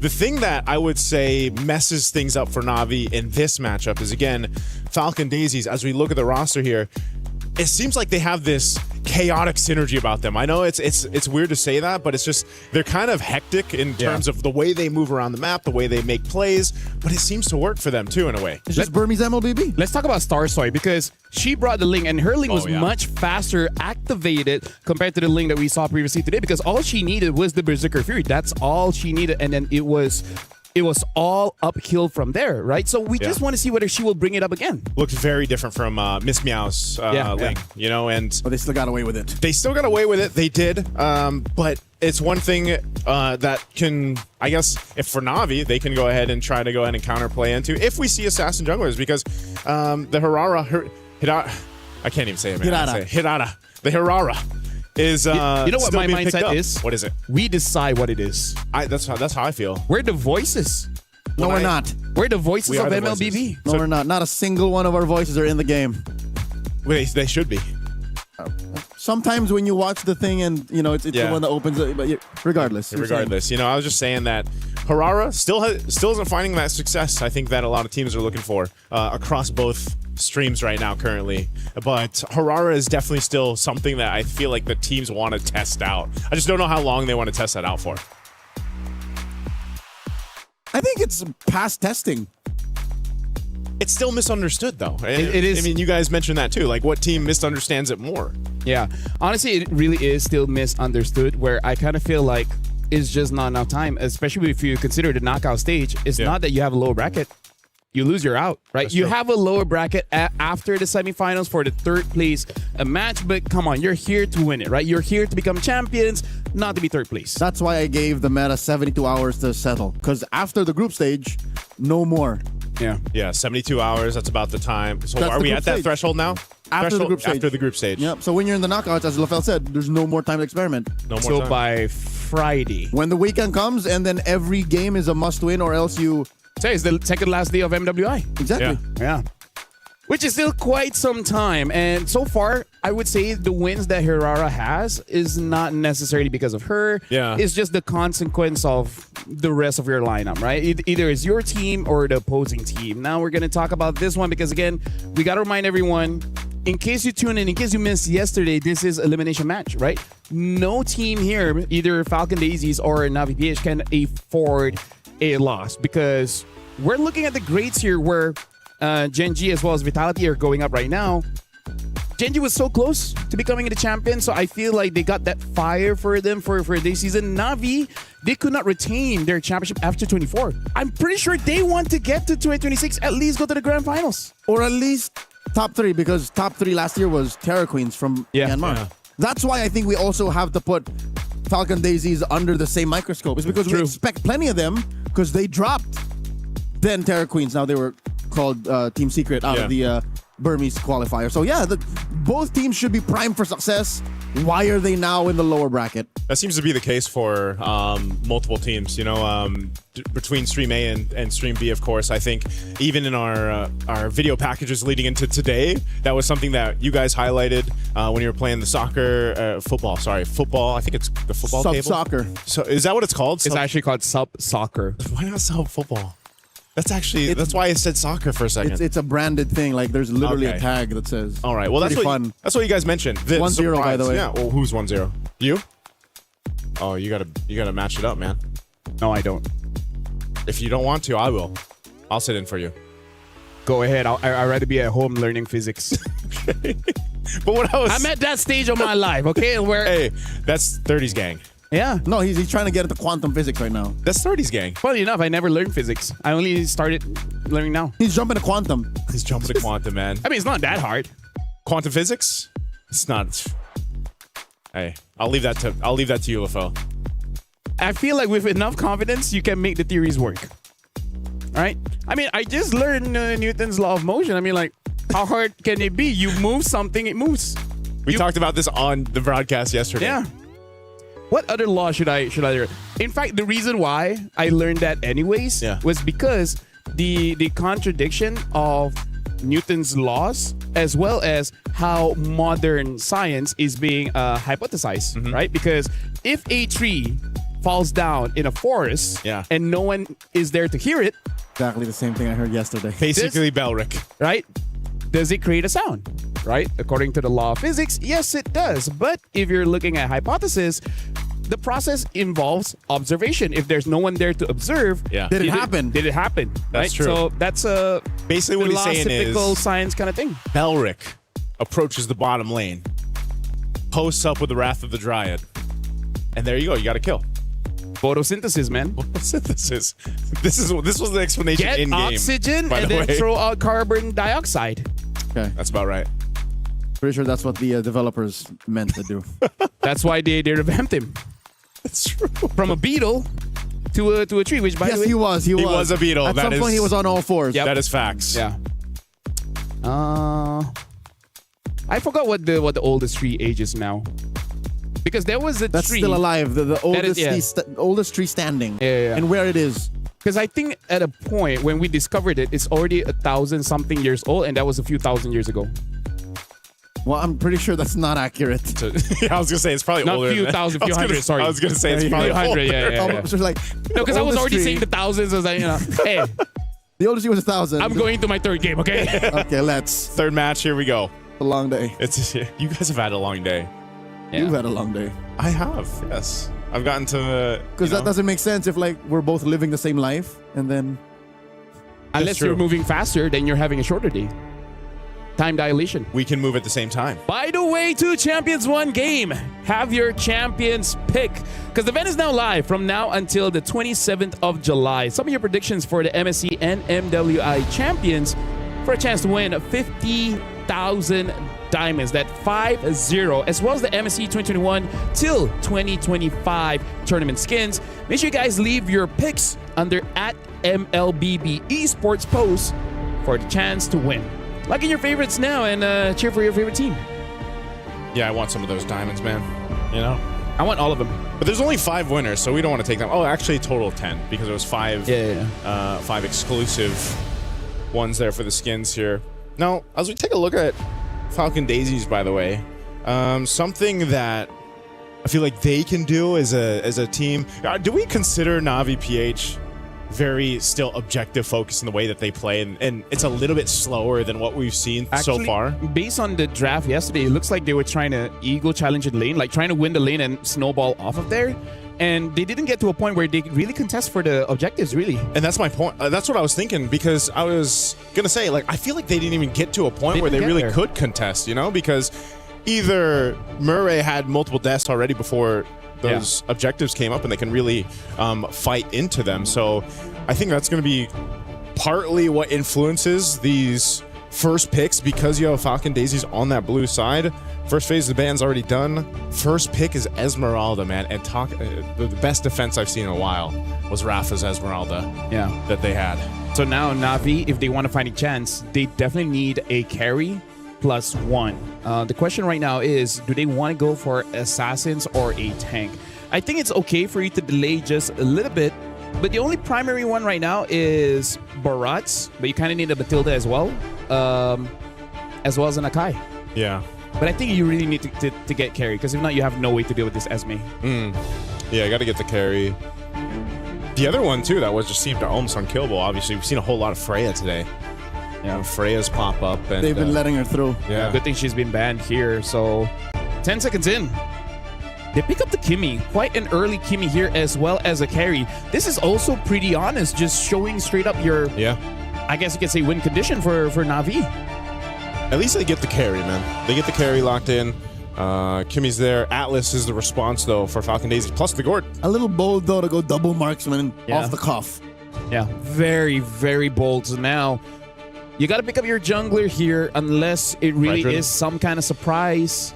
I'm just worried going up against the Gord. That might be a problem. Yeah. Now that you mentioned the Fredrin, remembering yesterday's Nolan in the hands of Keishi. Yeah. She's a very good assassin, mechanically gifted, this young woman. I think she's in limbo. I think she's in a weird spot. It's like, what do you want? What guys want me to do? Yeah. That's the tough thing about patches, man. Like, you have to constantly learn, relearn, forget, relearn. So now they're going for the Akai. I think it's just like, okay, you know what? We've practiced this for like the better part of 3 months. Might as well stick with it. Yeah, even with the nerfs, right? Like, Akai is still, it's picked up quite often. The clear speed is slightly slow, but if you're not going up against like a Ling, a Yisun Shin that kind of takes your farm away, it's not that bad. Yeah, because at this point, I mean, in this level of play too, so I saw a whole discussion about the Kai nerf, you know, online, and people were saying that they just put him in the dirt, and I was like, I don't really think he's in the dirt, think so, no. You know, and it's still valuable to have that durability that it brings, but also the heavy spin, obviously, being able to still actually contest an objective, a turtle or a lord, what it might be, by having a heavy spin and just getting in range to go ahead and try to get the retribution. You know, that is so valuable in the competitive scene on the international stages like now. Can I just ask, is King Salman the kind of coach that would put this Akai as a flex? Yeah. King Salman is fundamentally and tactically sound. So if there's room for flexing, as you would in red, if it's necessary and it's possible, he would. But seeing what happened yesterday, I hope they don't. Yeah. I hope they're more just plant their feet on the ground, stabilize, win clean. And that makes me think, what does Murray want here? Because what did we see yesterday? The glue and she picked another hero where it was the same treatment, right? She was just kind of bullied. So what does she need to go ahead and contend against an Atlas like this, and knowing that, you know, not only do you have to help kind of set things up so the Kai isn't just burning the heavy spin, but, you know, being able to follow through, whether that's the traction pulse that's thrown out and giving that space to the carry. Having the Kimmy, I feel like she needs something just a little bit more forward. Let's see here. I'm only really thinking of the Cho. Maybe a Grok. We've seen a few Groks. Oh, yeah. This MWI. The Yuzong got banned out. I think that's a very good ban, because I feel like they need a diver. Other than the Lapu and Alice, something of that nature. Yeah, I'm thinking maybe the Lapu here. The only thing is, it's bad against SM. But other than that, you know, just play safe. Yeah, if not a Lapu, right? What?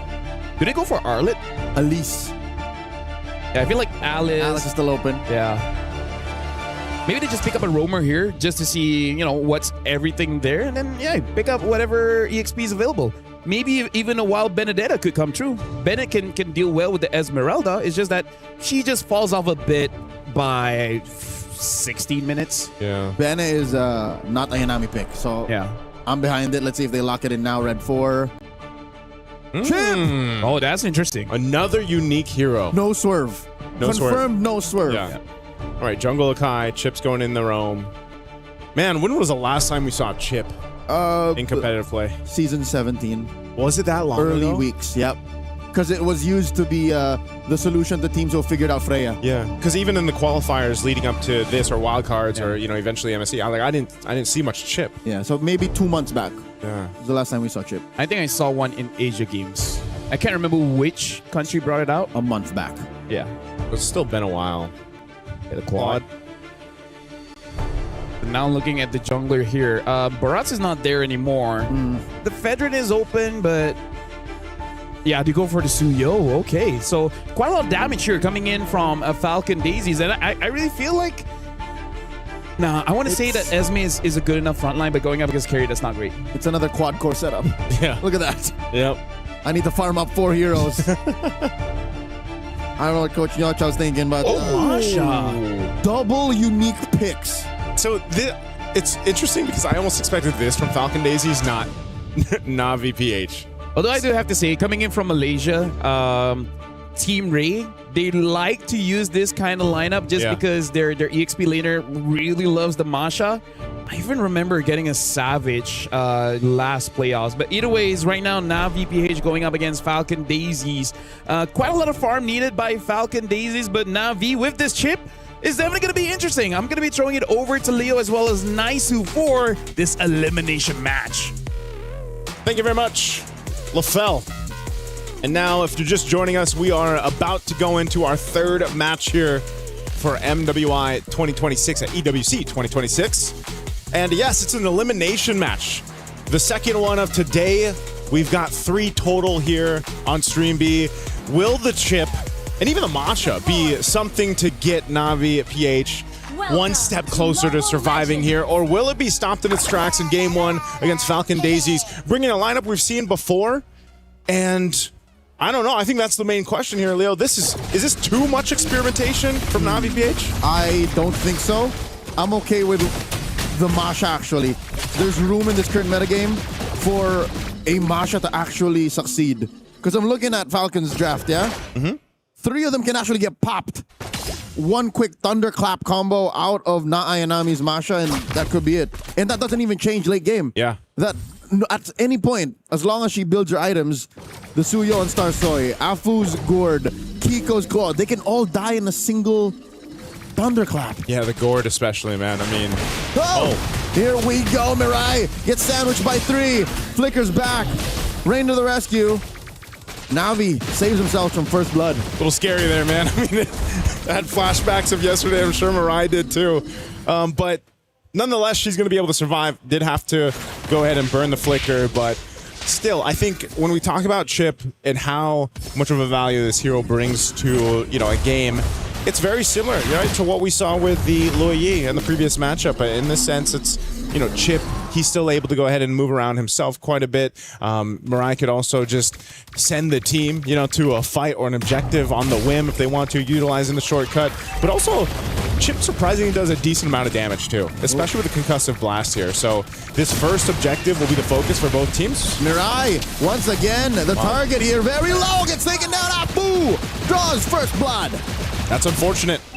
Mirai knows that she didn't have that flicker available, but they potentially could have set something up in the mid, and unfortunately they just got kind of outgunned for that first blood go in the hands of Falcon Daisy. So, and that also went over to the Gourd, right? That early kill, get some early scalability going on here on the Gourd. That's something that's going to be cause of caution for Navi. Now first turtle is up.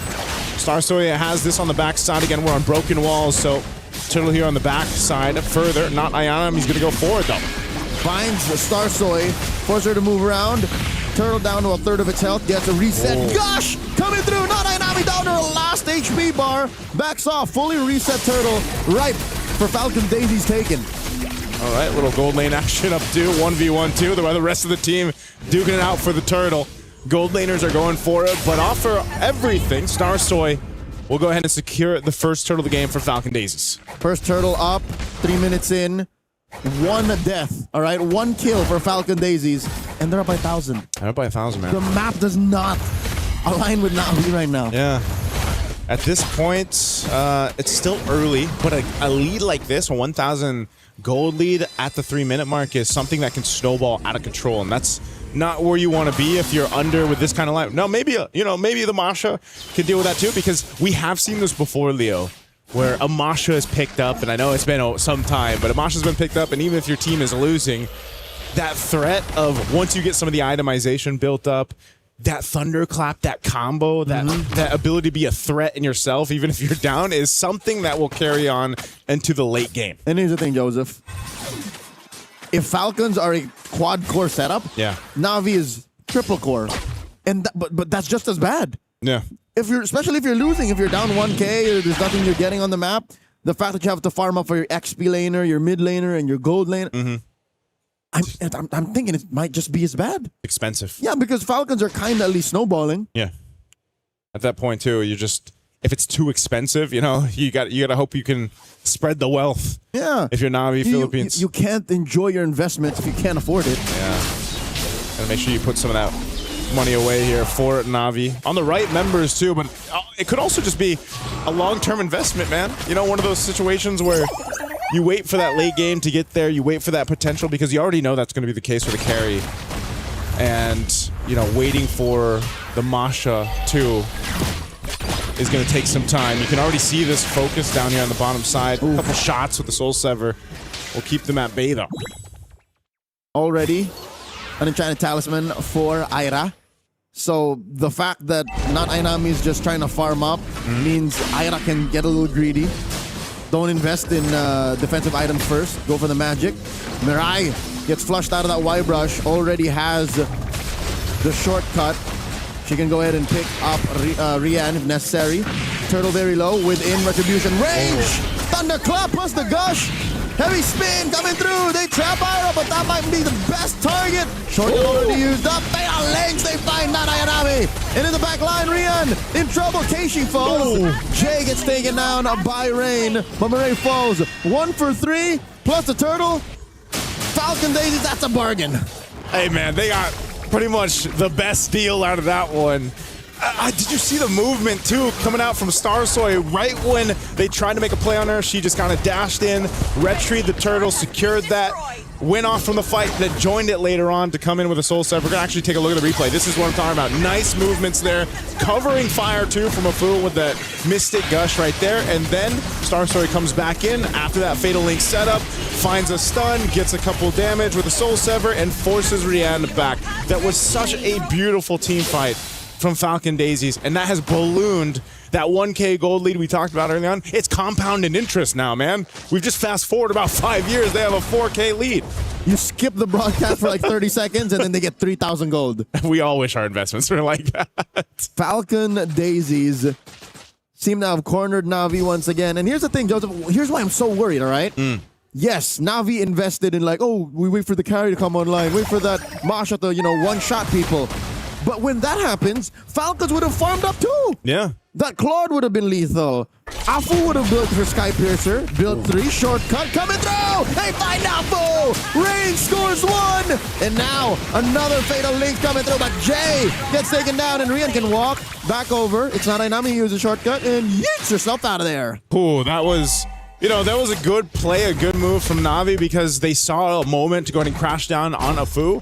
And she even she burnt the flicker. She burnt the Mystic Gush, but she just got deleted so quick. And that's something that I want to see from Na'Vi, man. Be a little more decisive when they have those opportunities to take them, because they can't let things get snowballed out of control. That's a step in the right direction. This turtle is up. Last word of the game. Na'Vi's in position, but you're going to see the swing forward now from Kiko. She wants to go ahead and join this fight. I'm not sure, too, if Na'Vi just wants to continue to play slowly. It seems like, that seems to be the game plan with a chip. Maybe they're also just waiting, because if they use a shortcut and they don't have the firepower, it's not going to work in their favor. Mirai with a conceal. What's she looking for? Ira takes a few shots. Turtle very low, looking for the gosh, finding Keishi off camera. They got the push. Keishi secures the turtle, but gets taken down by Ira. This is a tough fight to be in. Ira flickers back. Light wheels coming in from Rian, and they back off. The flicker from Mirai to save herself. Navi happy with what they got. Nami repairing the situation up top. Yeah. Oh! Starsoy scores. Styling with that Sky Piercer. Jay wants more. Forces Rian and Rain underneath tier 2. She's just being a threat. She didn't have Fatal Links.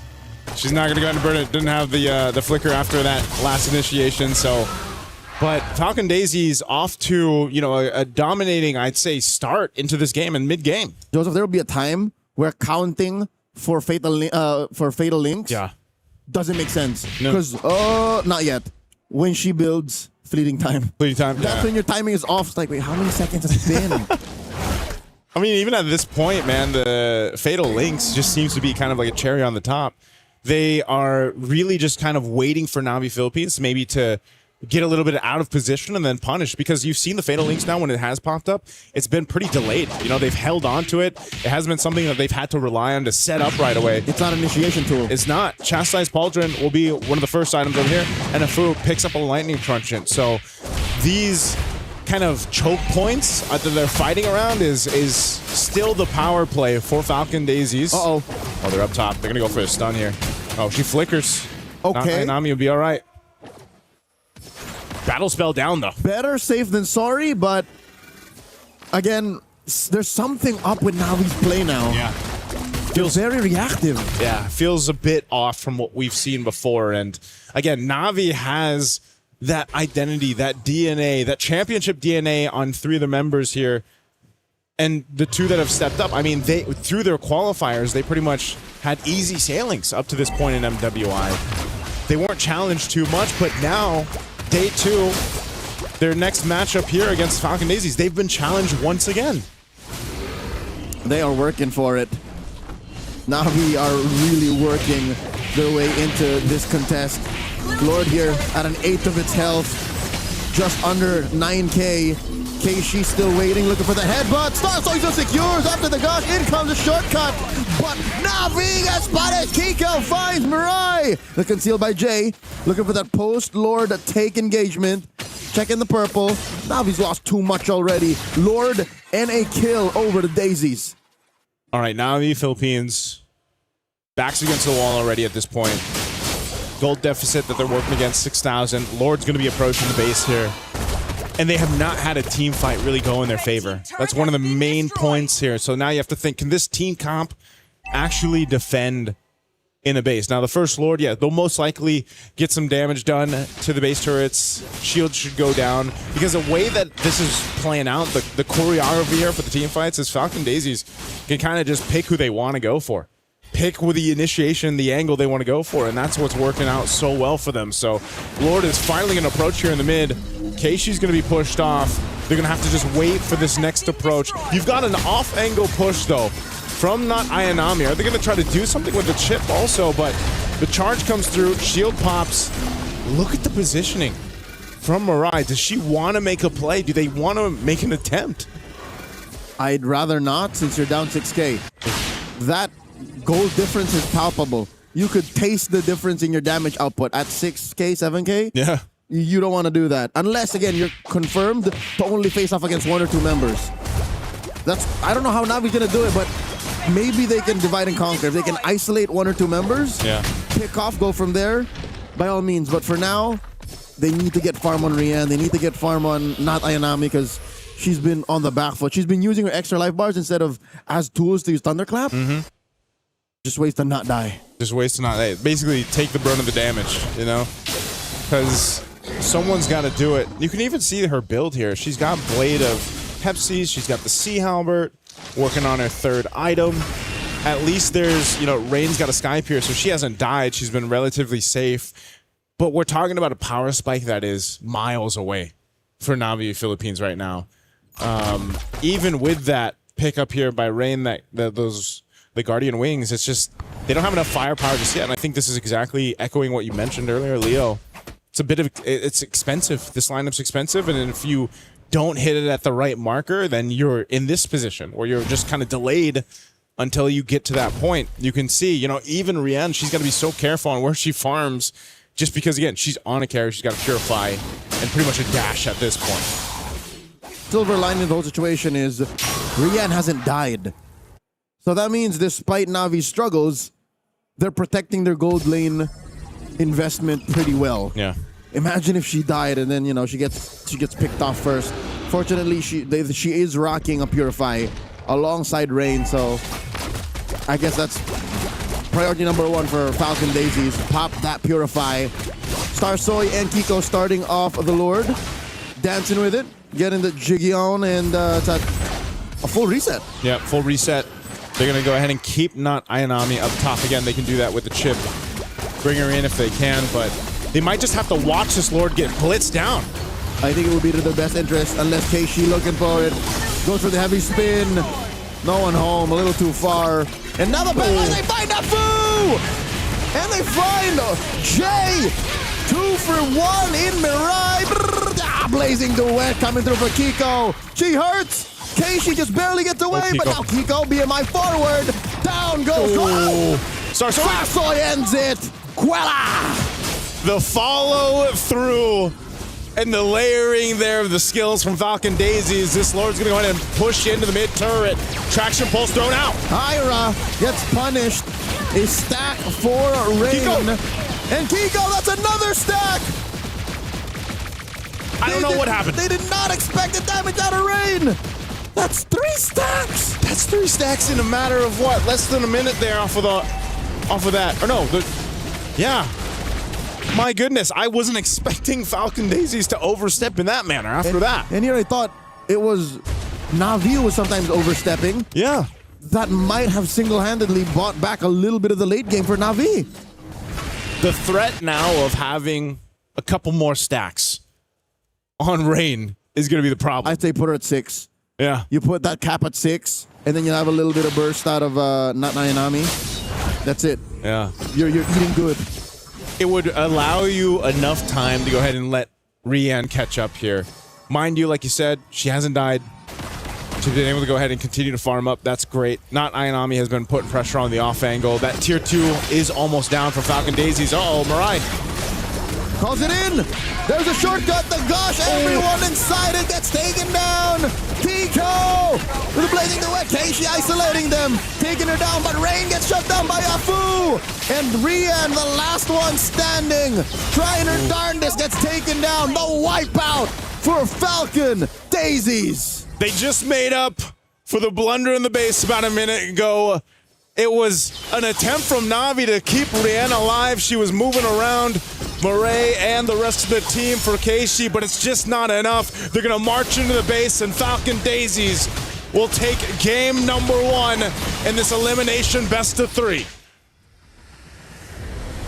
Match point for the pride of Myanmar. These ladies flew all the way to Paris not to get knocked out the earliest out of the tournament. But this puts into context, into perspective, how dire it is for the once champions of MWI. Yeah. It's, there was a moment there where it's like maybe 1 minute of that entire game where it seemed like this window of opportunity was opening. Just maybe for Navi Philippines, but Falcon Daisies, I think even after that attempt in the base, they're like, whoa, hold on now. Hey. Let's recalibrate here, because they don't want to let a lead that they built up, almost 7,000 gold, slip through their hands. We have seen that before, but at least in game 1, it doesn't happen for Falcon Daisies. It was a one-time thing, couple of stacks on Rain out of nowhere, but I think it would be a fever dream to hope.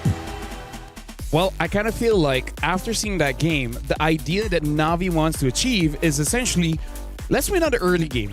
Yeah. But all 3 games that they played in MWI so far, they haven't successfully had a good early start. And part of it is, it looks like the team is just like, you know what, let's just deal with Mirai.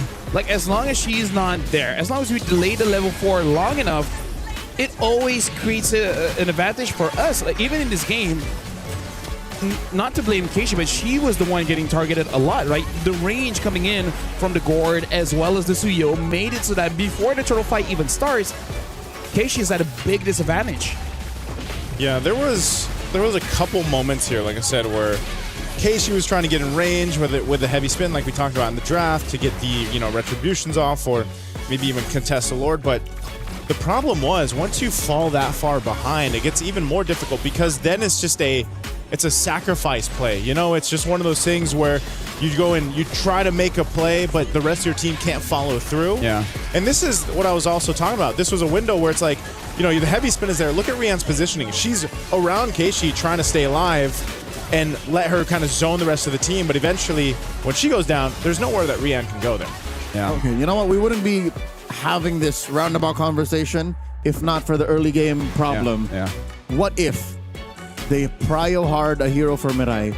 What if she gets like a high tier roamer like a Marcel, like a Gatot, like a Hylos, like an Atlas? Yeah. My worry is that they're trying to find that hero. They just couldn't find it, right? That's the reason why we see the chip.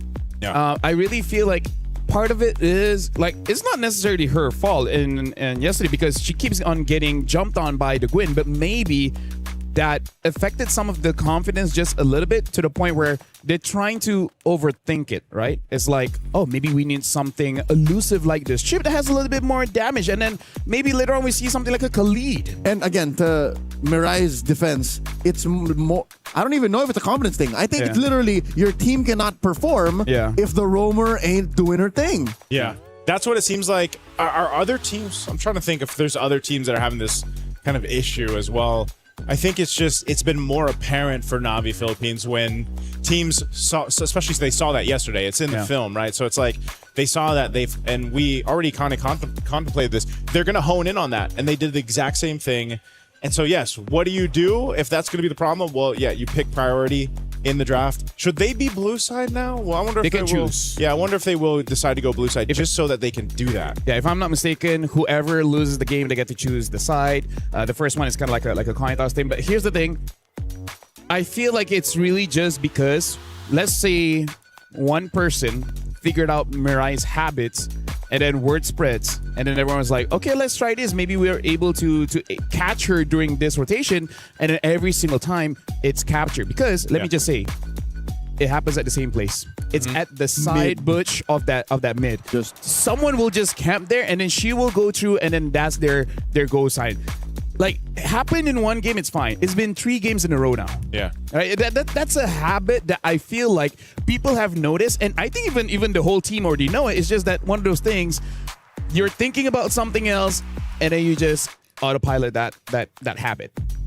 I think one of the things we've seen so far is that mid lane first 30 seconds or so, right? Where it's that pressure between, even if we don't get a kill, we get some battle spells out, because that is the tendency.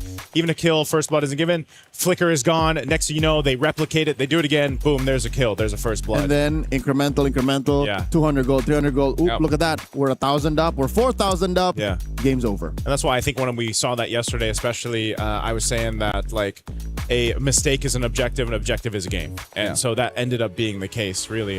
So hopefully some adjustments can be made. And I think, even more so, you could just say it's going to be a draft thing, but like you mentioned, it might just be a habit that needs to be changed, or maybe the whole team needs to come up with something new. Actually, I feel like they tried that in draft. I feel like the Kimi was supposed to have priority, or at least if Mirai was attacked, then she can follow up. And they even have a tank in the jungle in case Mirai gets focused down. There's a secondary tank. So I feel like they tried to solve the issue. I feel like the idea is there, but there's just something going on that they just could not win the early. And I feel like that, by hook or by crook, has to be figured out by game number 2, because it's unfortunately elimination match. And if they went out of MWI without a single win, that's gonna be all over social media. Speaking of, looks like Renmar was able to find someone from Na'Vi to talk to, and hopefully give us a different perspective, a different look of what's going on. So Renmar, it's your turn. Well, she's not from Navi, but she's also from the Philippines, someone we know very well in FPLPH. I'm here with Shara. Shara, how are you? I am great. Hi, guys. So I am shy, but not literally shy, and I'm cheering for Navi PH. I am so happy that even though we're on an English broadcast and interview, that you're still bringing your energy here. But well, okay, let's start it off. Well, did not expect that, so we'll start off casually first. How are you coming to Paris? Is it your first time here? Yeah, first time. First time here. So have you gone around? Have you seen the sights? Not yet, but after this game, I will. All right. So of all the places in Paris, where do you want to go first? Eiffel Tower. Of course. Yes. Are you gonna get that expensive ticket to go to the top to get the view? Yes, of course, because I want to see the view. Yeah, okay. So if you can afford that, can you bring me along too? Yeah, do you want after the after game? this, Yeah. we'll bring the rest of the English broadcast. Okay, let's All go. right, I got that for the English broadcast. But now, of course, real quick, just so that our fans here know a little bit more of you. Who are you and what do you do for the Filipino MLBB community? Oh, I am an official Mobile Legends streamer, so you can actually see me doing ML while dancing and singing like that. So, yeah, you can watch my stream if you want to. All right. We need that energy to buff up our girls here. They're locked in right now. But how will Shira motivate Navi so that they can win this game and they don't get eliminated and we go to game number 3? Okay, I think that I'll just do the Odette voice. Okay. You know the Odette voice? Yeah.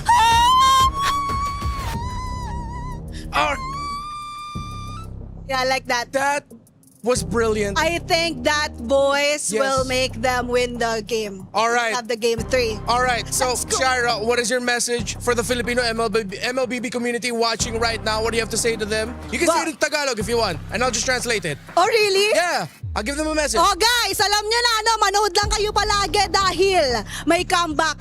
Kung may comeback sa totoong buhay dito rin, guys. Please, go Navi PH, kaya nyo yan! Navi PH will make a comeback. That was Shy. This has been Renmar. We're going to go to a quick break. Thanks, y'all.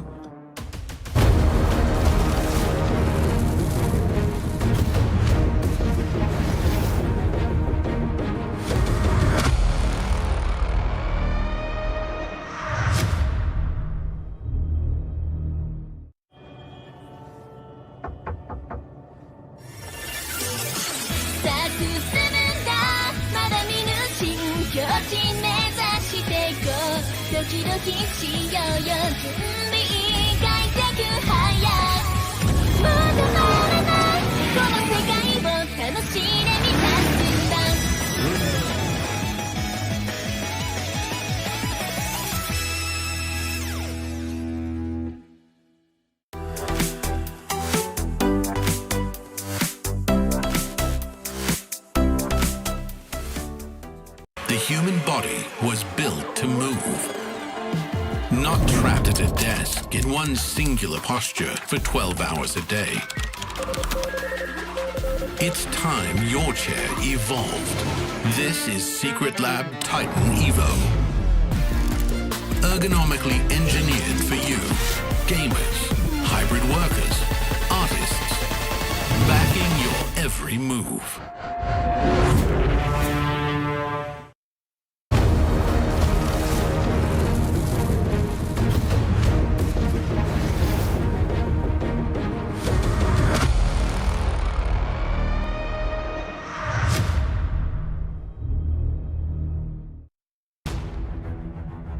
Thank you very much, Remar, as well as Shy. We needed to take a break.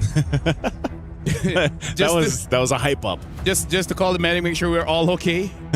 I talked to Remar for a bit just now. Yeah. He was not as responsive, but he needs the time. He needs the time. Speaking of, we're about to jump into this game. Hopefully, after the energy brought by Shy, it gave Navi a wake-up call. It's a buff. Yeah. In the Philippines, that would be known as a buff. That's a buff. Yeah? Yeah. You're buff. Thank you. So are you. Getting there. You look great in your outfit. Getting there. But that's actually, you know what's weird? What? I know my outfit is green, so it messes with my eyes. I was about to ask you if it's green. I believe the correct term is sage green. Did you have to confirm? No, legit. Like, I'm looking at my own body and I'm like having weird visual, like optical illusions. Like, I'm not sure how many times I'm gonna wear this. For context, to the viewers out there, LaFell and I share the same color blindness. Yeah, I'm sorry that you have to look at me. So I wasn't sure if it was green or not. Well, looks like the draft has started here. Now the Philippines is gonna be on blue side. First pick here, banning out the Akai, as well as the Phoveus, and now even banning out the Esmeralda, which I feel like is well deserved. And now Falcon Daisies already banning out the Marcel alongside with the Paquito. I wonder if a Freya is up next. Oh man! Even though I'm not so sure what else they want to ban out. If it's not the Freya, like first pick is scary. Yeah, but also like let's see too. Right? Are they going to go with what we talked about before the break? Of, you know, do you want to secure yourself a solid option for Mirai already, because she's been struggling, getting picked on basically, and just kind of taken out, especially in the early portion of the game? Or do you just build a game plan around it based off, you know, securing something else? The Freya was the last ban, so if you want to be safe, I'm thinking Matilda. Matilda? Yeah, Matilda. Yeah. And hopefully that Falcon Daisies does not have a Khalid in their pool. Then you what? Matilda Barretts? You go that combo from yesterday? Yeah. Barretts is pretty solid. It's just that we're not sure whether they have enough practice on it or not. Now, first pick, I think even they're really considering, like, what is the prior here? Because Esme, Paquito, as well as the Freya are banned out. So I feel like all the other EXPs are counterable. So maybe that one has to be delayed quite a lot. Eve, maybe. Oh, the Belric. The Belric. Respect the Belric for our first pick here. I think that still serves its purpose of a solid choice. The Belric stocks have been rising. Yes. That's why we've been talking about photosynthesis so much, you know, over here. But yeah, you also have to really be able to go follow through with the setups that come with the Belric, right? It's all off of that Rapid Dryad, the combination with the Flicker. Even if you don't have it, there's still good team fighting potential there. But the Uranus is not what I expected to come up right here. The Gourd, yeah, makes sense, but I guess they wanted to go ahead and just lock in that XP for Arya. Yeah. Now Lilia does get picked up, and honestly, because of the situation with the Mirai, even if she dies early, because of Baxia's passive giving 30% more on her HP items, like eventually she will scale up to be nigh unkillable, and now the Atlas get picked up as well. Yep. So I'm thinking Falcons will ban out the carries, the Claudes, because they have a pretty solid front line here. You want to get those empty tanks out of the way. Yeah, get the empty tanks out of the way. Actually, even they themselves can pick up the carry, so maybe not. Maybe just ban out one. I expect it to just be banned out. So then what do you pick up at the gold lane if the carry's gone here on both sides? The Claude being open. We might even see 3 gold lane bans come through off of this, or 3 marksman bans come through, just because of the nature of the first 3 picks for both sides. There's the carry like we expected. Maybe even 4, and then we see a Hanabi again, right? Because both teams do not have a gold laner. Yeah. So yeah, carry banned out. I feel like for Na'Vi, maybe... I feel like Na'Vi wants a Claude, but there's no way they're going to get a Claude, right? Because the Claude can deal well with the Uranus as well as the Gourd, but I see no way that Na'Vi is able to secure a Claude. Let's see if they do hone in still on Marksman. Other than the Marksman choice, once we eventually get there, let's see, for Na'Vi you need your Marksman and then you need your XP lane. Knowing you're going against the Uranus, you already banned out the Esmeralda. What would... There's no way, right? There's no way we see the Daira. We talked about it yesterday. I think we'll see a CC first. Yeah? Before we ever see a Daira? Yeah. I already played a CC yesterday. Yeah, no, meaning like against this Uranus, I feel like between CC and Daira, you go for the CC first. For sure. Yeah. For sure. Other than that, the Alice is still up. Alice is also like one of those wet blanket fights that you have with Uranus. It's just like, I'm surviving, you're surviving, I love you, you love me, we fight everyone else. What did you call it yesterday? A women, if it's a gentleman's agreement, it's a women treaty. It's a women treaty.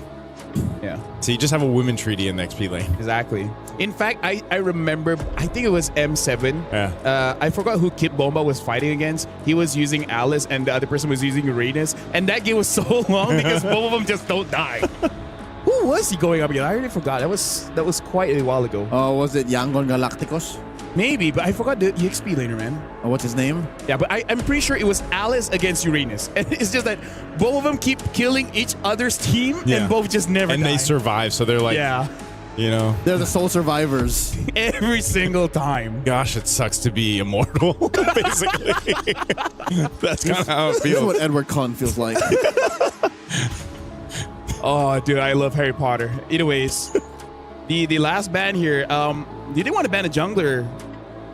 They didn't want to respect the Suyo. I feel like with the Lilia, it's Whoa, whoa! Was that on purpose or? Is there? It could be this, or it could be the Novaria Arlott situation from the wild card. Yeah. Maybe. Yeah. Okay. Because, yeah. That? Why would you meta me when there's a Claude or a Harif? Could be something else. It could be something else. I don't want to dig too much into it because you wouldn't think, right? Unless no there's way. something. No way when you're up against the wall like this. Yeah. Okay. So it's not either a Claude ban or a Harif ban or a Benedetta ban. Okay. What hero have we not seen that could have been that? Whatever. Stream B, we're amazing. Not man. the Bruno, not the Clint, because we know that those assets work. Yeah. Go Stream B. It's not even the Owless. We seen Owless. So, when I arrived and I was like, wait, is that an Owless? It is. That's And an it Owless. won. And it won. We're I think like 10 kills or something. Yeah. And it's not even a Suyo. So we'll figure out what this Mia is. If that's an honest ban, then you know what? Maybe Renmar can ask during the interview. Renmar can ask. Renmar can ask during the interview if they manage to win, which by the way, solid drafting coming in from both teams. I feel like with the Belleric pick, maybe Mirai this time can have a relatively good time. And Navi, they have a very strong early game lineup. If they don't get it, then this is going to be very difficult. Now it's over to Leo as well as Naisu. Navi needs to win this one, or if not, they're going to get sent home. Them's is the rules of the group stage here in the MWI 2026.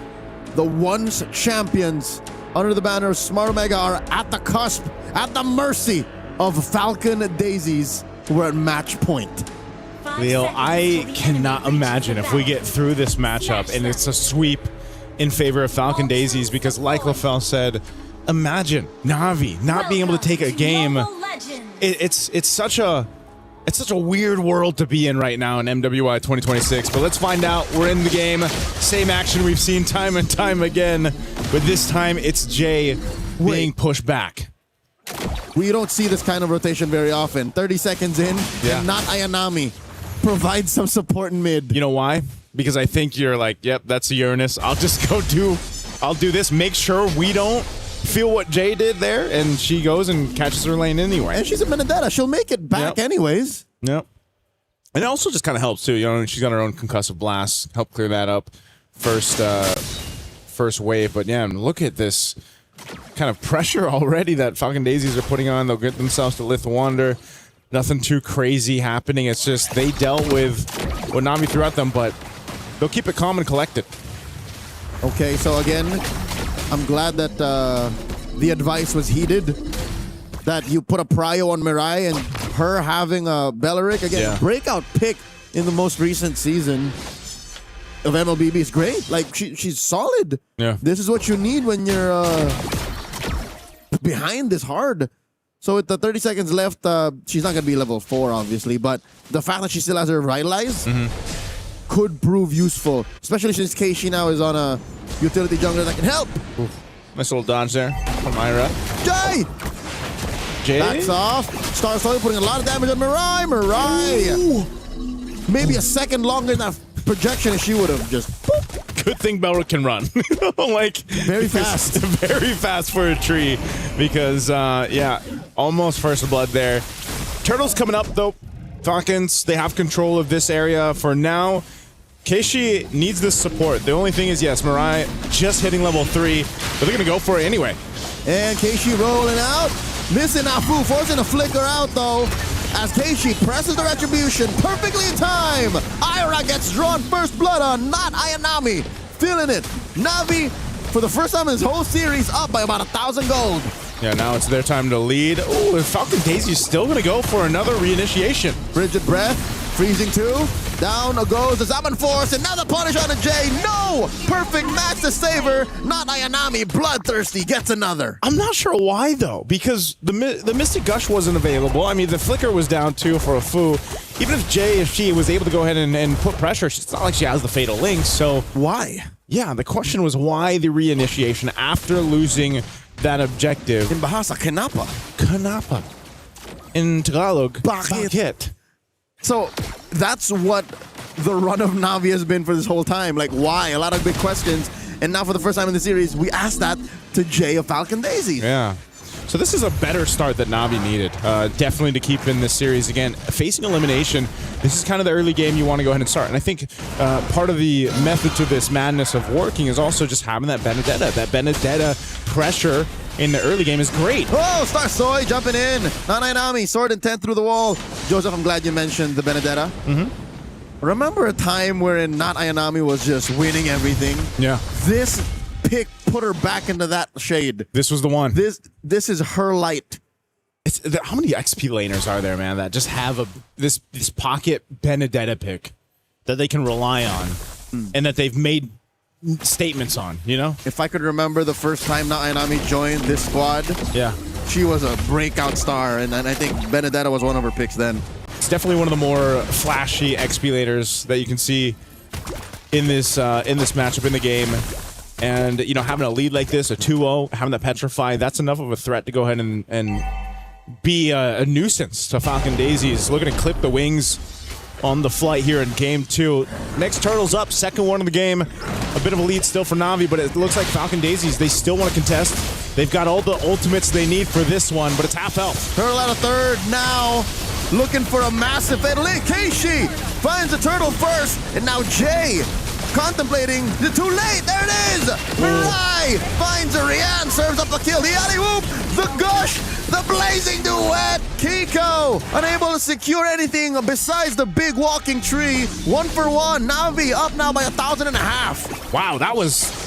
They're so tanky for some reason, whether it was a revitalize or not. I mean, there's just not enough firepower from Falcon Daisies. Looking at the itemization too, you can see it's only a DHS in the hands of Kiko. That's all she's got. There's no locked-in item just yet. No glowing wand here for Afu.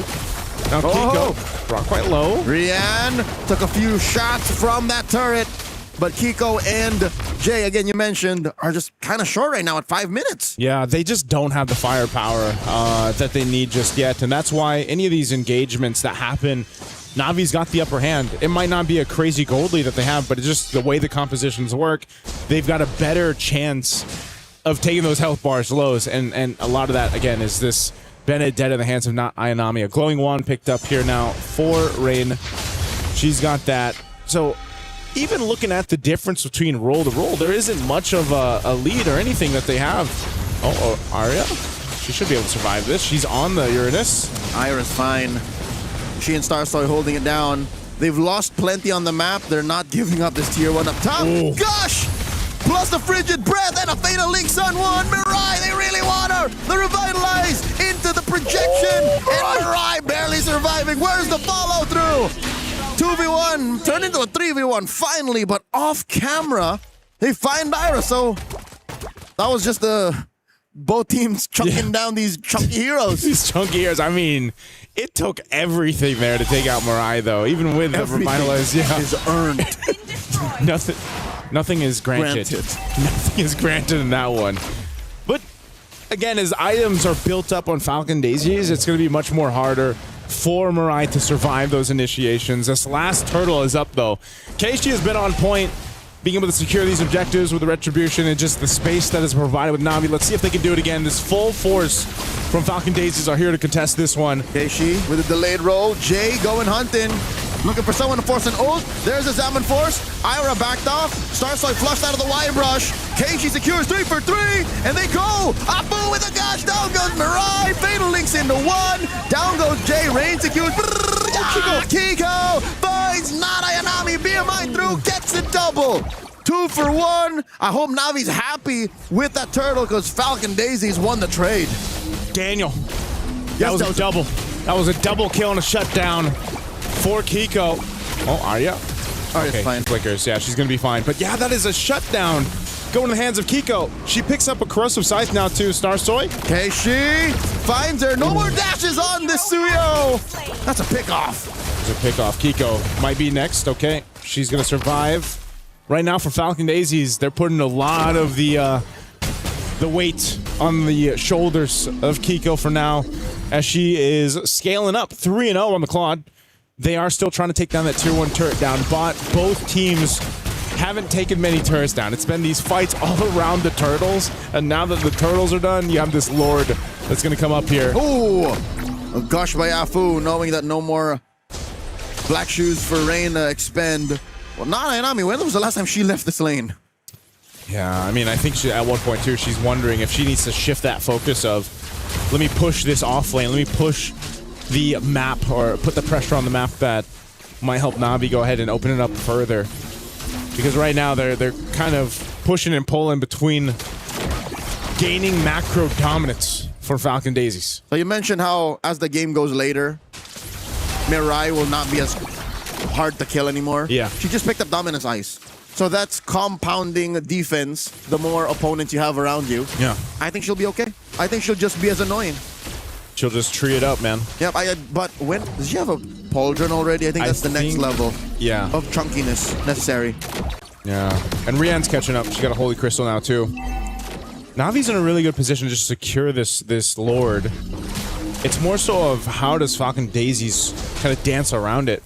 Even in the last fight, they were pushed off, but there's a whole fight up top. Whoa! One-on-one! Nana and Nami takes down Sarsoy. No retribution for Falcon Daisies. You were just saying how she made a name for herself here, but they're going to fight for this anyway. Rian tabs on Afu, takes her down, 6 feet under.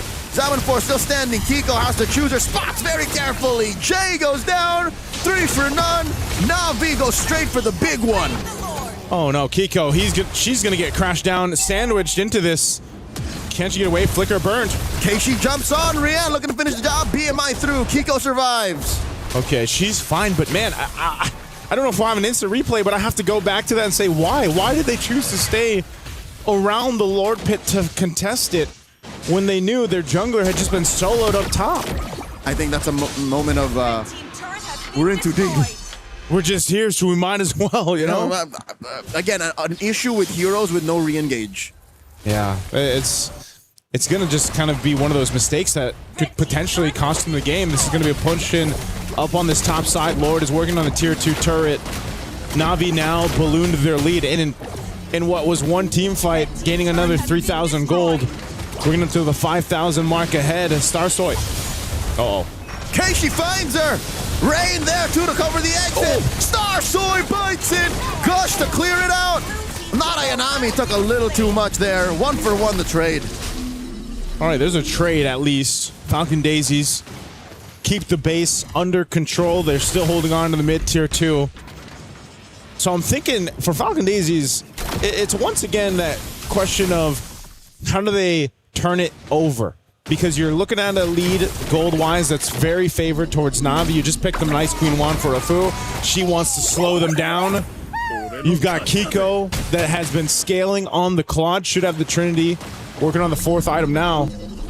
But, again, this is one of the things where their team fights, the ability to go ahead and get in the zone of Navi just hasn't been a favorable thing for Falcon Daisies to do. They've really struggled to find that, which is so interesting because you have an Atlas, right? You have Jay. She's there to be able to go ahead and Fatal Links. It's just they haven't been able to pick the right targets or turn the tides before because they've just been reacting to Navi. A lot of this as well is a lack of resources to pop that Purify. Pop that Purify. I heard that earlier. TM. Yeah. Because look, who's going to try to do that, right? The projection from Afu and Jay with a Frigid Breath. That's it. And then you want to catch it on Rain, you want to catch it on Rian. It's a non-starter, Joseph. Like, again, you got to pop that Purify. It's not happening. Yeah, there's 2 Purifies over there that they got to work on. Right now, too, Rain has had a phenomenal game on the Lilia. Hasn't died at all. Really good usage of the Black Shoes and just being able to pump out enough damage that keeps Falcon Daisies from moving forward in a lot of these fights. So just kind of a standoff. You got Lord coming up in about 15. Positioning Going to come out from Na'Vi. A big item pickup too. Over here for Rihanna. She gets the Divine Glaive now on the Harith. So if damage was a question, Na'Vi's pretty much got all of it. Now for Falcon Daisies, they might just fly too close to the sun on this one if they choose to go for this. And it looks like they're going to do just that. Lord's been pulled out. You've got the rest of the squad coming for this fight, but let's see. It's difficult too for Falcon Daisies because even that tier 1 in the mid plays a big part. Mind you, they haven't taken any turrets down in this game at all. That and Nami's playing the long lane very well. Falcon Daisies, they managed to jockey for position. A dominant spot for them inside the pit. In comes Nami, engages with Ira, gets taunted, displaced. Lord, hard reset. Oh. I have an idea. Yep. What if they use the Lord to pop that Purify? But it's unreliable. They might use it. Oh, Ira put down a fifth of her health. Using that consecration, so that's 1 ult down. Okay, they trade it. So Orange went over to Star Soy. Malefic Gun picked up, but Ira's so low. Gosh! Oh no, Mirai, but Jay falls first and Mirai survives. Not Ayanami finds Kiko. Now blazing to it. Not Ayanami falls. Kiko wanted to make sure she flickered forward too, even after getting the kill. And here comes Rian, Zaman Force. 1v1 with Ira. She finds her. Oh, the Lord puts her reset. down. And the Lord here, Keishi needs to be very careful. Down goes Rian. And the Lord goes to Na'Vi, but a bloody victory for them. And they lose another. 3 for 2 the trade. Falcon Daisy's making them work for it. If there was a little bit more time for Star Soy, then maybe they might have even gotten the Lord off of that. Good thing for Na'Vi. Objective secured, but they're finally going to lose some base turrets as Falcon Daisies has not had any down for the better part of these 14 minutes of this game. They'll find 2. They got to clear out this Lord. Na'Vi has lost some gold, a couple few thousand gold, but they're still in this game. They're still in control. They should be in control of this game. They've just got to choose their fights a little bit better. The last one around the Lord Pit was a bit messy. You know, they expended some of the ultimates that they needed, some of the battle spells. Maybe that was, again, the Purify was popped, at least for Rian. I think Rain as well. It just came off cooldown. No, it just came off cooldown. So yeah, so they did. And again, I'm just putting 2 and 2 together, man. If you pop that Purify, you can win team fights. Hey, if that's not an in-game tip on the loading screen after this, we don't know. Put it on a shirt. TM, pop that Purify. TM. Mirai dancing here with Ira. Kiko. Oh, they want to chase gets flushed out of the white brush. Okay, so she did not get revealed. Now she shows herself. They don't want to fight too because Kiko doesn't have her flicker. She's got to wait a little bit longer. Star Soy's picking up Queen's Wings. A little bit more durability here. And Afu, she's got the flicker coming up, but they're locking down Jay. Diamond Force.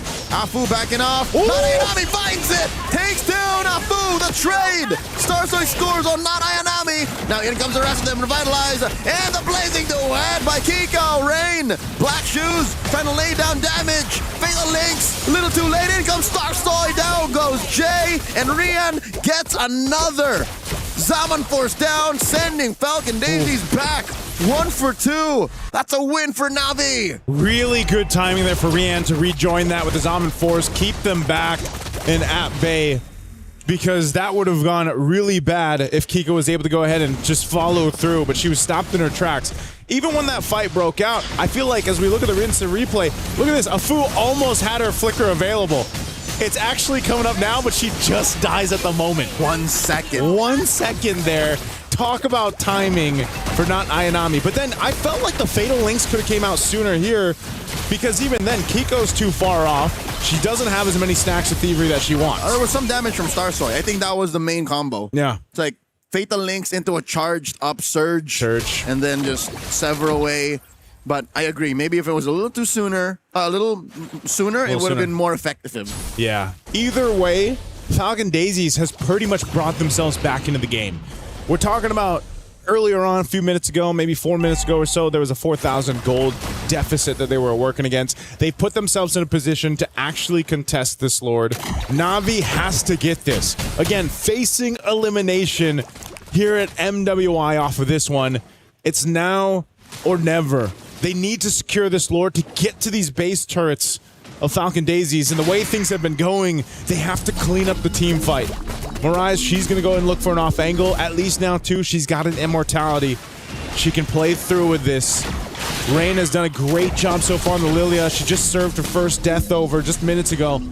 But keep an eye, too, on not Ayanami. She might be the one to go in and start things up, or at least put pressure towards Falcon Daisies. Not Ayanami is a missile. She is ordnance in a tiny woman's body. She just wants to go find Afu, go find Kiko, and take him out of the equation. Yeah. And that's worked for them for the past 18 minutes. Yeah, that's why Ira has to be the one to go ahead and scout where she's setting up at, you know? It's over here. Yeah, she's on scout duty at this point. I found him. Found him. That Lord, this one starts to hurt as it's evolved. You know, you've got to be calculated on the approach here. Falcon Daisies now. They had that push. They see where things are going. Ara's going to pop the Consecrate. They know the Zaman Force is down, though, so is this an opportunity for them? It looks like they might just go ahead and rush it. Keishi, Baksha Unite, looking for it in the back line, rushes into the Lord. Starsoy secures with a Retribution, but Ira's very low. It's one pickoff. Oh, Starsoy's still low. And they're going to chase her. Do they know that she's in the brush? Kiko with a defensive use of the Blazing Duet. Starsoy gets to go home. Keishi chasing down Jay. It only results in a pickoff, Joseph. Lord marching in mid. That Mystic projectile might have just saved the day from a further pursuit from Na'Vi. They are going to deal with the Lord, though, very quickly. But with Flying Clouds bringing Falcon Daisies back, they can't clear the Lord out just yet. Not easily. Not for free. They will have to let it run through. They get the charge. Might even take down the turret here. They get to save it. Na'Vi looking for the punish. They jump on Jay. Jay gets taken down here via the Zaman Force, and they should be happy with that. Again, every single pickoff past TikTok timers is something that'll take you a long way if you know how to play the macro, and boy, does Na'Vi know how to play macro. Yeah, this is a great defense from Na'Vi. I'm not sure what Jay's plan was there. She didn't have the flicker, but she does end up going down. Na'Vi clears things out. They nearly lost the tier 2 turret, but honestly, they didn't lose much, and that's going to be completely fine for them. Again, they will go ahead and get aimed up and ready for that next Lord fight. Now, that's kind of what we're going to have to expect here at this point. And Keishi got close. She went for that Retribution. Didn't happen, but Keishi, tanky enough. She hasn't died yet. She's stacked. I reckon it's a Sever Retribution combo. Yeah. Yep, it's hard to beat. That's something that Keishi, despite her dominant run as a Baksha in the 20-minute game so far, does not have. Yeah, and that's why that pressure from Na'Vi, trying to push off or make it more difficult for Starsoy to actually get in range to get that off, is what they tried to do last time. It just so happened that, you know, they weren't able to make it through. So Falcon Daisies, they might be the ones to answer now what Na'Vi throws at them. A Sea Halbert's picked up. You know, you're getting to the point now, too, territory-wise, 20-plus minutes into this game where immortalities, switching items, picking up Winter Crowns comes through. And those minor decisions, those minor, seconds really add up to winning team fights at this point. So, just going to be a stalemate for now. Lord comes up in 5. We'll see if anyone's able to surprise one of the other teams here before this Lord even breaks out. Again, the longer the game goes, too, the harder it is to go ahead and secure this Lord up, just because even so, it hurts, right? It's not like Starsoy can sit there and go ahead and tank up the Lord. You gotta rely on the rest of the teammates, and that's usually Ira's duty. Which I think makes her Suyo, despite the 1-3-4 KDA line, all the more impressive. The fact that when it's necessary, she's able to do what's needed to be able to buy back the game for her team. Again, that's why we're at 21 minutes now. Yeah. Oh, man, look at this damage. Not Ayanami's in position. I see Ira at half health. She's going to be able to heal that up. Again, she is the Uranus. Keishi almost got flushed out of that long brush. She almost got shot. Well, I mean, they know she's there now. For sure. She has to reposition. Wide brush might be her next home. Oof. I don't know if they know. They see not Ayami a bot. Ira, almost close. And that's a soft reset on the Lord. Yeah, a bit of reset. That's really well played there, too, from Na'Vi. They cleared out that long lane, and they'll get Na'Vi back. Yep. Mid lane's good. Mid lane's good. It's got pressure. Oh, Kiko's so low. She flickered, did she? No, she still got it. She just skipped. Yep. Okay. She'll heal back up with the orange, but this is a Lord that neither team can take. And Na'Vi, once again, they cannot get overzealous and flunder blunder the Lord, because this could very well be an endgame angle. Falcon Daisies secure this. They can't fumble the bag, Joseph. They can't. Murray. Do they know Starso is holding this small brush up top? Oh, I think they want to fight this. They're crashing down. Watch out. Rian is very vulnerable. Jay with a perfect match to get on out of there. They know that for a few seconds there is no Zaman Force. Concealed by Jay. Oh, they're going to push him off. Mirai also using her conceal. They're trying to get back into the zone here. Half health on the Lord. They're going to blitz it down. They know some ultimates are down. Oh, Lord with a skill. Not Inami coming through. Zaman Force again! Afu gets compromised. Jay up next. The gush from Afu. And they get the Purify through. Not Inami takes down Jay, but the Lord goes to Falcon Daisies. A push down bottom. Lord spawns. They take out Kiko. Currently the trade 3 for 1. Ooh. I think Navi's good with this. Navi's going to be happy with this. They have 4 members alive. They should be able to clear out the Lord in time, but you still have the Gourd to worry about. But there's no flicker, so a play could be made from Navi as long as they clear out Afu. They got to deal with Starsoy and Afu, and they are good at clearing out these waves. These are big powered up minion waves too, so it just might be enough time, 30 seconds on the clock, to have the rest of the team come up. And it looks like so far between Afu and Starsoy, they should be able to buy them that time. 20 seconds on it. Mirai popping the conceal. They want to make a move here. They want to make a play. They got to clear out these waves. Zaman Force pushing Starsoy back. That's enough firepower between the 3 to take down the mid lane inhibitor. Slowly but surely, Navi are regaining the map. Even inside the base, they can threaten pushes now via mid. But, Joseph, I was about to say, the lack of an actual marksman makes a split push very difficult. Yeah. At best, it's not Inami's doing that. Yep. And at this point, too, you just... Man, the marksman is so important in this. You saw that last team fight. I don't know, we didn't get the replay, but Kiko tried. She tried to go in, get that blazing duet off. She popped the winner crown, did enough damage, but by the time she BMI'd back, she was caught, and the rest of the team couldn't really support her, so... We might see something very similar for the next Lord. I mean, we're reaching the 25-minute mark. What is our longest game of MWI? This has to be one of them. Approaching. Oh my God! Oh no, Kiko. That is the winner crown. Blazing duet. She's compromised. She still has an immortality given, yes, but she spent a lot of her resources. Yeah, that's unfortunate. You got 30 seconds for this Lord to come up, and you don't have a flicker for another minute and a half. So now how does Falcon Daisies approach this? Navi has this one on their hands. I feel like they can continue to put pressure up on that side, possibly catch someone if they can. You have the juggling of items happening here on Falcon's Daisies. Oh, Ira. The roundabout way that they forced Ira to engage. Oh, she flickers. Oh, Force Rian. the flicker. Rian dropping that Zaman Force. Where's the damage? Not Inami trying to close off the exit. They pop the immortality onto Ira. Revitalize. The gosh! Ira falls.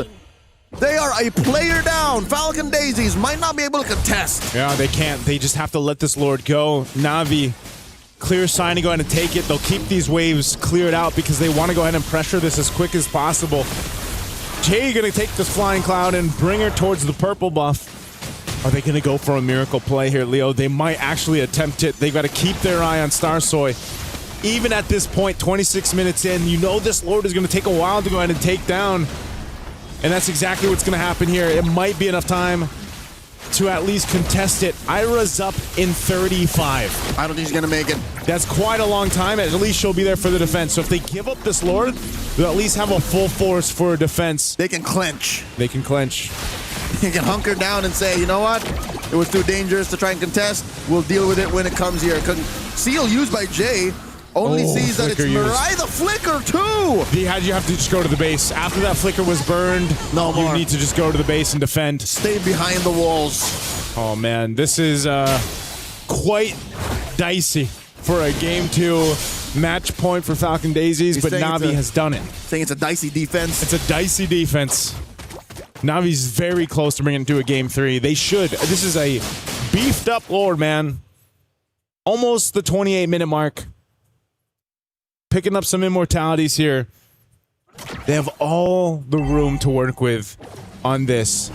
The hard decision now for Falcon Daisies is what tools do we use to make sure we clear this out?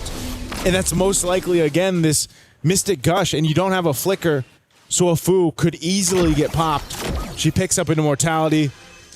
Once again, items being picked up. Ira picks up an Athena shield. They got to deal with this big wave pushing down mid while they try to hold on here. Also a chubby wave up top. The fight has broken out. Startoy, one-on-one with Nanayami. A lot of damage dropping through. Like the final blow underneath the base. And Kiko goes J2! Ladies and gentlemen, Navi have forced the issue. We're going to Game 3. Navi Philippines and the rest of the Philippine fans, for them, can take a breather for a minute because we're going to a Game 3. Not Ayanami here on that Benedetta.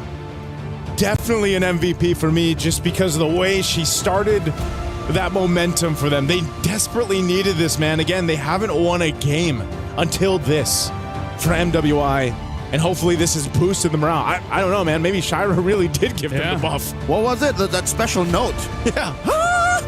I mean, she was dancing earlier. I saw like they're already recording the whole TikTok of it and everything. But yeah, not Ayanami. This is the not Ayanami we were waiting for because she's a playmaker. And I feel like that's just a small adjustment, that quick rotation in mid just to make sure they win that mid trade. Like, it created a lot of difference. Like, this is one of those moments where it's like, Mireille finally gets to play the game. Yeah. And you can definitely see the impact of that in this one. So the adjustment moving forward, maybe the Belleric has to go, maybe it has to be banned out, but also quite a few weird moments happening with Falcon Daisies for some reason. The draft picking up the Uranus early is like, okay, fine, that's strike number one. Yep. But then strike number two, there's a lot of, why did you go in? Like, why would you stay? Why were you there? We asked it in a couple languages. Yep. Yeah, so it really does seem like for game number two, is it overconfidence? Like, is it just like the momentum, the adrenaline is just so Bravado. high? It's just like, hey, we can beat him. Just go for it. I don't know, man. There's a lot of things that just happened there, I feel like, on both sides. But it is true with what we said about, at least for the Belleric and Mirai, like they were able to lock that in. Yep.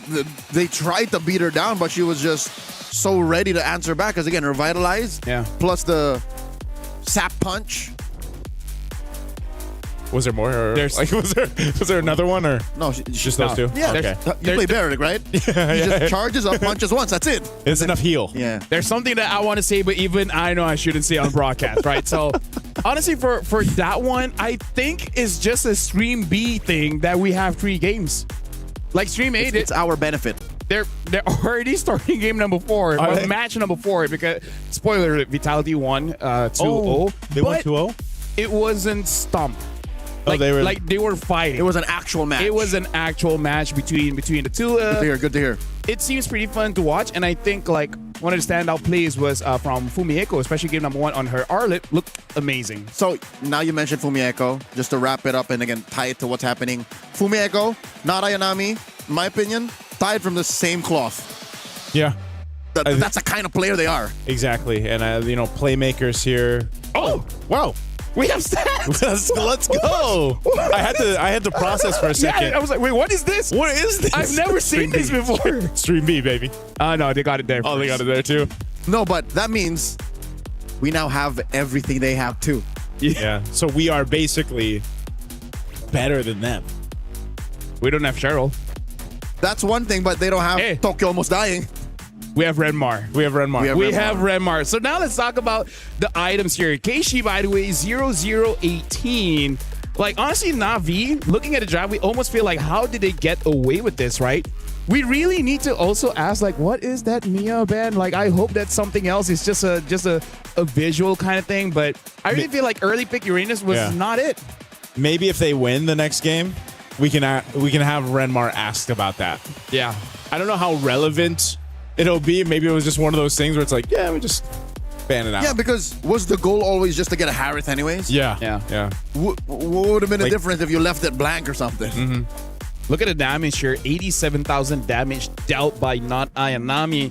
Rian, 148k. Now, that's a lot. It's unfortunate Kiko was unable to really do much here with 81,000 damage dealt, but I feel like it's mostly because most of the damage was denied by Boxia's passive anyway, so yeah, just didn't get the full value. I really feel like for Falcons, a lot of the in-game decision making really needs to be changed, but also try to get an advantageous draft. I don't know, it's something about today. A lot of weird pryos have happened. A pryo Clint, a pryo Uranus. Yeah. Even the very first game, Geeke against VP. I didn't remember that draft, but even I was like, what was that? Yeah. Oh, now I remember. Picking up tanky heroes against the carry. Yeah, there's just been it's I guess it's just maybe it's just an MWI thing. I don't know, but maybe it's the combination of the patch plus MWI. And you got to always remember, you know, some of these ladies, they've got different comfort picks, obviously, than what we're used to seeing. But it is nice. It's always refreshing to see the unique heroes come through. The creativity. Yeah, the creativity that they had. And, you know, there were moments like this where you have these wins for Falcon Daisies, but then all of a sudden, then they're caught in a bad position or a fight that they maybe shouldn't have taken. And there was just the pressure constantly from not Ayanami here on this Benedetta. Yeah. Honestly, not Ayanami. I feel like ganking into the mid is pretty good, but I feel like Falcon Daisies should be aware of it coming into game number 2. So I think still Navi is not out of the danger zone because the Bellark may not be available to them again. Yeah. And maybe a cheese rotation won't happen again. I'd like to think it's not one or the other. It's both that put him over the top like this. I think they have to at least secure one of them, and preferably it's the second. It's the rotation. They have to fix the rotations because that's also a solid way to make sure that Mirai doesn't get bullied. Yeah. Either way, right now, both teams should have a pretty good amount of confidence. And this is what we wanted in an elimination match because, yes, you get eliminated, but at the same time, at least you can say you put all of it on the table, right? You brought your very best. It's just the better team wins. Yeah, it's you know, when you get in this point, and you got to remember, like it's quite condensed, right? So things happen quickly in this format, and it's almost that, and it was almost a 30-minute game. Yeah. No, what I mean by is like, what if Time it's is a best of relative. 5? Yeah. What if this was a best of 5? Yeah. Feels like But it's a best of 3. Yeah, well, I guess so. Well, I guess today for you guys, it's felt like all best of 5s. For you too? Well, just Again, now, just we don't- starting now. We share the same time. That's true. space. We are. I was also with you guys. That's why we bear bros. We bear bros. We bear bros. Now looking into this matchup, who do you feel has the better momentum going in? Ooh. Is it Navi that just got that big win off of like around 28 minutes of the game, or Falcon Daisies, where even though they lost, I feel like they were able to get quite a lot of information based on game number 2. How about we answer at the same time? Count of 3. Ready? What are one answer? Yeah. Okay. Ready? Yep. 1, 2, 3. Navi. Neither. Okay. Well, you know, All for right. you guys, happy Rhino Day, because now you guys can get the exclusive emo, get it into the shop, and hey, happy Rhino Day, guys. That's happy Rhino Day. I should probably search up a little bit on rhinos, but for now, we're going for a break because that was a long game. We're going to give an opportunity to both teams to really figure out what they're going to do in game number 3. But when we return, it'll be the final game for one of these teams. We'll see you guys then.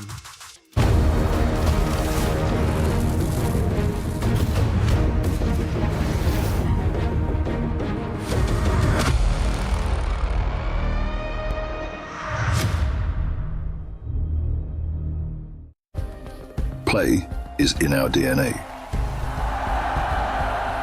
Whenever we let it out, it becomes our superpower.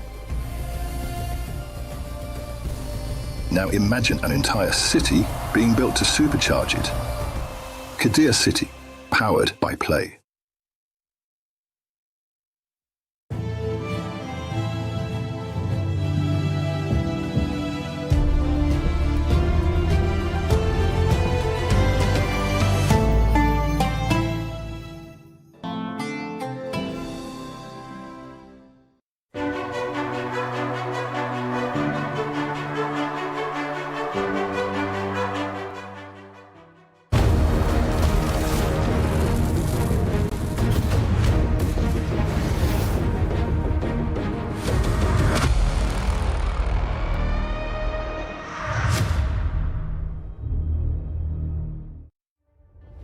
Welcome back, ladies and gentlemen. This is the elimination match between Na'Vi from the Philippines as well as Falcon Daisies from Myanmar. So far, Na'Vi was able to win out game number 2 with Not Ayanami on that Benedetta and, of course, Mirai on that Belleric. So it was still quite a slobber knocker of a game. It went to almost 28 minutes. So now we have to see for both teams what kind of information that they got. I'm just worried that they overthink it in the draft because, you know, that just tends to happen. Yeah. I wonder, I'm really curious, before we get into the draft of this one is, what is our longest time for MWI? Because that definitely felt like it could have been a contender for it. You know, 28 minutes, almost reaching that 30-minute mark. That should be it. That has to be the one. Because even in wild card, we had, what, was it 25, I think it was? Yeah. About 25-ish, and you know, that's when it really is forced into a lore dance. I just feel like we can just say between Stream A and Stream B who has the longer average. I'm pretty confident it's us. Almost every game of ours is around 20 minutes. So you know what? What? If they ask to distribute the matches tomorrow, we say no. Because they have 6 best of 3s tomorrow. I don't know if that's still going to be the case. I'm going to be streaming tomorrow. Oh, are you? All of a sudden, no wonder you were looking that way. You know what? I have to check the schedule because you know what they put? What? Me and Briggs 6BO3. You guys got it, though. Casting. Okay, that's definitely not the case. That's not the case. Yeah. So... Hey, you know what? I'm sorry if I ever thought doing 4 best of 3s was Hey, I've done 6 best of 2s. So that... Wait, did they go the distance? 6, like 8, I think. Did they go the distance? Dude, it's best of 2s. It doesn't matter. Leo? Yeah. Asia Games? No, Thailand. You guys were together. Oh, no. Me and Leo, we have war memories. I was going to say, I was watching you guys from the comfort of my home. And I felt for y'all. While we were in... Nice, so let me just say, every time I have an event, I'm like, this will be the last time something like this happens. It never is. It will always upgrade my experience. We leveled up in Thailand. We leveled up we all over the world. We ascended. All over the world. Right now, Falcon Daisies is going to be the first pick here. Na'Vi Philippines will be the second one. We're playing Dangerous Grass. Esmeralda first pick as Falcon Daisies, the Bana, the Paquito, the Baxia, as well as the Akai. And then for Na'Vi, betting out the Freya, Marcel, as well as the Belleric. So Na'Vi themselves bet out the Belleric. So what is going to be Mirai's pick then? They don't have to run. Wait, do they? Carry something. Carry. Not carry Gord. Carry Eve.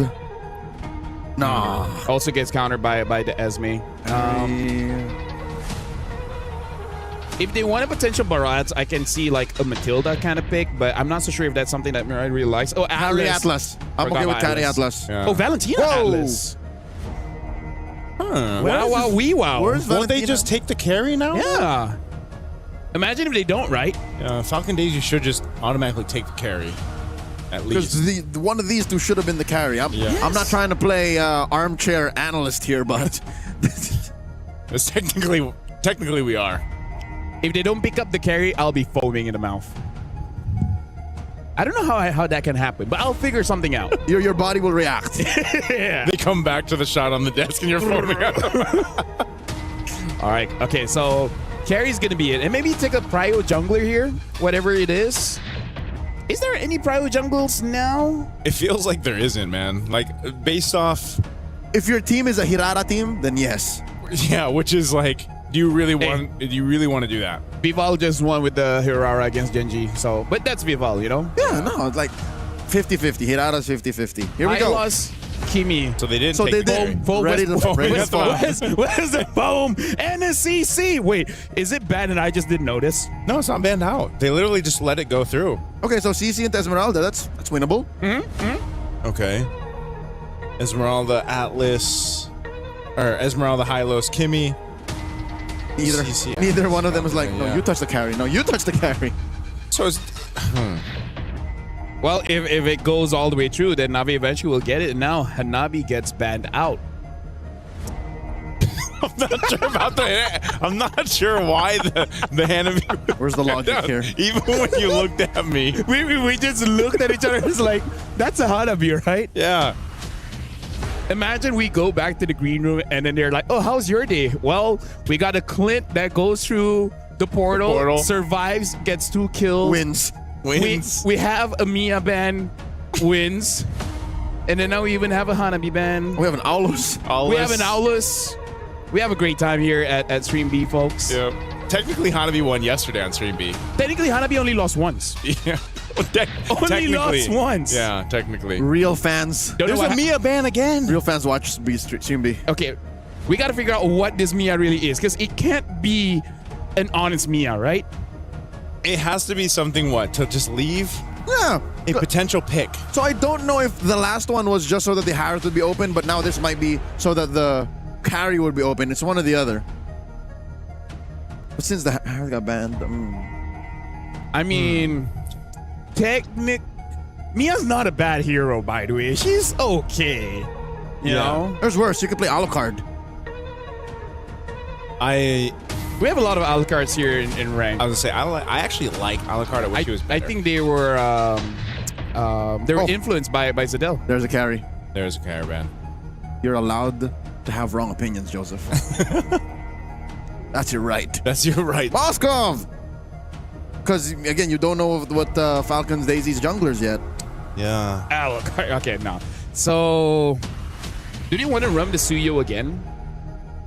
Against this lineup, I think it's not that bad, honestly. It's They just need against damage. It's just against the Moskov that might be a little bit annoying, but that's kind of the same thing against all assassins. Yeah, they need damage. Unless they're thinking about the Ling. In terms of tanks, there's only really the Fredrin. Fredrin as well as the Gwyn. Oh. Right, Claw gets picked up. All reliable for Kiko. Yeah. And the pick for Starsoy. What is this? A Ling. I called it. I'm an armchair analyst. I didn't want to say it because I don't think it's a game for Ling. That's the only problem. But hey, maybe Starsoy was the one yesterday who played it quick. And then fast, Bauman. And then Yes! Oh, Bauman gets picked up. Yes! From Navi, nonetheless. Yes! From Navi. Yes! So now, ladies and gentlemen, if I don't hear that soundboard effect, what do you mean? Right now in dangerous grass, elimination match. Loser gets their keys. Crush. We got a Ling against a Bauman. How will this play out? We'll figure it out in the next. No, actually, we're gonna figure out with Leo as well as Naisu. Low to the ground, efficient, and just riding the momentum, but still keeping it close to the chest. That's Navi's plan going into game number 3 as they fight for tournament life. Falcon Daisy's doing the same, picking up that Ling, giving it to Starsoy, and I'm just excited. I was gonna say I can hear the excitement in your voice, Leo. Good. Left Ballman for the last pick. I'm not excited looking at MWI for a very long time. Oh, I'm just a fan right now, dude. I'm Okay. just a fan. We got a little bit longer to rejoice for these picks. These could have been any of the teams playing today as long as it's Bauman. I want to be proven right. I want to know that this hero is good in this meta. Right now, Bellman has a 100% win rate at EWC. EWC. Yep. 100%. 100%. Yep. Thank you, Boyet. Yeah. 100% right now. Boyet loves everyone, by the way. It was what they leaned on to get to the MSC. Maybe this is the chance for Navi to lean on Ballman. Yeah. To get to the next stage. Next stage. During that time, they said that Bellman is good. The only thing is there's a lot of crowd control. Let's recap back. Falcon Daisies, do they actually have a lot of crowd control? I don't really think so. Hylos, Esmeralda. It's not hard CC. It's not hard Kimmy. CC. It's something you can play around. Yeah. It's something you can play around. Like- So I think it's okay for the Bellman here, yeah. He could dodge, like you can, with the Ballman, you can dodge the traction pulse. So all she has to do is a little whoop, and then dash out. She'll be fine. Yeah. Cyclone sweep. Yeah, Cyclone sweep. He doesn't say that. He says it in his brain. Eventually. I do. Eventually. Cyclone sweep. We still don't have a MLBB fighting game, right? We don't. We have fighting game characters. We have fighting game characters. Yeah. So basically, the fighting game is inside. So which one is going to come first? The MLBB fighting game or the MLBB FPS? I would say the I think MLBB oh wait, MMO FPS is already first. being developed. Yeah, something about the latter has been. Yeah. Yeah. No, there's not. No, there is. Is there? I haven't at heard least- this. Okay, so it may not be MLBB, but it's by Moonton. So Okay. I was gonna say. So there I is can't an imagine. FPS. Like, okay. I can kind of imagine I think it was in MCGG where they have like what you call it, like a limited time playing the MCGG character, kind of like an FPS kind of thing. It was kind of funny. It's kind of funny. The arcade is great. Yeah, arcade is I great. feel like that's where they test out a lot of things, you know? Yeah. I think before all that, it'd probably be like an MLBB MMO. That would be pretty good. That would be pretty good. Like, I want something to explore more of the story of going into the game in Land of Dawn. We're going to explore this story right here as we jump back in. Once again, if you're just joining us, it is now Game 3 in an elimination match between Falcons, Daisies, and Na'Vi from the Philippines. Let's see if they're able to pull through. Which team is actually able to pull through with this? And yes, you're seeing it right. A Balmint for Na'Vi. And once again, it's a Ling for Star Soy. She found success on the Ling yesterday and will be enough to help them get through today. A little faster rotations for Na'Vi, given that Rian actually leashed for Keishi. Up top, though, not Ayanami, again, finding herself once again at the edge of elimination. Like, this is her. Yeah, I think she's gonna... Oh, man, if not Ayanami can have the same performance she had on the previous game on the Benedetta, this time around you're on a CC. Works a little bit different, but nonetheless, your impact is still there for this game. And if you think about it, right? Curtain call, set things up, allow Keishi to come through and, you know, find multiple members tied up. Hey, that might be great. You have a Fatal Links too. You have so many ways to set things up. The question earlier on was, do they have hard CC for Falcons Daisies? No, but guess who does? Na'Vi. And so for Falcon Daisies, they have to play around that. They've got 3 Purifies. So once again, Leo, they're going to be trying to pop them that Purify. And they can. They can. They have the tools to do that, but it's pretty scarce. It's not as hard as it was for Falcon Daisies in Game 2, but they're gonna have to try. Oh, little small camp invade here by Star Soy. Same story here for Na'Vi as they put a little bit of damage on the J, forcing that revitalize. And Reen might actually take him down. Reen does not force the issue. Keishi will secure the turtle here. Na'Vi gets one. That was a nice little bob and weave, little sidestep. Jay keeping herself alive. Yes, she had to burn the revitalize, but they end up trading it out, right? Objective, turtle goes over to Na'Vi. They're still looking for possible pressure here on the jungle of Falcon Daisies. They're actually taking 2 camps from Star Soy.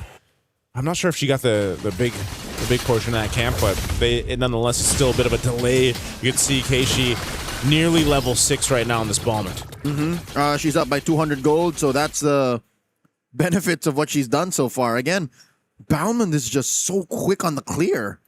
Yeah, why is Bauman such a threat, you know? I mean, we saw this a little bit at least once in the wild card. Now here for MWI, we see it at least here on B-Stream. Why is the Bauman a threat in this situation? He has some of the benefits of a tank jungler with very few of the liabilities. That's why. Now Keishi threatening to take the purple buff here. Intercept by Ira. Glorious Pathway, 2 of them. Crossroads. And now the Fatal Links. Afu picks up the Sky Piercer. Rain looking for more damage. SOD thrown out. Rian press the button. Jay gets taken down. First blood drawn by Nana and Ami. Now Stars are a little too deep. Tempest of Blades. Dashing through.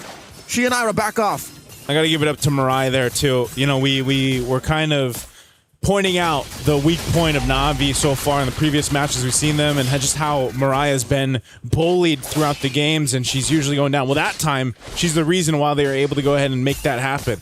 She even had to re-engage at low health, just utilize the slow that comes with the Atlas, and then burn the flicker to survive it, allowing her team to get a little bit further into that that team fight. So great usage there of the skills and the game knowledge of Mirai. This turtle's coming up, though. They had an easy take on the first one. Na'Vi has, after all of this, nearly built the 1,000 gold lead. They're going to go ahead and approach this now, get in position. Turtle's already half health on this. Look at the speed at which Na'Vi are attacking it. 1/10 of its health. Come on, That's the one. Na'Vi secures. That's the one right there, Ballman. It's so quick. I almost feel like it just it happens so quickly. I think even Falcon Daisies, they might not even be able to put themselves in a position to contest a turtle, because I think Starsoy too, just because she doesn't want to fall too far behind. She's worried about, you know, securing these camps, getting these buffs, making sure that she's got the double buff before they even go for an engage. And by contesting, she risks not getting what's actually hers. Yeah, because they'll just continue to take her camps or potentially even the buffs, and that's what we see usually with the Lings or the Fannies and, you know, the likes of that, where Ballman, I think even if you don't have the buff, you're mostly still the same. That's what I'm saying. Most of the benefits of a tank jungler without the liabilities, and again the potential to actually deal reliable damage. Yeah. Finally, Starsoy gets her Berserker's Fury there. That's a big item pick up for the Ling. Oh, she's about that. She's lurking. Oh, jumps in, and in comes Keishi, spinning the win. Cyclone sweep, lethal counter, takes down Ira. You saw it coming from a mile away. Keishi just had all the world to just go set things up, shred down that armor, and just bonk with lethal encounter. There you go, though. Traction Pulse counterplay. And drop into that glorious pathway. Ooh. She survives and gets taken down. Mirai bites it. Finally, Falcon Daisy's score. Trying to close up that gap. About 1,500 gold up. Navi. Man, Jay's really got the fancy footwork going on now. Not getting hit by the SOD. Surviving there, so it's Mirai that ends up going down. Maybe there will be a turtle now that Falcon Daisies can go ahead and try to secure her. Rian? This is trouble. Kiko forced to use her Purify. A little bit more damage. Kiko gets away with it. Tempest of Blade. It's Rain who goes down. Man, I am so surprised Kiko was able to survive. She was booking it after popping the Purify. Navi wasn't able to convert the kill. Rian had to burn her Flicker too. Turtle's up though. Starsoy is going to go ahead and grab her orange buff. We'll see if they just delay this a little bit further. She chooses to go ahead and grab purple too, but right now Navi, they're planning themselves around it. Starsoy will choose after orange, grab purple, and then join this fight, and that's why Falcon Daisies are in the vicinity. They sent Kikoi up, so she's going to go ahead and put pressure up on that tier 1 up top, while Navi has to decide if they have to go ahead and secure this. Mirai looking for a big ticket. Old Fatal Links. The answer. The Glorious Pathway. The secure.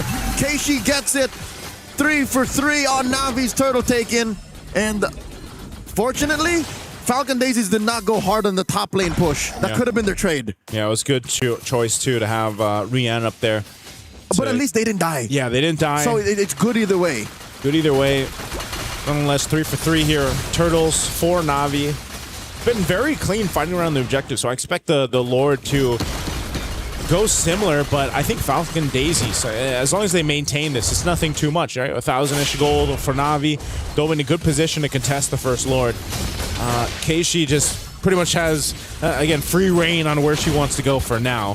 Falcon Daisies haven't really had an answer for that because they're just letting Kiko farm up. She needs to get where she needs to be. They rely on their ability to either set things up through Traction Pulse, peel with it as well.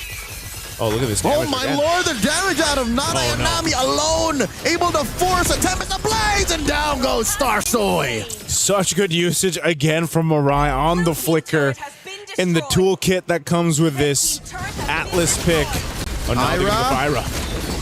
She's got a stolen Glorious Pathway underneath her. In comes Nana Yanami, Rian, and the rest of the gals come through. A real Glorious Pathway comes through. And then the Traction Pulse. Keishi spinning to win.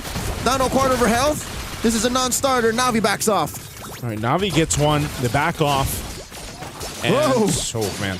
Really close there. But still, I think they want to take down one of these tier 1 turrets, at least in the mid lane.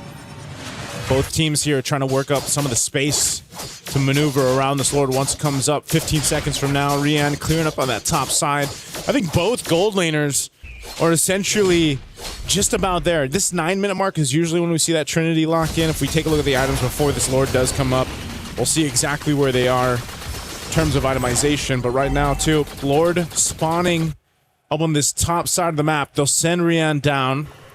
That wave is pushing in, but it's a fight for the space here. Ira holding down this brush. Mirai taking care of that river brush. Falcon Daisies, I think they're second guessing how far and deep they can go. Yeah. Ayanami spots him, still holding on to that curtain call. Perfect match by Mirai. Check in range and soft reset. Reset for now. Falcon Daisy still fighting for the space. Double buff for Starsoy. She's ready to go and contest this. Just choosing her angle. She's going to clear up that top side. And this is the problem. Look at Rianne. Yep. No one's controlling Rianne here, so she's got a free reign on the tier 2 turret. It's a free push. She got it. She got it all this while Na'Vi was holding Lord hostage. This is not what you want to do here for Falcon Daisies. Na'Vi knows that they can play the map this way, and that's the big advantage of having the Moskov. And even the rest of the team, I mean, this team compositions allow them to do this. And Rain has also been really good at picking some of these ultimates to take. It's a lot of times it's Glorious Pathway. Uh-oh. Jay forced to use a Revitalize. Fatal Links! Down goes the Hylos. She did get at least force out a stolen Glorious Pathway out of range, so that's 2 ults out of Na'Vi, but they are down a tank. Down a tank. 17 seconds for Jay to be up here. Here's the items. DHS, Corrosive Scythe, almost the Golden Staff locked in here. 1,000 gold behind between the gold laners for Kiko. Mid lane though. Could be another one. Afu purifies out. So they did pop the Purify there. And Narayanami comes in. Takes a few hits from the turret. And they continue. The onslaught taking down that tier 1. And straight to the Lord they go. Na'Vi, this is the rhythm. This is the pattern we've been looking for in them. Yeah. It seems like, again, I don't know what it was after game 1. If it was Shira or not, or what they talked about in the player room, but they definitely adjusted to where they need to be. And now they're playing like the Na'Vi and the players that we've seen before compete. Even the 3 of them that have competed on the world stage before, you know, they're at this point now. This is the synergy that we expect from them. Hopefully, for Falcon Daisies, they don't let it slip too far further. Momentum is already building up for Na'Vi. They need to be able to go ahead and catch up to this. And once, you know, again, you're waiting for the Klon, Trinity, also a little bit of defense comes in, but Starsoy too really has not been able to find that opening. This is something that we saw even from Miss Meow. You know, the difficulty of using the Ling into these types of compositions. Your timing on your Temps of Blades is so paramount. Now you talk about it, Joseph. Rianne is the only one that's actually someone you can assassinate with a Tempest of Blades full-on combo. Maybe Rain, if you're lucky. But that's right. Starsoy has so many challenges to face right now. As Na'Vi have a Lord down bottom. 3K up.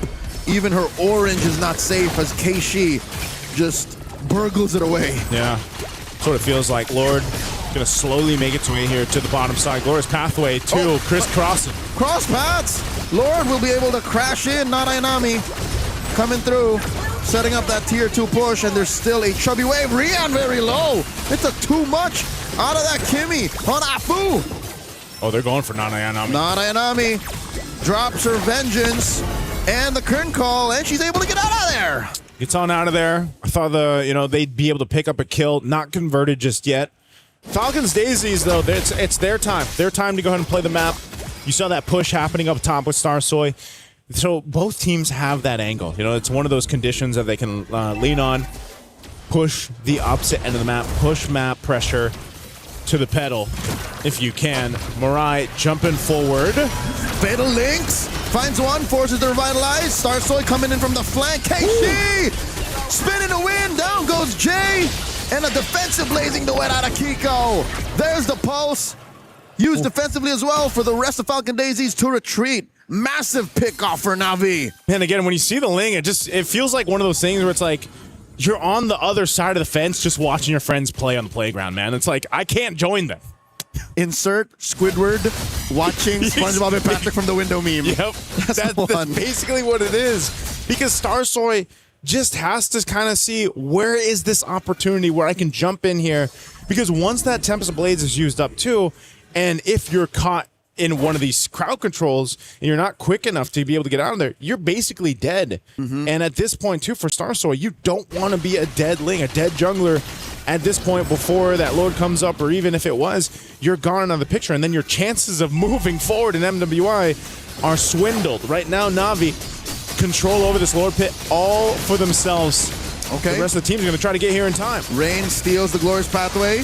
Keishi spinning a win. Star Soy looking for a sneaky steal. Cross paths. Keishi with a lethal counter. Down goes Rain. Taken out by Afu. So that's a massive pickoff. Rian dashes through. Flickers on out. Falcon Daisies on the offense. Mirai very low. Perfect match trying to get on out of there. She'll be able to save herself. Na'Vi pays the price of their mid laner for the Lord. Yeah, they got the Lord here. A tier 1 finally going to fall in that mid lane. A Malefic Gun too. Big item pickup for both gold laners. A bit of defense for Rian. They want to engage off this. There's no Fatal Links just yet. 15 seconds on Mariah's flicker. Looks like she wanted to go back, but they might just call it. Maybe she's got something. Attraction Pulse is thrown out. They're crowded around the Lord here. They're going to fight this one out, it looks like. Glorious Pathway, though, dropped down. That was on through. Lord cleared out. So Falcon Daisies deal with the objective, going over to Na'Vi. Cut it down about 2,500 gold. Na'Vi's lead is definitely real, but you can feel that Falcon Daisies, given how tight they've been keeping, how close they are, and how they're protecting their inhibitors, the insides of their base, a comeback could still be around the corner, Joseph. It's not out just yet for the Burmese squad. See if they're able to go ahead and bring some equilibrium into these fights. It just seems like, again, the biggest hurdle for Falcon Daisies is either actually committing to a Lord take, or are they just going to let that retribution go off for Na'Vi and then try to fight and follow through? Because even so, we saw Starsoy jump in and then she was stopped in her tracks and then brought down like to a quarter of health in an instant. That's a big problem here. And she's got a little bit of defense, a little bit of that shield with the rose gold. I'm not sure if she's just going to finish that or not, but this is now the time for the team, for Falcon Daisies, to be able to face up against Na'Vi in the team fight territory. Again, with a Kimmy for a Fu, she's done relatively well not dying. Kiko as well, but they've got to kind of layer these things now if they want to win a team fight. They got to layer the ultimates in play, because Na'Vi, so far, if you look at all the team fights, they've just fighting for space. They've got enough tankiness. Their jungler, obviously, in the hands of Keishi, this Ballman, it allows you to just kind of post up and keep that Lord there. 17 minutes approaching. Half a minute until the Lord spawns upper quarter. Jay looking for a response, forcing something out of Keishi. Hits the low in order. A lot of damage out of Kiko. Keishi very low. There's a Glorious Pathway dropped in. Now the Blazing Duet. Keishi looking for something. Fatal Links into the turret. Ooh. Keishi still holding on for it. And there's the stolen Glorious Pathway. And now Nana and Ami finding him. Down goes Kiko. And Death gets another J-Falls as well. Rian takes down Ira. 3 for free going over to Na'Vi. A big play from Na'Vi. And it looks like they're just going to go and march down the mid lane. Whoa. Lord is up, but I don't think they care about it. Bloodthirsty Na'Vi. They know that they can go straight for the throat unless they're just happy with the penetration. Mid tier 3 has fallen. Oh, they're going to work on this tractable. So now that's going to be clear the waves, though. So they do get a base turret off of that. Meanwhile, Keishi was working on that Lord. This will be secured by the time the team gets there. Why not both? Why not both? Why not the penetration in mid, permanent damage to the base, and of course the coup de grace, Lord number 3. It's an evolved Lord too. Yep. Lord secured, a big team fight win there for Na'Vi. And it was just, again, interesting that Falcon Daisies decided to go for that. They wanted to go for a fight. They saw them get whittled down, but then they ended up getting caught in a Fatal Links under a tier 2 turret down bot. Great timing on the SOD because it also landed in that zone. So then they had the turret to kind of fire off and help supplement some of that damage. So that was just not a fight that Falcon Daisies wanted to find themselves in, and they didn't have a choice. So now Na'Vi with this Lord, they're approaching the base here. Conceal going to be used, dragging it out a little bit longer here. Jay gets hit by an SOD plus a Fatal Links. Dropping the Glorious Pathway. Tempers of Blaze. Rian is fallen. Afu finds her. Finds Keishi too. It's a double kill. Falcon Daisy successfully quelling Na'Vi's assault. They're still in it. They're still in it. Falcon Daisies find some flight in this one, nearing once again the 20-minute mark of this game at 3. An elimination game on the whims. And Falcon Daisies made it happen, man. It was that Glorious Pathway. Let's look at the replay here. Great usage to drag out the Lord a little bit. You take a ton of damage for Jay. You drop down a glorious pathway here, and it slows him down enough to get blasted by that blazing duet from Kiko. This is once again what we were talking about, layering the kits that these heroes bring to the table for both teams, but Falcon Daisies just did it better in that team fight. And now they're going to go ahead and approach this tier 2 finally to take it down. The last time they fought there, they got defeated in a team fight. Man, this has been a great series. It's very back and forth each game.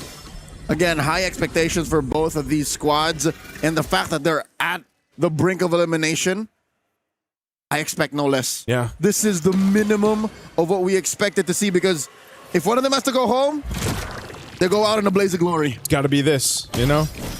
And I think even more so now that the positioning, the value of the gold laners is so crucial. As we saw in the last team fight, Rian was taken out pretty quickly. They both can play that long map too. You can see Starsoy sitting up on that top side. She's putting some pressure there. That Lord is coming up there though too. So they'll keep Rian down here. We saw it yesterday, man. A base push when teams were concerned with the Lord. And mind you, this is a evolved Lord, so it's much more difficult to take. Takes longer to secure. Is there an angle here for either team to go for that? We'll see what ends up happening. Na'Vi getting in position. Rian's making her way. She's gonna go grab that buff. You can already see the way that Falcon Daisies is looking to go ahead and keep this under control too. They might potentially try to catch someone out from Na'Vi. Rain holding on to her own glorious pathway. And you can see that bottom wave clear from Kiko. So they've got the information now. Oh, it looks like Na'Vi might be looking to make their own setup play if they have to. Flickers, battle spells across the board for both teams, all available. Everybody's ready to go. This is possibly the last team fight we see between Falcon Daisies and Na'Vi PH. I think Na'Vi are checking range to see how much they can get away with to get that mid lane split push. Yeah. All this while, Falcon Daisies are just covering their bases. What if we can use this long lane to try and win this inhibitor, push down bottom, and then finally eventually go back to the Lord? Lord is less than half health. Starsoy jumping through. Jay with the real glorious pathway. And I think Afu wants to hold on to her traction pulse. Down comes Starsoy. Taken to the ground. Holding the Lord at half. Kiko doesn't have many stacks. There's a stolen one, and the real world has awoken to a fatal links. Down goes Jay and Afu. She used the Purify, but it's not enough. Tempest Blaze used defensively. And another flicker used. And that's an immortality pop. Down goes Kiko. Joseph, the writing's on the wall. The inevitable is just around the corner. Oh, Starsoy, she wants to clear that mid wave, but she has to go back to base to defend. Na'Vi's in the base. Two defenders, Ira and Starsoy. She jumps in with a falling star moon, and the fatal links a Shabalaba one more time as Na'Vi continues their run through the lower brackets, eliminating Falcon Daisies. Na'Vi took some time to get to where they needed to be in this series, but man, it looked good when they clicked and they figured it out.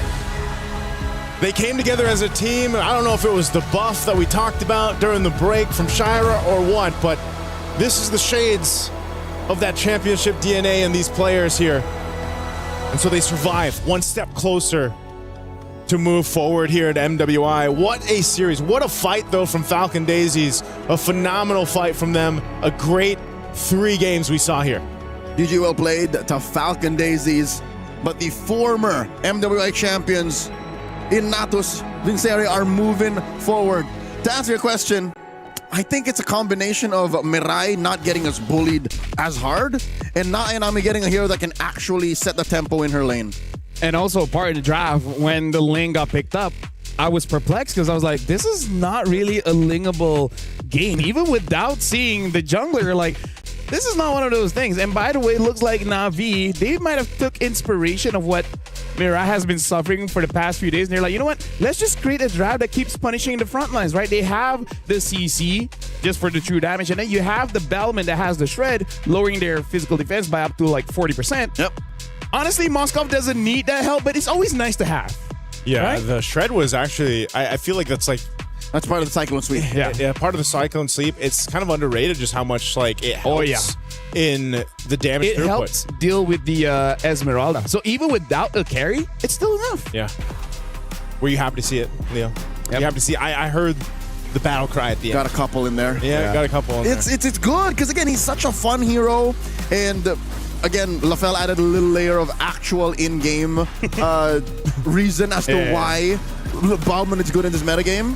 So why get Tyra? You also have some physical shred here. Honestly, I feel like that's part of the reason why they didn't pick up the carry, because they understood they need some kind of range, and they try to bait out that carry ban. Now that the carry was banned out, then they can have access to the Moskov or whatever was available, either the Moskov or the Harif. Yeah. And I was like, okay, now we have the Bauman. Bauman can deal with the Esmeralda, and then having the Moskov there just deals a lot of damage. So honestly, amazing draft coming in from Na'Vi, trying to play that carry bluff, I would say, throughout the draft.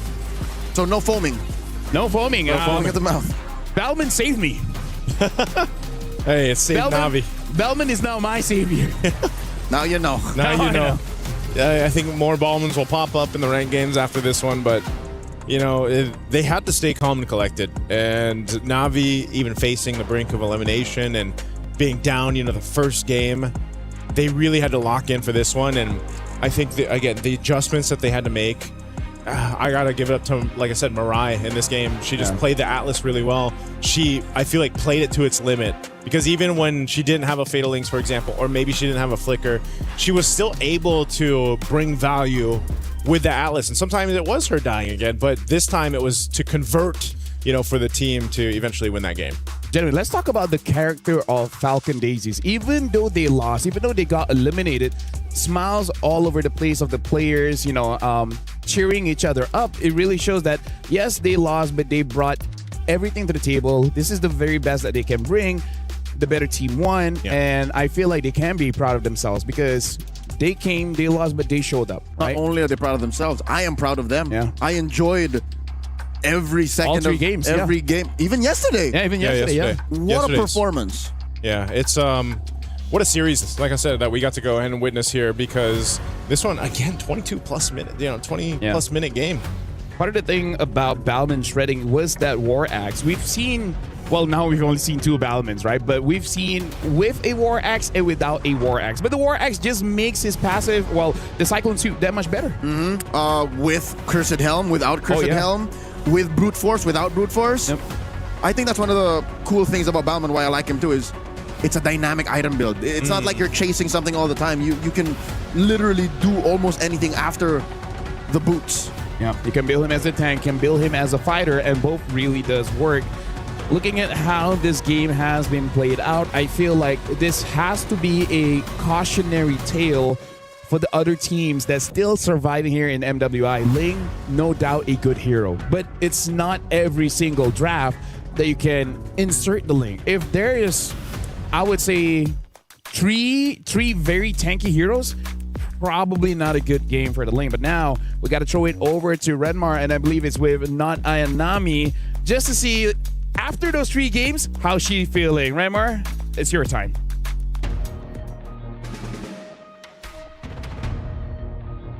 All right, I'm here on stage with Not Ayanami. Congratulations. Not a lot of people expected the result that led you to where you are now, but you're still fighting for tournament life. You're still here. What's going on through the mind of Not Ayanami right now? What's going through my mind is that we get to live another day, and tomorrow is another war to fight. All right, the battle continues. Were you guys surprised with the... I think it's fair to only go back to the match against Galaxy Phoenix yesterday. Were you guys surprised with how they played and the result that you got getting swept by them? I'm actually not surprised by how they played. I actually think that even though we haven't faced them, I think they're pretty strong as a team, and I think they're pretty solid, so I wasn't surprised. I was surprised by the outcome because we weren't able to, take it, like, give them a good game. Yeah. I think it was pretty one-sided, so that's what that was the part that I was surprised about how we played, not how they played. Okay. Now that you got to finally get a win here and against Falcon Daisies, again, thank you to them and all their efforts here in MWI. What mindset did you and Navi go into today with? Was it just let's relax, let's have fun, or were you all just locked in trying not to lose? The third one. So it was that. Yeah, we were all locked in, and that all the everything that was going on through our head is like bawi. Di pwede to, hindi pwede to. Kaya natin to. Okay, so it's just a lot of like, we'll make a comeback and we can do this. One last thing I gotta ask you though. What was it with the Mia bans earlier? I mean, you know, it's pretty hard to set with an Atlas if Mia has the ultimate. So, and I think it's not unusual for the female scene right now. A lot of female players actually use Mia, and they're pretty good at it. So it was a safety ban. All right. That's a new learning for us here, especially for the panel. But one last real quick, what is your message for the supporters of Navi? You can say it in Filipino if you want to. For the supporters of Navi, I hope you still support us, guys, even though we lost yesterday. And hopefully we won't let you down. All right, thank you so much, Nat Ayanami. I'm not going to take up any more of your time so that you can prepare for the next one. Well, it's not going to be today, but y'all know. Oh, wait, no. Actually, no, one last, very last. You're going up against Gen G next. How do you feel about that? Spicy. All right, now there, we can leave it off there. Thank you so much, Nat Ayanami. We'll see you after this.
is in our DNA.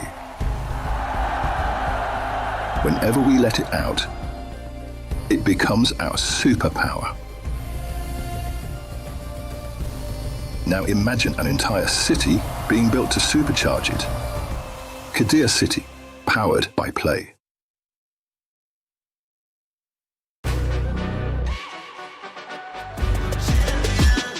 This ain't no regular thing. I came for the ring, you know what I mean. You see my name in the lights, better get right, I'm champion.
Welcome back, ladies and gentlemen. We just got done with our second elimination match just now between Na'Vi going up against Falcon Daisies, where Na'Vi still surviving.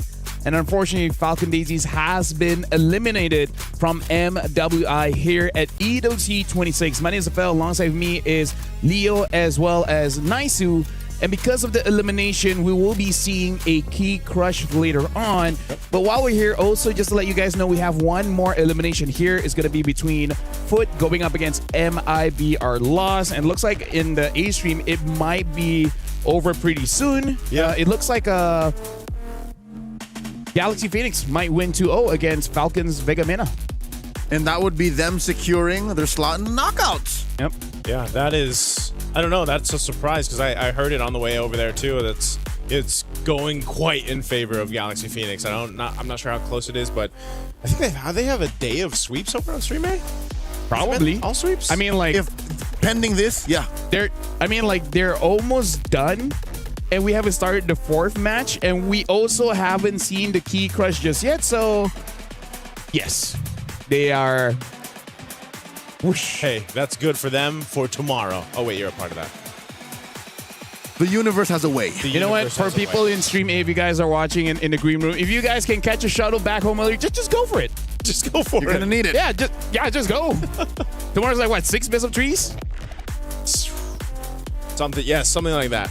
I don't know, unless it's different. I stay in my lane. Yeah, I focus on the duty at hand. B lane, which is B lane. The bear lane. The bear lane. Well, interesting enough. I just realized what Renmar is still here, so it's the newest addition to the bear squad that's leaving us tomorrow. I enjoy my time. Right? It's nice being a bear. Empowering. It's very empowering. It makes me feel very masculine. The bear community is something you don't want to miss out on. Like it's yeah. Yeah. All right. So you know, as we're waiting for the key crush, we didn't have the pleasure to see MIBR Loss or Foot Esports play in Stream B. No.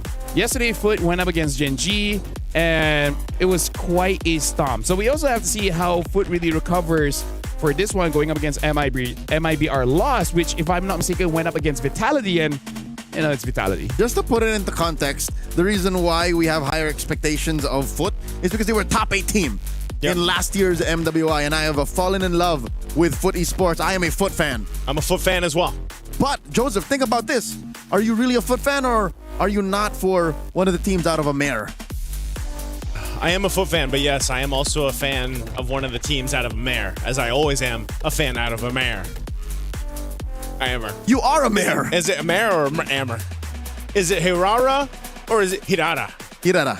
Dude, you it's not that different. You spent a good amount of your life in Japan. You should know. Yeah, but I basically, when I saw that comment online, I replied. Dude, potato, potato, tomato, tomato. Exactly. It means the same thing. Like, you're not saying hiwawa, are you? Salad salad. Right? Salad salad. That's nothing wrong. Joseph. That's different, but that works. Lafel Leifel. Leifel. It's not wrong. Redma. I'm pretty sure you can't say that. I think earlier I saw his name was Red Man. Not here on broadcast, but online. Instead of Redmar, it was Red Man. You know what? Back when I was in college, my communication master just told me, communication masters? You know what? Let's go check out the key crush here. It's going to be Falcon Daisy's key, and it's going to be not Ayanami crushing the key there. Pretty sharp destroyer tool we have this year. Did they bring this from Riyadh here to Paris? That's a good question. Must have flown him out in cargo planes. I was going to say. I mean, they brought the totem. That's true. So might as well, I guess. That is a crushed key, by the way. Gwen is cold-blooded. You see the look on her face? She's like, yeah, I did that. I mean, she's done it for quite a few times now, né? She did it for technically all of them keys in 2024. Yeah. So it's like, for the first few, it hurts, but after that, it's like, all right, see y'all next year, you know? Next one. You start to get desensitized. Hopefully not, because every EWC, every major event we do is special. That's You're different. special.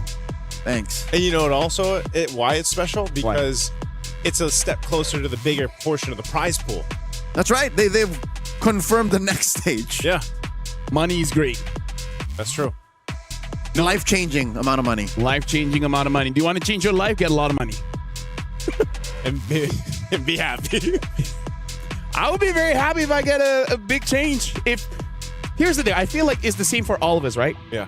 If we get a big portion of money, we won't tell you, but there'll be signs. Yeah. There will be signs. Hey, here's the thing. We didn't look like this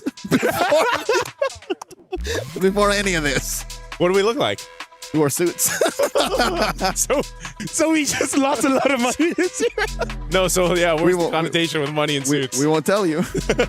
There'll be signs. Anyways, it's going to be Foot going up against MIBR loss. In terms of the heroes, I think, if I remember correctly, watching the game between Foot as well as Genji, there's nothing odd about the hero. It's like whatever's meta they do pick up is just more on execution, especially because I remember Genji Ashley was on that Minotaur, and apparently that was enough to really punish whenever Foot just like, clump up together and then try to go for a fight. The thing about Minotaur is maybe Foot picked up on something like that.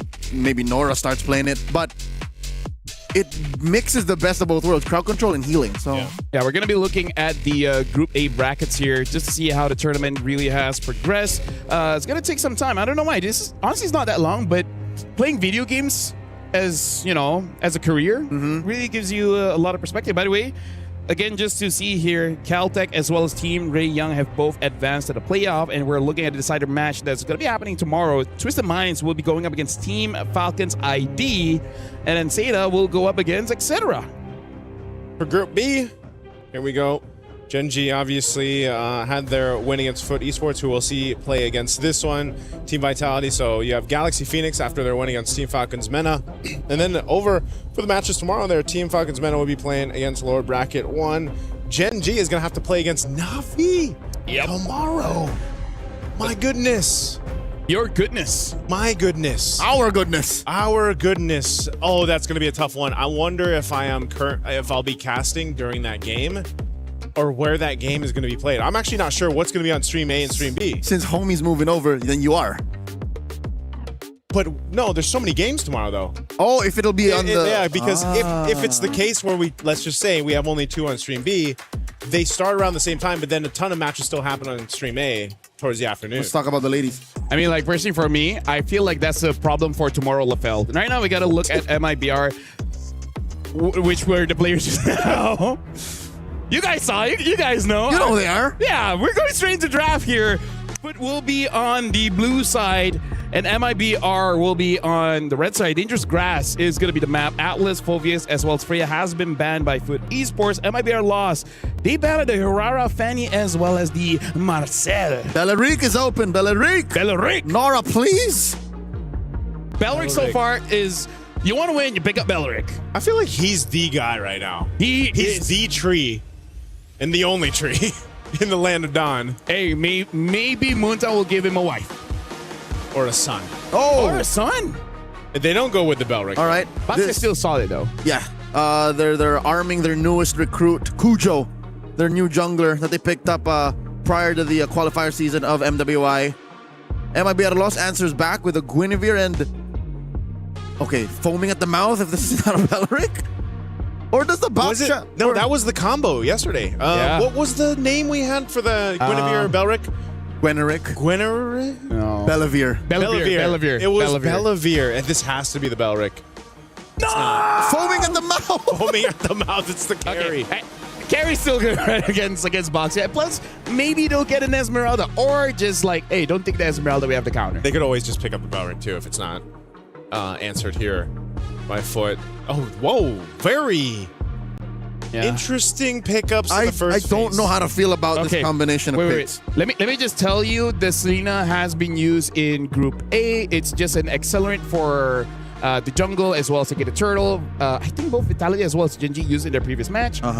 But it's one of those things, it's a skill matchup. And this Selena on those games are a roamer, not a... Oh, it was a roam. It was a roam.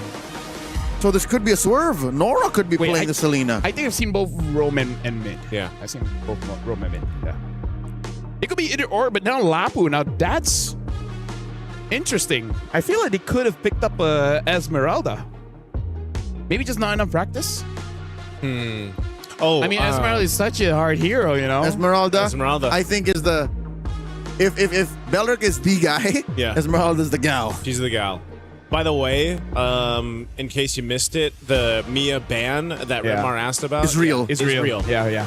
It was just because the ladies are really good at Mia. Yeah, he told me while I was peeing. I feel like that was an awkward time to bring it up. It's a good time to get information. You get real honest. Yeah. Well, Esmeralda has been banned out, so they're still respecting. So they Esmeralda. know. It's not a matter of they don't respect the pick. It's they would rather just Lapu. Yeah, I feel like they just needed someone to just immediately dive the backline, and they're more comfortable with the Lapu than the Esme. I'm just wondering too with the Hanabi pick for Foot. You know, like does this? Because the Hanabi statistically hasn't done that well so far. Past couple days. She's 50-50. She's 50-50. She's 50-50. But when she won, it wasn't like it was the all right, you guys are busy. Nice. Let me tell you the story of MWI. Okay. We've seen Hanabi split push. We've seen a team sabotage their own Clint diversion and then survive. Yep. And then survive. I feel like we have a few more, but it's a long We've day. seen Aulus. We've seen Mia on purpose ban. Yeah. It's real. So Grok gets banned. Is this one of those games where Belleric gets snubbed? I'm surprised they've been the Minotaur because it's like that's what Foot remembers. Lost to, yeah. No, maybe they're like, oh, we can learn that from Gen G. They should have just picked it up because then they have the bouncy house combo between the Guinevere and the Minotaur, man. Yes. You know? You know what? No. You know what? They're gonna pick up the Belleric. Yeah. I think it's just you see. I think it's going that route. What's this last ban here from Foot Esports? Belleric. Or a mid. I feel like a mid laner like a Eve maybe would be fine. Honestly, a Farsa, because Farsa Gwyn is also pretty dangerous. Yeah. It's almost an automatic kill if she lands a spatial migration, that setup. Yeah. There might be a world where I might be overcooking, but Foot can still go Eve and like a tanky pick for Unohana, and then you go from there. Like it's pretty solid. It's the Rome Selena. Yeah. If they go that way. It's all in Hanabi though. That's it's something you just gotta trust, right? Team Ray Young, they trusted their Hanabi and then they won. So now we're gonna be seeing a Belleric pick here. A glue, right? Just as I thought. Just as you thought. As I thought. Yep. You guys heard me correctly. Okay, the glue comes through. You're just trying to catch either, obviously the Selena or the Hanabi. I think just the Boxia, right? Just The catch the Boxia, Boxia, catch the Boxia. and then let Carrie get a kill. So could we? Nah. I think to be safe, just get a tank roam, and then your EXP. Mid Selena. Let's see. A damage Paquito is still open, by the way. Yeah, it's kind of weird to see him go through like this. It should be a Paquito Belleric. If it's not Belleric, then I can see a world for a maybe Cho. But we haven't seen Cho's. He hasn't been picked up at all, right? At all. Yeah, so In far. stream, it has been banned. I can't remember if it has been picked up. Okay, so it is a mid Selena. Mid Selena. Nora gets her hands on a Gatokacha while Unohana gets that Benedetta. One more. What do we see in Rome for? No, wait, that's already the Rome, the glue. Yep, the mid. What do we see in mid? Eve is still there. Eve, Sparsa Eve. is there if you want to combo with the Queen. Nothing to Valentina. Oh. Sicilian. This is why I love MWI. That's a debut pick? Yeah. So many debut picks now between 2 days. We've seen Carmilla before Sicilian, by the way. So we've seen both couples. Carmilla Jungle. Yeah. That was yesterday. That was yesterday. Did they win? I can't even remember. Yes. Yes, it won. It was by Falcon Daisies. Yeah. Well, ladies and gentlemen, right now, this is the debut for Sina in this stream. It has been seen in stream A, but this is the debut of Sicilian. MWI is the perfect tournament if you have ADHD, because there's always going to be something fresh, something new, and something Leo and Nice who's going to cast this game. This feels like if we had Global Ban or the likes of it, this is what we get to see. For game one, yeah. For game one. It allows for them to flex, Yeah. but also leave open power picks in these slots that you see these debut picks in. Hey, I'm glad to see it. This is why I enjoy MWI here. They have their own meta. We've talked about it before, from wildcards to MWI. Hopefully we get to see more of this in MSC, but right now it's an elimination match for these two teams. Foot Esports, or will it be MIBR LOS that goes forward after today in this best of 3? This is the Brazilian coalition representing Amer going up against the pride of Turkey. 30 seconds in, looking at the emblems real quick. Okay.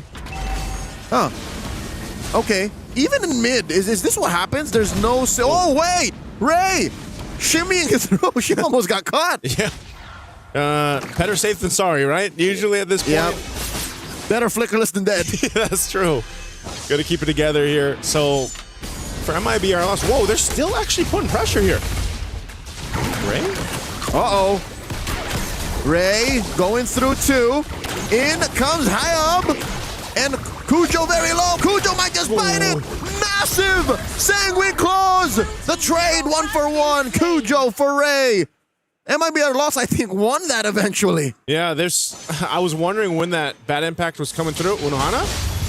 Okay, we'll push La La Land back. Uh-oh. She took too many hits. Zendaya, again, better flickerless than dead. Better flickerless than dead at this point. But yeah, this is one thing. Because it's been a while since we've seen a Sicilian competitively, in some cases or not, depending on what region you're watching, your late game kind of fallback if it gets to that point. And I don't know, man, the way that today's gone, if we get to a 20-plus minute game, your Sicilian's going to hurt. You're going to be able to go ahead and build up those stacks with the bad impacts, get to that point where you're a nuisance. Whoa, mid lane, though. Oh, massive from MIBR loss. Unexpected damage output from them as a Foot suffers another death. Zendaya falls. This is no bueno as they go into the turtle at less than half health. Hyob holding on to a retribution. Nowhere to steal here. Unohana gets on out of there, cutting their losses. Yep. Pendinana, she just walked down here. She's like, hey, I want to join this.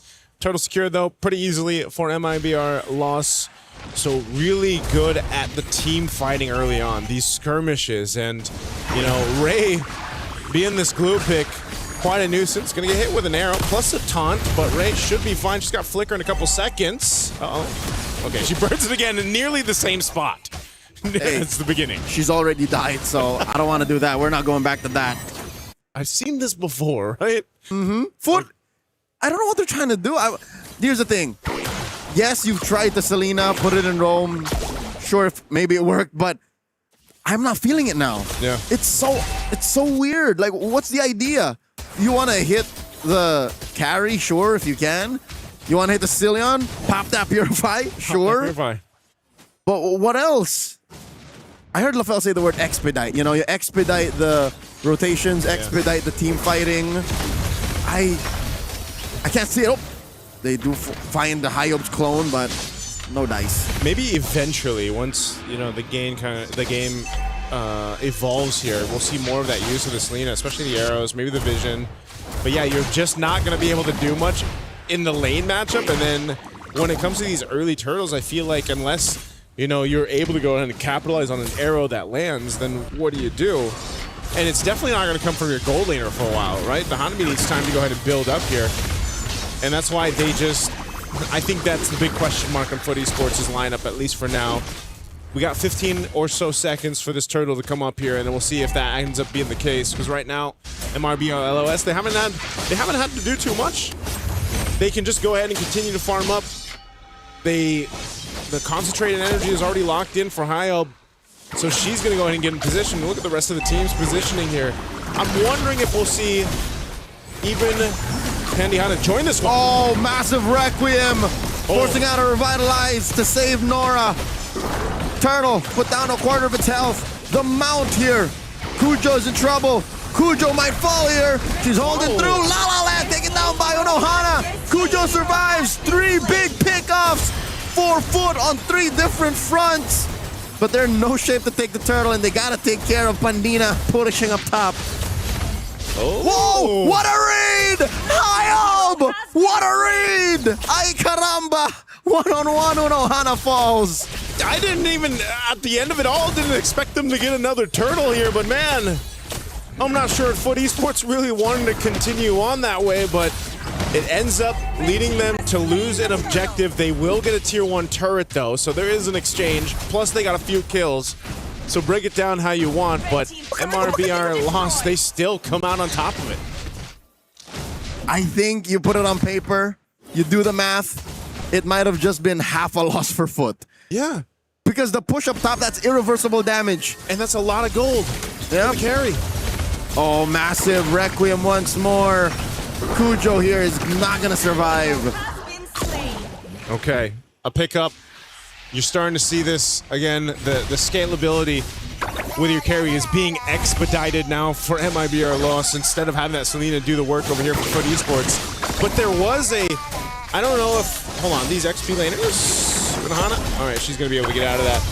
I don't know if it's gonna be the case, just the last team fight around that turtle was really messy. I mean, there was, 3 little fights going on in different directions. Yep. And, it was just unfortunate that MRBR loss got split up in that way, because I just feel like this kind of lineup, you really need to follow through, whether that's that setup from a Guinevere, like we're usually seeing here from Hyob, or the Sanguine Claws with the bad impacts. I mean, there's so many potential ways for them to start things off, but if they get split up, where they can't follow through off of each other. Again, Nora gets caught out. She pops the Revitalize in hopes of surviving, but I guess the plan was to AOG out. Yeah. That's a free pickoff for Los MIBR. Yeah, MIBR lost. They're in a great position now with momentum in their favor. That's a golden staff pickup for their carry in the hands of Pandina. So this is, again, the carry, something that we see picked up so much because of the nature of the tankier junglers, the tankier roams. And when you get this kind of lead, now you can just kind of shred through them. And you see some focus being put on here. Good flicker. Kujo taking a few hits, forcing it. Finally takes down Pandina. Gets Mount Deer by Ray. And I think they'll have their way with her. Kujo here holding on for dear life. Hyob scores.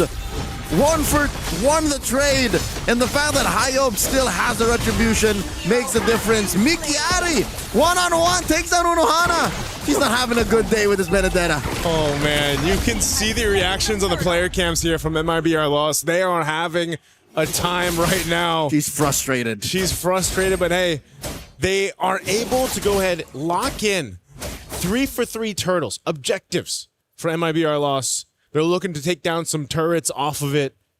For Foot Esports, where does this come together for them? You know, they seem tanky enough, but what's the point of being tanky if you can't have that damage throughput that you need? And that's why, again, I was questioning this Hanabi. Oh, again, Space Migration. Requiem already used. Nora's fine, at least for now. It's less about the Hanabi, because there'll come a time that the Hanabi is useful. there'll come a time that the Hanabi just has to free hit. It's more the Selena. Like, at best, at worst, you're zoning. Yeah. At worst, you're just saying, don't go this way. You're setting traps up for vision. But at worst, like, you're doing nothing. You're clearing waves in a dangerous way, and then where do you go? One of those things where it's like the Selena pick in general is so team dependent because, yes, you might land some arrows, but there is that saying too that we always mention when the Selena does pick up, sometimes it's just that one arrow, right? Sometimes. Could change the course of a team fight. Nora gets engaged on.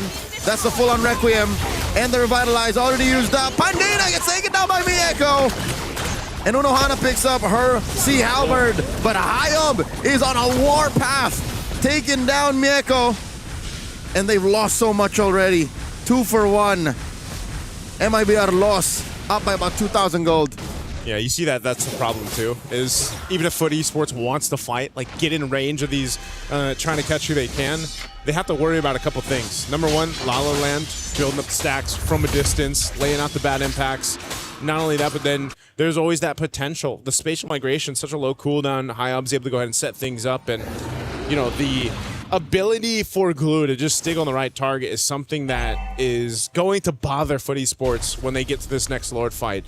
Now, again, are they in a position to win a team fight? Whoa, Conceal's already used!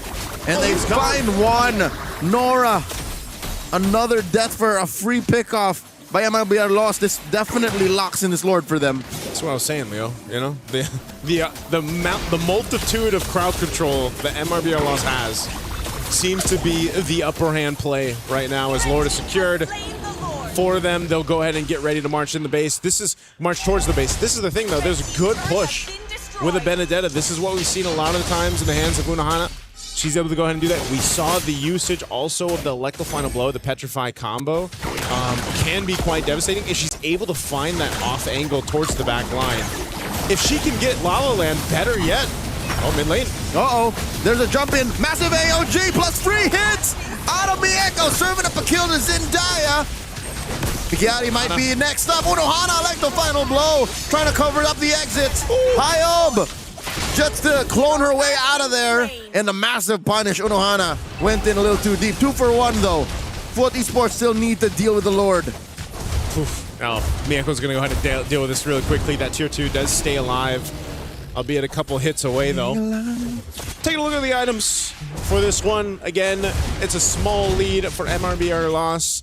Most of that lead here building up towards where La La Land is, just because, again, the nature of her building up on these stacks. She is the true endgame boss. Yep, she is the endgame boss, and that's why we said if this is dragged out late game Foot Esports, no matter what they try to do, they're going to have to deal with a powered-up Sicilian and then bad impact. Again, this was a fight that necessarily didn't go their way. I mean, look how quickly they were brought down, but again, because La La Land can fire back, essentially give them good response to this Electro Final Blow from Unohana, and then they shut her down in between the 2 turrets there. That could have been cleaner. I think Foot Esports understand that there's a small part of the late game that belongs to them, and then La La Land starts to run roughshod. So what timing is that? I'd say about 14, 15 minutes, and then past 20, it's over. Nora looking to find a taunt, finds one, and it's on the perfect target. It's Pandina. She flickers back out and survives, but the turret does not go down. This is Unohana coming through to the back line, trading herself out for the carry. Pandina has fallen 1 for 1. Foot Esports, how do they capitalize? Oh, man. Capitalize by taking out at least a turret. Maybe they can do that. They're going to charge up, push MIBR loss back, but you just don't have that much range on the Hanabi, at least for now, to actually take down a turret off that kill. So it's been pretty stagnant, I would say, in terms of that gold lead that's building up for MIBR loss, and that's great for Foot Esports. They want to go ahead and slow things down, but just not to the point where, again, your biggest problem is a multi-stacked Sicilian in the hands of La La Land. So until La La Land can like 2-hit Mieko or 2-shot the softies, like let's say she finds Zendaya, Foot has a chance. And they have to get Mieko into a position where her free hits hit everybody. Yeah. And they can. Realistically, they can. All right, this Lord is up. Look at this again, Leo. Unohana doing her thing, pushing down that bottom side, being that pressure on the map to see if MRBR Lost wants to respond or not. But it looks like they just want to fight. Potentially an arrow thrown out. And their turret's going to be worked on. Unohana has the clear go for it. Oh, sneaky Buse. She's going in, and she's actually going to get away with it. Massive Requiem by Hyob. Down goes Nora. Mieko with the free hits. Finds two. Hyob and Rhea fallen, but Pandina finds her back. They send Mikyari to solve the Unohana problem, but it's too little too late. They're already in the base. I'd say despite the trades, Footy Sports have gone a crafty way to get themselves in the driver's seat.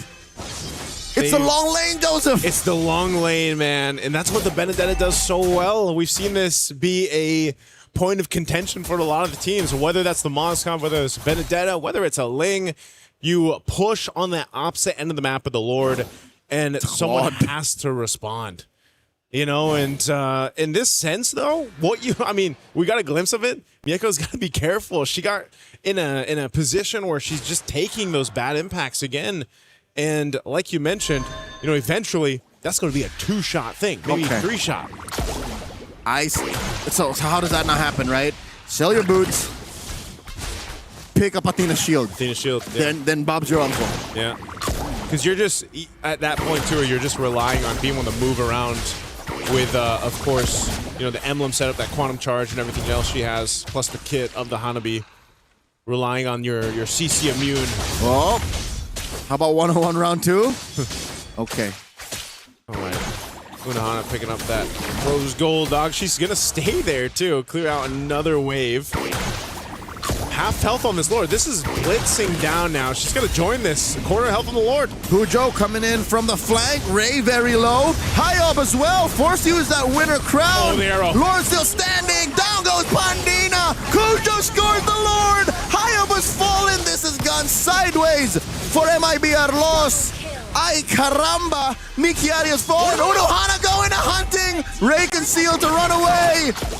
Suddenly, at the 15-minute mark, Foot has become the predator. Oh, and they're knocking on the base turret in the mid lane, and they've got a little bit of minions to work through. At least take the turret down while Lord's making his way down bot. La La Land will be able to clear this out.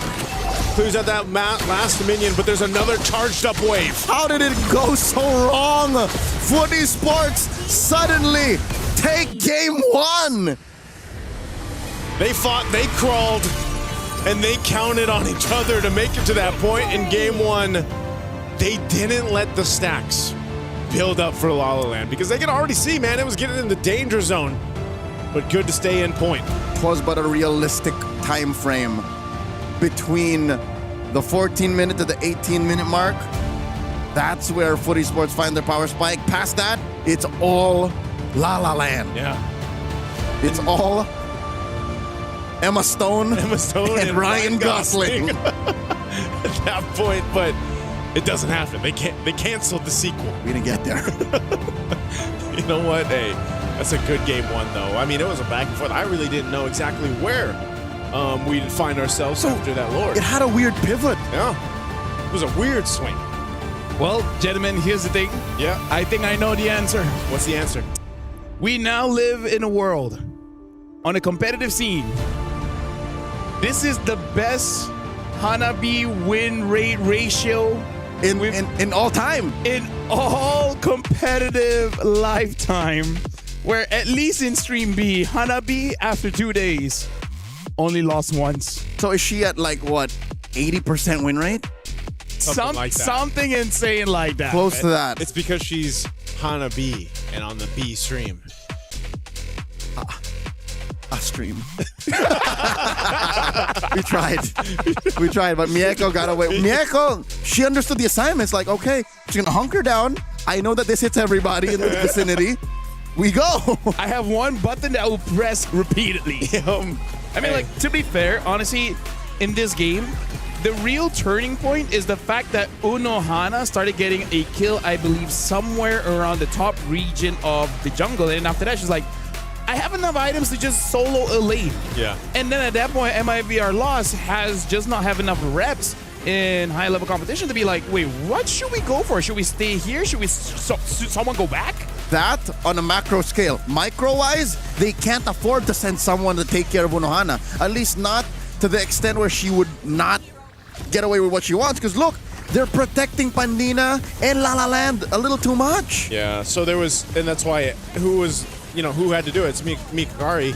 She had to do it on Lapu Lapu, but I don't know, technically the Lapu Lapu can beat an Benedetta. Yeah, again, yeah. She did. Yeah, she would just go 1v1, but you're just stopping her for an instant. Eventually, you got to be back there for the team, because you saw that when she had to go deal with the Unohana pressure, your team lost the team fight, and it still seems to be the case here. But yeah, it was just, I don't know, for MIBR loss, it's one of those things where it's like, what do we do in this instance? And I gotta say, as much as the Selena, I feel like we've been spoiled by amazing Selena players that play Selena like a Lancelot, a lot of dashing here and there, getting a lot of kills. But Selena is in a spot where she's kind of a support, where in the early game, the farm where the team that has the Selena is gonna get accelerated, kind of like how people use Jawhead before, right? Yeah. The damage on the jungle creeps is just a lot. And then come late game where you have enough items, even the traps, it just works as a different way for you to poke. Here's the thing about the whole jungling situation. It didn't happen this game. Nora did not have the Yeah. seasoned hunter. No. Oh, I didn't notice. She didn't. Oh, So okay, it was more of zoning. It was more of vision. It was. I wonder if you'll see it in the post game stats. But yeah, no, she was. It was a very different kind of. It's an alternative build, Selena. Yeah. Actually, because of that, I feel like the power spike for Zendaya on this one was the Wishing Lantern, right? Because at that point, when you hit your traps, It's HP based damage. it's HP based damage, so it does a little bit more onto Hyope. That's what we saw in the last Lord take, where Hyope just took a lot of damage just because she keeps walking on those traps. Yeah, and then with the Genius Wand, you have that plus the emblem setup that she had. So they were burning pretty good when they got hit with the arrows, but I think even some of the vision obviously helped. But Unohana, I feel like the pressure that she put on the map is just really what allowed the swing, the kind of weird swing, go in favor of Footy. Her and Mieko, it's the side lane connection. Yeah. Highest damage. Yeah, damn if you don't. If you don't deal with the team fight, Unohana will push you out. If you go pay attention to Unohana, Mieko's artillery is just deadly. Imagine Hanabi and Bandetta look at each other face to face and be like, Hanabi's like, I did the same amount of damage as you. Heck, I did higher. And then you look at the hand cam of Hanabi and Bandetta and be like, I deserve that almost 80k. But right now, we will be going for a break, allowing for both teams to really re-strategize coming up into game number 2, where again, it is elimination match. We'll see you guys right after the break.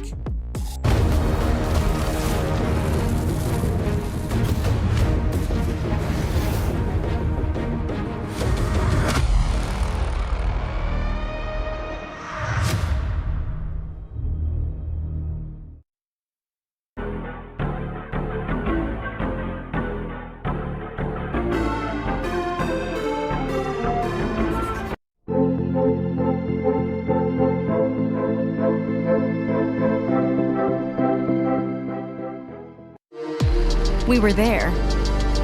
For every click, every clutch, every respawn.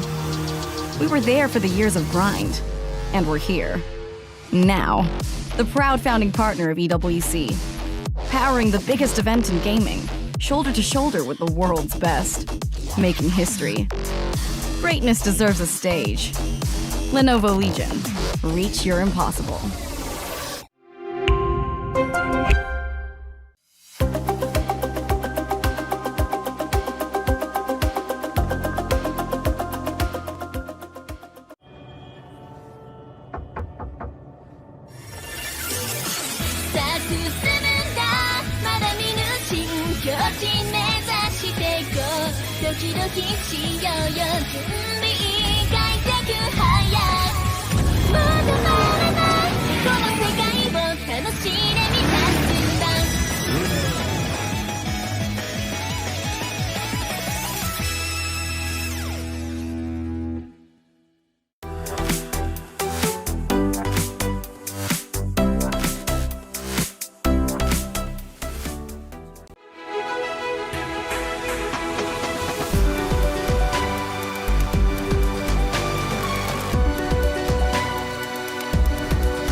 today we're going to be playing Don't Touch the Hero with Mieko and Mikiari. You girls ready?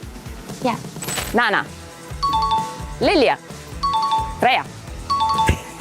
Lilia. Lilia again. I'm confused. Don't worry, girls. I feel like that kind of game would confuse me too. It's like, say it's the hero, but don't touch it. I'm like, wait, what? Not that one. Not that one. Yeah. That's a very unique concept, I gotta say. And now, folks, we're looking at the players here. It is MIB, our loss, going up against Foot. If you guys just tune in, Foot has secured game number 1 in this best of 3. And honestly, it's one of those things where you don't know what happened, and then all of a sudden the game ended. That's kind of how it felt. You know? Yeah. That's why I said it was a weird pendulum swing. It's like, you know how usually pendulums just go back and forth? It's somehow it went forward a little bit and then just ended up on the right direction. That game hypnotized us. Yeah. We were looking at something, and I was like, wait, why is there so many turrets down? Like, even I was just rewatching the game. Wait, hold on. Row. Why does Foot have so much turrets and you guys don't? When did this happen? It's one of those things where it's just, I don't know, that seems to be... Minions are hard at work for Foot Esports. It seems to be more... Is that more of a possibility now with the patch where sometimes these hard swings happen?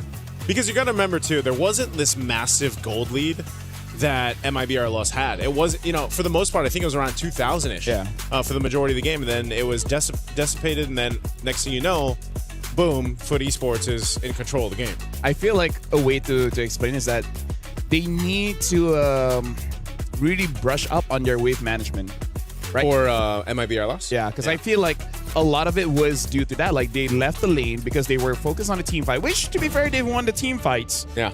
It's just that the minions just kept on pushing, and now Foot is still on the blue side. MIBR Loss is on red side. We're going to be playing Expanding Rivers. Hanabi first ban.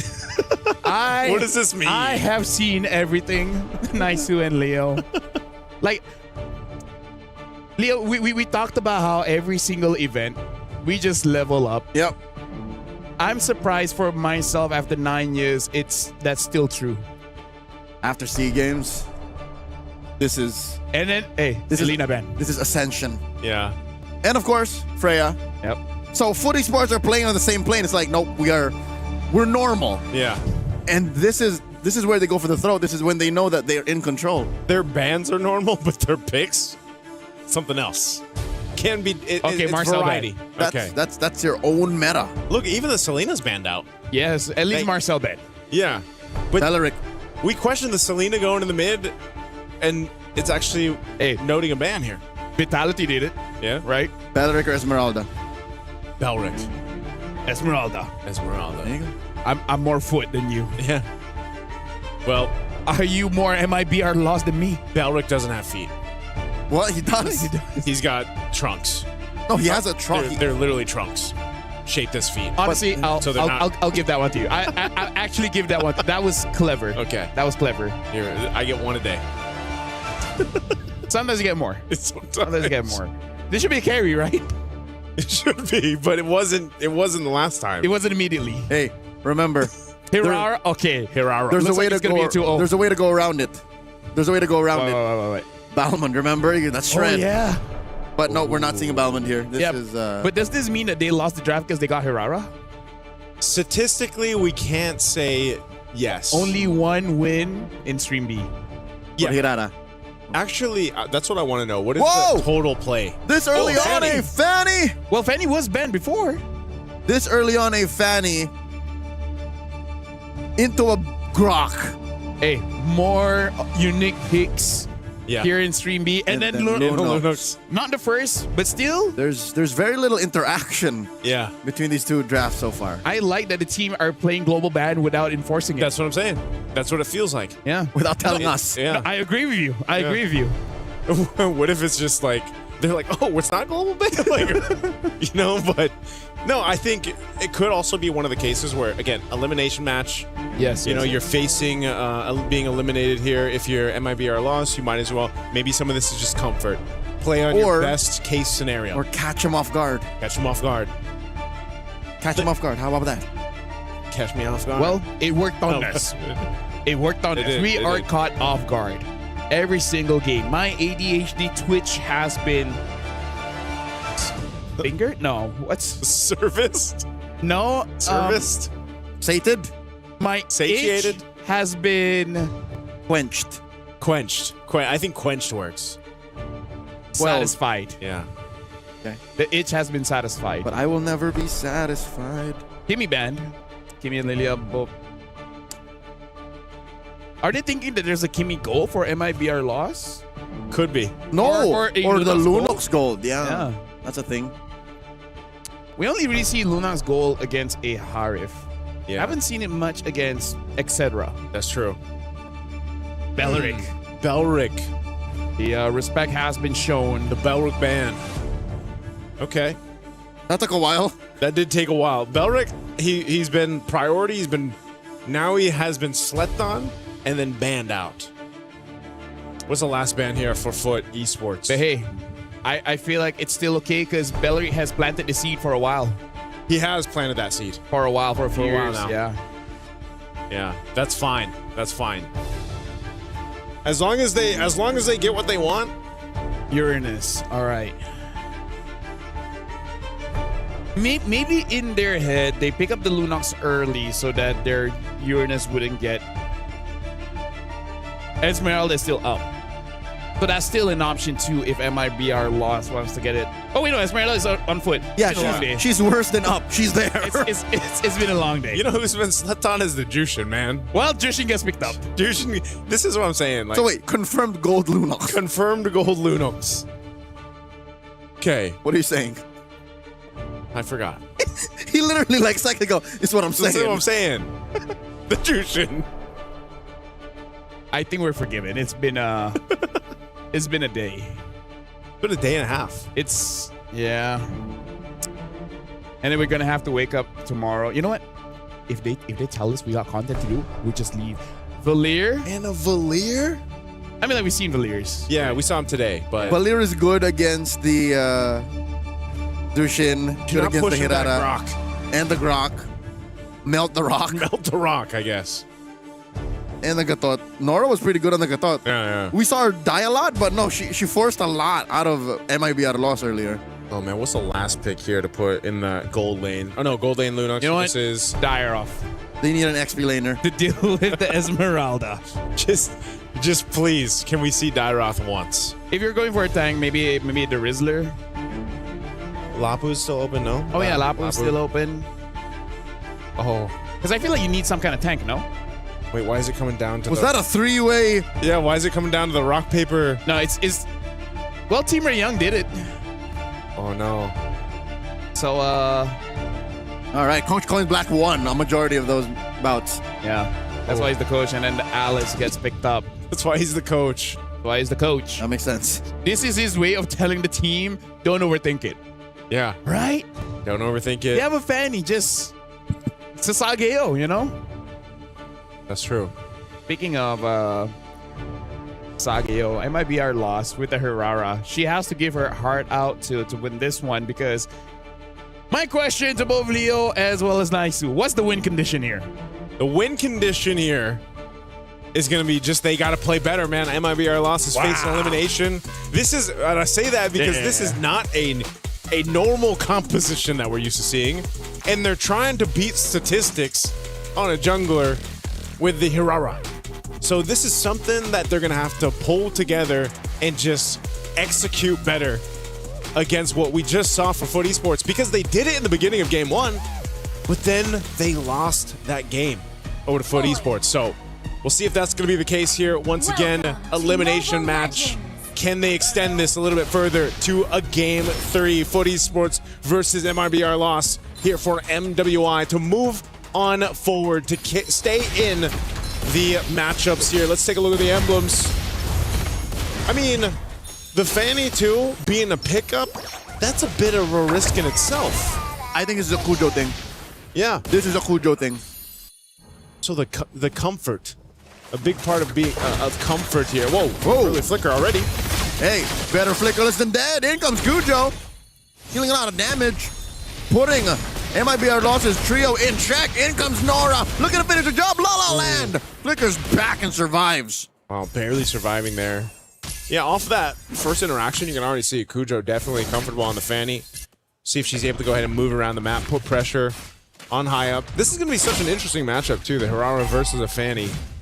And what you can do, because the Fanny's more, self-sufficient. You can be a little more self-reliant, do your thing in the jungle across the map. Whereas, again, Harara, what we've traditionally seen so far in the 2 days of MWI is you really need the team to support you to be successful. Yep. 4 out of 5 times, the Harara needs to be in a winning position to be even more winninger. And then the other half, she's just stealing Lords. Yeah. We've seen it happen here on Stream B. Mikiari, though, doing pretty well to own this lower quarter of the map. Sure, the Esmeralda in Unohana's hands, we've confirmed, is a overtuned hero after the current patch, but Mikiari, she's mobile, she's sustainable, and coming up into this first Lord, or rather first turtle, she's actually hits level 4 first. Yep, gets the XP crap. Turtle's up. They're going to get a position here. So this Throne of Ruin plus that beacon, a huge advantage. Not sure if Zendaya is going to be able to do much. Unohana jumps in, though. Whoa! High up with a steal! That's what I'm saying. I mean, there were more members of MIB that lost there, so better damage sources. Unohana with the flicker and regen out. Yeah, you kind of have to roll. Nora! Didn't expect there to be that many members still hiding in the brush. Yeah. Unfortunately, I feel like that's going to happen a couple times on the Gattacacho against this lineup. You're going to have to be very... Oh, no. Kujo coming through, forces that brilliance out of Pandina. Okay. Kujo, she's fine, gets out. Mako now, too, dealing with some pressure up top. This is what Ray's got to do, though. Again, to secure themselves the win here. They're off to at least a decent start for MIBR loss. Getting that 1 kill over to high up, plus the objective. Hopefully they can continue to replicate that. Kujo, though, continuously showing up in the mid lane. It gets Eternal. Gets that Lantern on Kujo, but she's fine. She still got the purple buff. But yeah, this is one of the things. Whoa! Mako, too. Close. Everywhere. Where is this massive EXP gain coming from? Hyob is 2 levels up on Kujo. She should be able to move around faster, get the camps, but she's not. What is Kujo doing? Maybe it's the choice to just show up in those, the time she spends in the mid lane. And get nothing. Yeah, to get nothing. But it was interesting because she even took a camp earlier on, if I remember right, up on the jungle of MRBLA. So, yeah, it's just high up, kind of moving a little bit faster across the map. More efficient with her movement. More efficient. And again, this is what we talk about with the Harara. She just needs the team to let that happen. And look at Ray. Ray's positioning is great. She's been all over the place. And this being expanded rivers also makes it easier for them to go ahead and rotate around the map for MRBLA. So, once again, putting pressure on the Fanny purple buff is what we see a lot. Whoa. Revitalized out of Nora. Forced out. AOG used defensively. She backs on out of here. Unohana looking at that between these 4 members of LOS. MIBR lost. Already has 1 turtle under the belt. They want more. Unohana flickers on back. Nora in trouble. Mikiari gleam through. The damage out of Zendaya is short. Oh, foot. He's short. 1 more. Mikiari gets away with it. Unohana falls. Pandina takes her down. Oh, man. 1 HP. Mieko threw out that SOD. Mikiari survives, but Hayab was also there, so if the follow-through came through, whoa! Would have been a punish. Good Kujo brilliance. dances out of there. Yep. Pandina staying alive. Hayab, though, she's been everywhere she needed to be at the right moment so far. Oh, once again, Kujo jumping in. Oh, look at the damage. Ow! The wall! Kujo's in trouble! Unohana looking to punish. Kujo gets taken down. Good use of flicker there. La La Land, I didn't know if she'd actually go down too, but either way, if she did, it was worth take down the jungler, slow down Kujo even more up to this point. Hayab, like we mentioned, maintaining those 2 levels up on the opposing jungler. Foot Esports, where do they find a win? It just seems like Foot Esports it's almost similar to what we saw in Game 1, where they're kind of looking for multiple things. They just aren't able to find any. And so Mieko is going to be the one where it's like, just like we did the Hanabi, all right, build up on this Moskov, get the items you need, then maybe we can fight, because so far, the Fanny just hasn't been able to do too much. Oh no, Nohana, Fallen Star Moon. Answer with a step charge, he's gone! Ooh. Big pickups all off the Ray. Again, this Grok pick early on in the draft tends to be the answer right now. Yep. Again, I'll question it. Into the Fanny, really? Yeah. And then the rest of the draft just unfolded and led to more questions. But you asked one earlier. Where could the turn come from? Nora, she should be fine here. Don't overcommit. Where could the turn come from? You're right. I think it's off of Mieko. But when does she start focusing on the base? Bandana comes in, secures a kill with a flicker. And now Nora, AOG, looking to get some help from that turret. SOD thrown out. Another one that Mieko will not press. So I guess the answer too is just push on the map. Yep. You know, top lane. We have seen this before, Leo, where a Fanny is nowhere to be seen around a team fight, and you can still win a game. Yep. By pushing the map and being what we saw Unahana do with the Benedetta in the previous game. Joseph, it's happening. What LaFell mentioned earlier, that even if it seems like on paper MIBR loss are winning, if the map is not taken care of, Foot can just steal this from underneath. Yeah, that's why the macro is so important for these teams that at this level, they can't just let the turrets or those waves be mishandled. And especially when you have these heroes in play, because not only can the Fanny do it, but the same thing can happen. Mieko can also put pressure across the map too. There's multiple ways that Foot Esports can do it, but at least for now, the caveat here is MRBR loss is ahead almost 4,000 gold. So the economy is definitely in their favor. They've got that advantage at least. And I think they can start counting their blessings. Yeah. Because Kujo still at least has access to her buffs. Yeah, she's been able to go ahead and at least maintain those, but... This could be like a bajillion more. Oh, SOD. Neko throws it in. SOD, the trap. Hyob takes her down. Oh, man, unfortunate. You know, that's just not... You don't want to be in that range of Herrera. Because she's just going to combo you, and even so, have that little bit of an iframe to work with if she needed it, but... Yeah, definitely a misplay there from Mieko, and she felt it too. Hey, it was her or her. So, yeah. I mean, she had burned the flicker to survive it. You know, that was a thing, and then she threw out the SOD. But lesson learned, at least for now. She'll probably be a little more careful on the next one. But it's once again that case where Mieko just needs to continue to farm up. Nora's going to be a little bit more durable now. Picks up a radiant armor, a malefic roar too for Kujo. So she's got that shred. Her damage profile should be better with the Blade of Hepsies that she had. I'm wondering, Foot Esports, what almost their comms sound like at this point, just because, what is a move here? It's not a high kill game. You've only got 6 kills over for MIBR loss. It's been more so of, let's fight your kills with our macro play. And what's worrying is, it's 6-0. Yeah. That means not a single time has Foot Esports taken anyone down. So now we've come to the Lord. Kujo almost gets caught out by Hyob. They do find out Mikiari. She repositions. Nora backs off. SOD no one home. Close call. Yep. She's going to keep pushing that tier 2 turret down bot, it looks like. Again, bringing alone enough. Unahana had to burn the flicker. Got a wave there. Hyob's making her way to go ahead and try to defend this bottom side, but that turret being worked on. Mieko once again. This time, she's going to be a little more careful.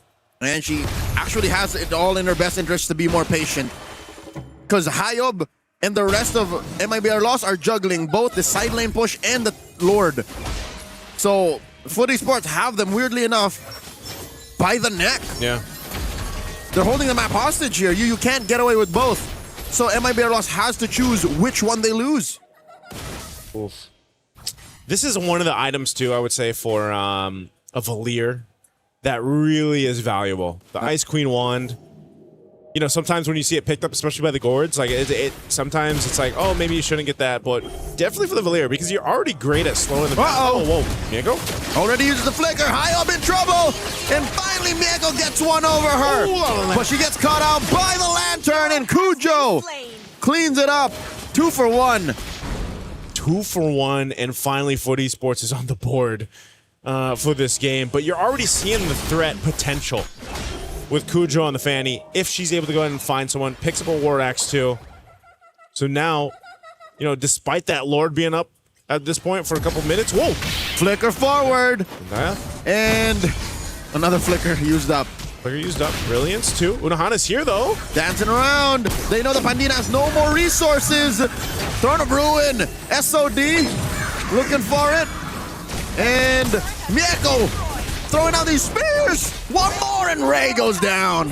Ooh, yes. This is what I was talking about. You're slowed so much, and Pandita finally goes down. Whoa, Unohana traded out too. So there is a trade, but right now the win is for Foot Esports off of that one. They found 2 bodies. Joseph, it's happening again. It's happening again. Look at this. Look at the push towards the base. Cujo's there. And here's the thing. MIB are lost. Can't even contest. They're not even winning in the Lord. It's literally just Foot buying time. And that's it. Cujo did it.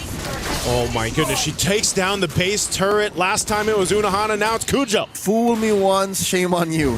Fool me twice. Shame on me. I don't think MIB Lost should let this happen. The fact that they lost their 3K gold lead is already a disaster. Ray with a conceal. Coming through. Lord exposes her. Now high up.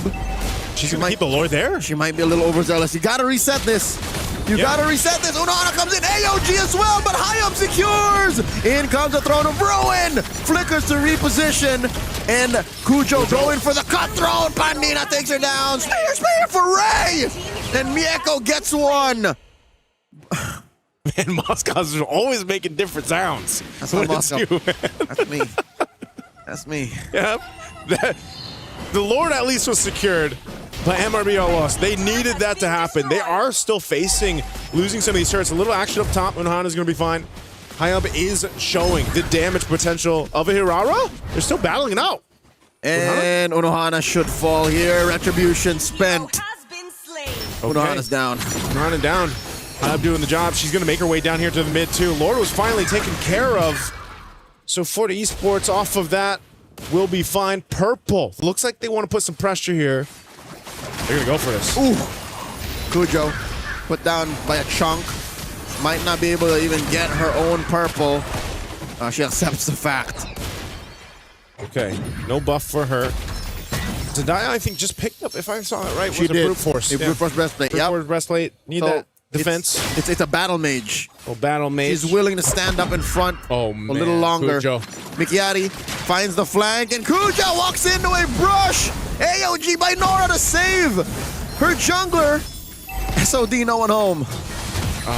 In comes Unohana. Are they forcing this? I think they shouldn't. They shan't. Whoa, Nora, popping to revitalize. And Throne of Ruin, no one home. And the re-engage from Foot Esports, this could be lethal. Mikiari, gleam to the right. Here's high up. High up coming through to clean up. And, oh, Mieko flickers back. That was scary close, but they still find Nora. What an extended fight that was. I was really worried about Foot Esports there. And Unohana's still up in the front. She wants to slow them down from recalling the base. So that Cujo can deal with the bottom lane. La La Land falls. Now high up answers back. And Unohana barely survives. Zendaya slowing them down. Mieko could do this now. The iframes are enough, but Hayom still falls inside the base. Cujo has escorted a wave. SOD again, no one home. Foot Esports continues to take care of the... Okay, they got her. They got her down. They're actually going to work on this base turret too. They might get it. No, it stopped. It distracts Mieko. Gets one back against Hayom from earlier on in that bottom lane. Good turnaround for Foot Esports. Despite all of the gymnastics around the map, MIB Lost hasn't exactly lost their lead. They haven't just yet, but Leo, it's feeling a little weird again. It's that thing. It's that odd turn. It's so odd for Foot Esports. The way, again, thinking, are they really going to fight this? Are they really going to engage? And then it was MIBR Lost that fought back, and then they kept fighting, and I was like, okay, Foot Esports, they like that chaos. They like keeping themselves on the toes, just like MIBR Lost. Joseph, I remember now. This is what they call the Turkish twist. The Turkish twist? You don't understand it. You don't have to. But next thing you know, you're down and out. So we've got the Turkish delight and the Turkish twist. We've got two. Nothing about this is delightful. Hey, twist can be delightful, man. It's weird. I'm just a spectator, but I know how odd it is. Sideways. AOG again, anything to save yourself. Oof. Better no ult than no life. Yep. And that should be the secure, unless Mikiari has something to say. Kujo with the retribution. Nora gets in with a tech charge, but she answers back with the Dauntless. She gets taken down by Mikiari. SOD finally hitting one. La La Land, and the rest of them conceal back out. Mieko clicks it. MIB at loss has to deal with the Lord spawning down bot. Yep, they lost Nora, but they secured that Lord. That got so close to on the edge there for that Lord take, but Foot Esports does secure it. Without Nora, up in about 18 seconds from now, they might not really be able to do too much with this Lord. They're still trying to get that tier 2 down in the mid. They're going to go ahead and wait patiently here as we look at the itemization. Falling into place, it's pretty much even across the board. You've got a bit of a lead for the gold laner here from Mieko. So Lord finally makes its way. They'll try to delay this a little bit further. They don't really have the waves matched up, so it could just be Lord cleared out. Not much more for Foot Esports. So that's good for MIBR loss. Oh, whoa, hold on. High up. Clicker bird. Tech charge, no one home. Foot Esports, they got such an ideal trap, but no payoff. Ray, AOG couldn't finish the job, but he gets it through the backline penetration off of the Moscow that Mikiari falls to. Ooh, that's the power of that slow too. The Ice Queen wand and everything else, and finally that base turret up top will go down. Foot Esports in the base of MRBR loss. La La Land doing her darndest. Unohana jumps into two. Hayab using those iframes to clear him out. Taking Nora down. That's 4 attackers. Down goes Zendaya as well. And Date making another. Pandina gets a double. Ooh, I don't know if it was worth the base turret plus just the tier 2 that they got. Foot Esports pressing on the pedal here, but they do get punished. So at least for MIBR loss, they stay in this game. They clear things out. They can reset. I think it's a little bit too much. It feels like they're being overloaded with what Foot Esports is throwing at them right now. They're coming from all angles. And when they do get caught in a choke point, like we saw from the last fight, you're so slowed, you're trying to escape, you're slowed down, you're stunned, you're forced to respond in that way. I don't know, man. Sometimes I think, even if it happens to be Ray, she's maybe just got to make the decision that I'm just going to tech charge. It might be better for me to just tech charge, either whether that's defensively or offensively. I'd say offensively. Yeah. It's clear that Foot are only playing within a small margin of error. Very. And it's possible that if they overcommit and they overextend, they get wiped out. So this has to be a conversation MIB at loss has amongst themselves right now before the Lord spawns in 20. And you know what the hard part too is? Now you have both those sides of the bases exposed because the base turrets are down. Yep. So it can either be Kujo or you can just park Mieko up there on one of those sides when that Lord comes up here on the bottom quadrant of the map. Oh, concealed visible. Look how slow Ray's moving. And that's Mieko getting her immortality popped. Are they all just setting up? AOG, win a crown juggle from Mieko. Pandina pops her. And that's another takedown for MIB at a loss, so they picked off Mieko. Joseph, the whole split push situation, not going to happen. Not like this. 40 seconds. They've got 40 seconds. MIB at a loss wants to set up around here on the Lord, but who's going to deal with Kujo? Does she actually still put pressure up top, or does she join this? It's an evolved Lord. We're near that 20-minute mark. It's going to take some time to take this down, so they're going to try to buy as much time as possible. 20 seconds still for Mieko. Unohana, superhero landing, dancing between two. Trouble. And Ray gets her immortality pop. Kujo wants to come in, finish the job. Not going to happen. Another pickoff. A lantern flare. Hayab gets a double. Kujo has fallen. Zendaya shuts down Pandina. And Unohana just running around, wasting time. Mieko's going to be up. She's going to have SOD. And that could be it. That could be the way in. Unohana setting it up. Oh, she landed it. Throwing. And it's on Hayab. Can she do it? Iframe save Hayab. She's fine. Unohana gets taken down by Mikiari. Inhibitor going to be up next. And they're okay. They're okay. What a fight. Just a couple seconds on the Moscow for Mieko. Comes up in time. And through all this chaos, they're able to deny the Lord from MIB at a loss. That's the biggest thing in that exchange. More than the mid lane inhibitor, I think the Lord deny is the best that Foot Esports gets away from the back-to-back blunders. Is there a chance, though, for MIBR loss to take this? Again, it's evolved past the 20-minute mark. It's going to take so much from them. So they opt to go for the purple buff steal against Kujo. They might have to fight for this one. Cujo going in. She doesn't get it. Don't think she did. She didn't even try the retribution. Tech charge, no one home. Cujo dashing through. That's an SOD. Thinking about it, a little too dangerous. Mieko decides, not now. Yeah, not now. How do you play this? MRBR loss. They're really good now, fighting around the space, but their base turrets are gone. You have a wave pushing up top and bottom. Someone's got to be sent back. Can they win a fight without the numbers? Ooh, Mieko dashing forward. Could have been a dangerous response from Ray, but she has no flicker. She has a tech charge, but no flicker. Zendaya flushing out that Y brush. Unohana, the threat of the Crimson Beacon and the Lantern Flare. Mieko swailing away. Where is Cujo? There she is. Playing footsies with Hyob. And she doesn't have a purple buff, so she is so susceptible here. Oh, Ray! Real tech charge coming through. Ray, burn it up. And in comes Unohana. Flickering and dancing right in her face. That's one member down from MIBR loss. Oh, Mieko's still alive too. It is a messy fight for this one, and no one can commit to the Lord. But with a numbers advantage now, and Waves pushing in, Cujo's gonna make her way up top. MRBR loss. They're down numbers. Down goes Unohana. And there's Nora helping set up a kill. Pandina is down. The base ain't going nowhere. Hyob goes. And it's Mikiari that they sent to answer to Cujo. But the pickoffs have already happened. 3 for 1. I don't like those numbers from MMBR loss. Foot, I think they just want to end it. I think they just want to end it here. La La Land's trying. And they're on the base and the minions are coming through. Foot Esports survived through the lower bracket, eliminating MIBR loss. Another crazy game for Game 2 for Foot Esports. Call it what you want, but a victory was made here in the series, and they stay longer to compete here at MWI at EWC26. Oh my goodness, what a way to make this win for Foot Esports, and a GGWP over here to MIBR loss. The journey ends for the champions of Brazil. And the Turkish squad move forward. Not yet quite making it to the knockout stage, but at least they get to fight another day. Man, it's again, this is always the emotional time, right? When teams, unfortunately, have to go home.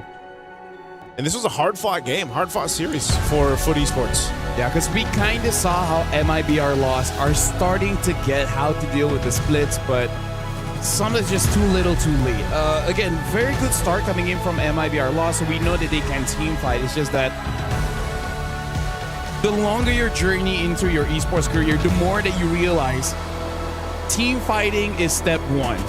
There's multiple steps moving forward where, I'm just gonna point it out, Mikiari also made quite the mistake on Alice, where she wanted to start things off with an Oracle, and then she's like, okay, wait, no, I need a Dominance Ice. So then she switched it up. Yeah, until the end of the game, she didn't complete that Oracle. Yeah. It's hard to go halfsies like this. Yeah. It's like you already have 2 slots with the rings, and it's just like, you know, it was just a wasted opportunity. She should have just committed to the Oracle or sold those rings for the other items she wanted to commit. I think that's the kind of result or the response to the pressure that the mayhem that Foot Esports was putting on the map. That's what happened. And that's on a microcosm. That's Mikiari's movements. What about the rest of them? That's a small thing, but again, it's like the domino effect, right? Like it causes you to be less tanky, and when you're less tanky, you're dealing less damage. When you're doing less damage, you don't commit to a bigger win after a team fire. You don't translate that into turrets and etc. Yeah, it's just one of those things where also who was going to be the one to, like, towards the later of the game to deal with all that pressure, pushing into the base. That's why it was so pivotal that they were able to actually get the 2 side lane base turrets down before all that happened, because they were able to do that. Again, you saw Cujo make her way up there, you know, and they were able to find the right targets, and there wasn't... LaFell, you said it before we even got to the game too. The biggest adjustment that MRBR loss needed to make was managing the waves, managing the base, managing the map, you know, and macro. You saw it was step by step that we actually saw Foot Esports do that and take the map in control of their favor, and eventually, inevitably, it led to them winning the series. That's the unfortunate downside of locking in.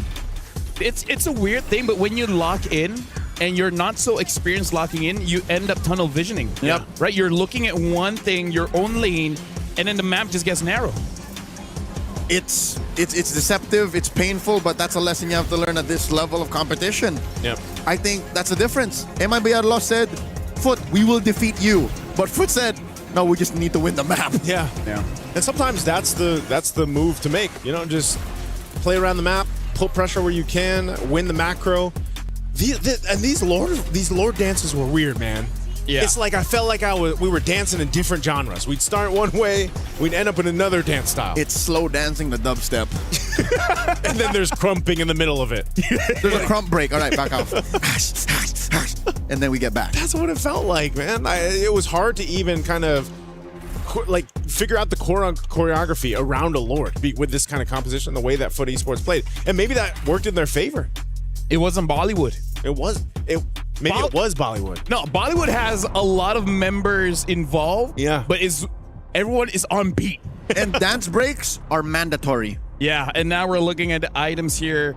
And Mikiari, she got that Oracle towards the end. But again, I feel like for MIMB our loss, you're looking at the kill score and you're like, they won, right? Mm-hmm. Right? 20 kills to 13, they won, right? And it's like, not really. Again, it's the difference between I need to beat you and I just need to win the map. It really goes to show there's multiple ways to win a game, right? Win it by team fight, win it by split pushing, win it by manipulating the map, or just make your opponent quit. That's more of a ranked thing than a competition thing. But that's true. Settings. Yeah. Settings. You know where this run button is? Yeah. Looking at the damage here as well. Quite a lot of damage actually coming in from Zendaya, 71k and almost 100k by Mieko. But look at Panina. Honestly, like that Lunox did a lot of work, but I also have to point out a mistake where during the Lord take, I think what she wanted to do was go Chaos and then burst down the Lord, but she dashed and then she didn't attack. But with that being said, we're going to be throwing it over to Renmar for an interview with Foot Esports.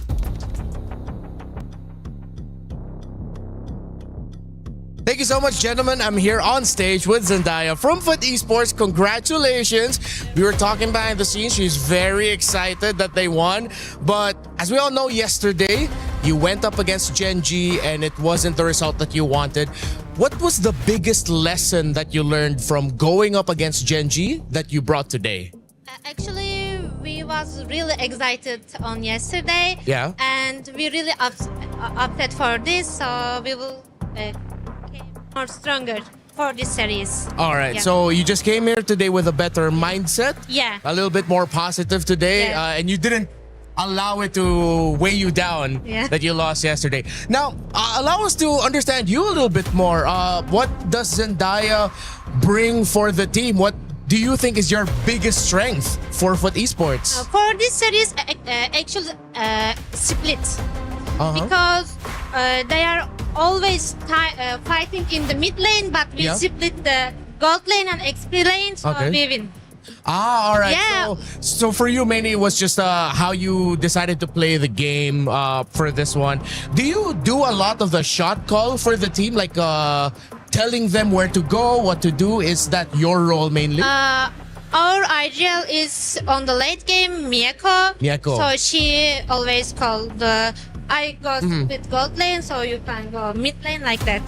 All right. Okay. Well, one last. You can say it in Turkish. I won't be able to translate, but what is your message for the fans of Foot Esports? Okay. Dün için gerçekten çok üzgünüz. Biz de böyle kolay biten bir maç beklemiyorduk. Bizi desteklemeye devam edin. Sizi seviyoruz. All right. Thank you so much, Thank Zendaya. Congratulations. Good luck for tomorrow. And Thank that's you. it for us. See you guys. Thank you very much, Renmar. And again, big congratulations for Foot Esports. It's not the end just yet. They still have one more game to see whether they can make it to the knockout stage or, unfortunately be eliminated. But I do have to say, right now, there's a lot that they need to work on to go through the knockout stage. Because I feel like towards all the games that we saw today, some teams have their own issues when it comes to the draft or the way that they play, but if you want to win, you kind of have to be perfect. And you know, that perfect or that perfection can be in their own way. I think so far that's what we've seen from the teams of MWI. Your perfection is different from mine. Exactly. Yours is better. No, I like yours. I'm here. They have their own conversation. Stream 8 ended a while ago, by the way. You know, it was a while ago. Maybe by this time they already reached the hodl. But either ways, I do wonder whether we're going to see the key crushing now or later, because that's also the unfortunate thing for MIBR loss after losing. Your key is very shiny, very, very lovely, but it has to get crushed. It's now part of the war stash. Yeah, that's true. It's a casualty now. Speaking of, I love having War Brothers, man. Yeah, why is it mostly us? What is War Brothers? The brothers that went to war together. Oh. Yeah. We experienced things. Yeah. What'd you guys experience today? 20+ minute games, multiple games? That was yesterday and today. That's true, we did. Our fastest game was around 15 minutes. All of that, Joseph, all that. That was yesterday. Over there, they had 11 minutes. They did? Yeah. There's probably some favoritism. I was going to say some strategy to that. The universe finds a way. Yeah. Because it's preparing them for tomorrow, which you're not a part. You shouldn't be a part. You should be here. I want to be here. You should be here. I love you guys. We love you. I love you too. We love Renmar. We love Renmar. Yep. Hey, Renmar. Yeah. So I think we'll be proceeding to the key crush later on because we got brackets. Oh, brackets. Let's check out the brackets. Yes, we're gonna be looking at Group A here. This is again where the teams that has advanced to the playoffs is Team Ray Young as well as Galtech Cyber Team, and then we're gonna see Twisted Minds go up against Team Falcons ID and Zeta against Virtus Pro for their decider match from Group A. So we're just waiting for the other two teams out of Group A to see, who's going to the knockouts. Yep. And then Group B, which a lot of people have touted before the tournament started as the group of death. Already we have, of course, the defending champions, Vitality Esports, Team Vitality rather, qualifying, and of course, Galaxy Phoenix out of Cambodia. Yeah. And then it's anyone among these four down here that could move on. Team Falcons Mena, Foot Esports, Gen G, and Navi. I gotta say, Gen G, after facing against Vitality, then have to face against Navi, something about them, I think even since, I think it's just an NA thing. It's an NA thing. Every single international, you always go up against previous champions. I don't know what's up with that. The road of most resistance. Yeah. Something about NA, man. But what I did hear is that this is Mirko's fault, by the way. It's his fault? I mean, he did a draw. Oh, that's true. Right? I heard it was a great matchup, though, actually. Even though it was a sweep against Team Vitality, that it was actually a pretty good competitive match. Yeah. I mean, I saw a bit, and it wasn't like, say, a 4-0 start or anything like that. There's always like some kind of trade. Yeah. So, I don't know. There's so many good matches. What is it? A total of 8 matches tomorrow? I want to see if I can hear the key crush from here. Oh, the sound effect? Yeah, because they're doing it there. Yeah. I mean, you want to hear that pop? Yeah, you guys will see it later on. It's pretty noisy.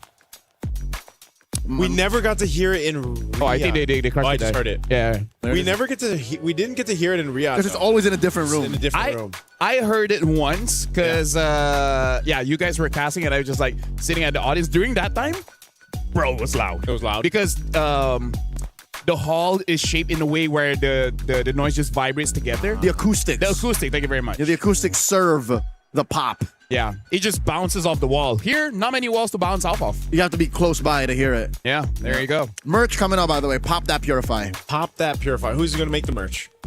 You? Like, is that personal merch? I don't know. I'm just saying it's coming. I haven't dealt with how it's coming out. Pop That Purify almost sounds like a dance move, though, too, dude. It sounds like something else in my head, which I will discuss with you guys later on. All right, have you? I think I already know. Yeah. Pop That Purify seems... Get your head out of the gutter. I just want to win games. That's how you win games. You pop that purify. I'm gonna pop that purify. I'm not saying you're wrong. I'm just saying there's multiple ways to interpret any kind of message. Hey, chat. Hashtag pop that purify. Hey, you know honestly, what? I feel like that's going to be trending. It has to. It should. Because it's catchy. It's true. It's efficient. It's PTP. Acronyms are hilarious. They are. You're the king of acronyms. You are the king of acronyms. It's been years, all right? Like, we've moved on a different kind of comedy. Is it? Oh, wait. PTP also means permission to post, I think, too. PTPA. PTPA. In some forums, if you guys know, PTPA. right? Permission to post admin. Yeah, you know what I mean?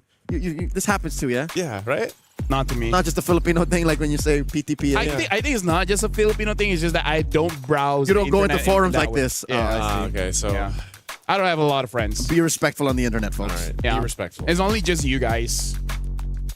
For Talents friends? of MLBB, I mean. For friends? Friends, yeah. Hey. Us. It's us. We bear, bro. Can you say that? You said. Oh, yeah. Because you're gonna be leaving Stream B. Can you say it's us? This is the We Bear Bros. Possibly your last chance to say that.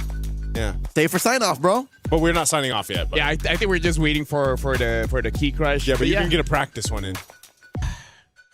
I wonder if they change their minds and just let me stay in Stream B. Yeah, he doesn't want to practice it. Do really well here. Oh? Or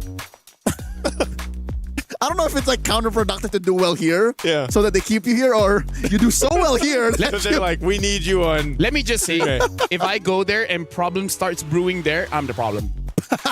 Hey, there's no problems here. Hey. You know what? You're right. There has been no problems. It has been an amazing day. Yeah. All day. Yesterday, today. As far as I'm concerned, everything that happened in the first 2 days of Stream B is perfect. It's perfect. Stream B has been perfect. It has been Shout out to memorable. People behind it. It has been memorable. It has been memorable. You know what? Shout out to you. Yeah. When I say you, it could be in the audience. Wait, they don't have you. Now Okay, you can point. Shout outs to you. Shout outs to when you. I say you, it could be in the audience. It could be the production. Yes. As long as it's But you. shout outs to you. And then there's one person named you.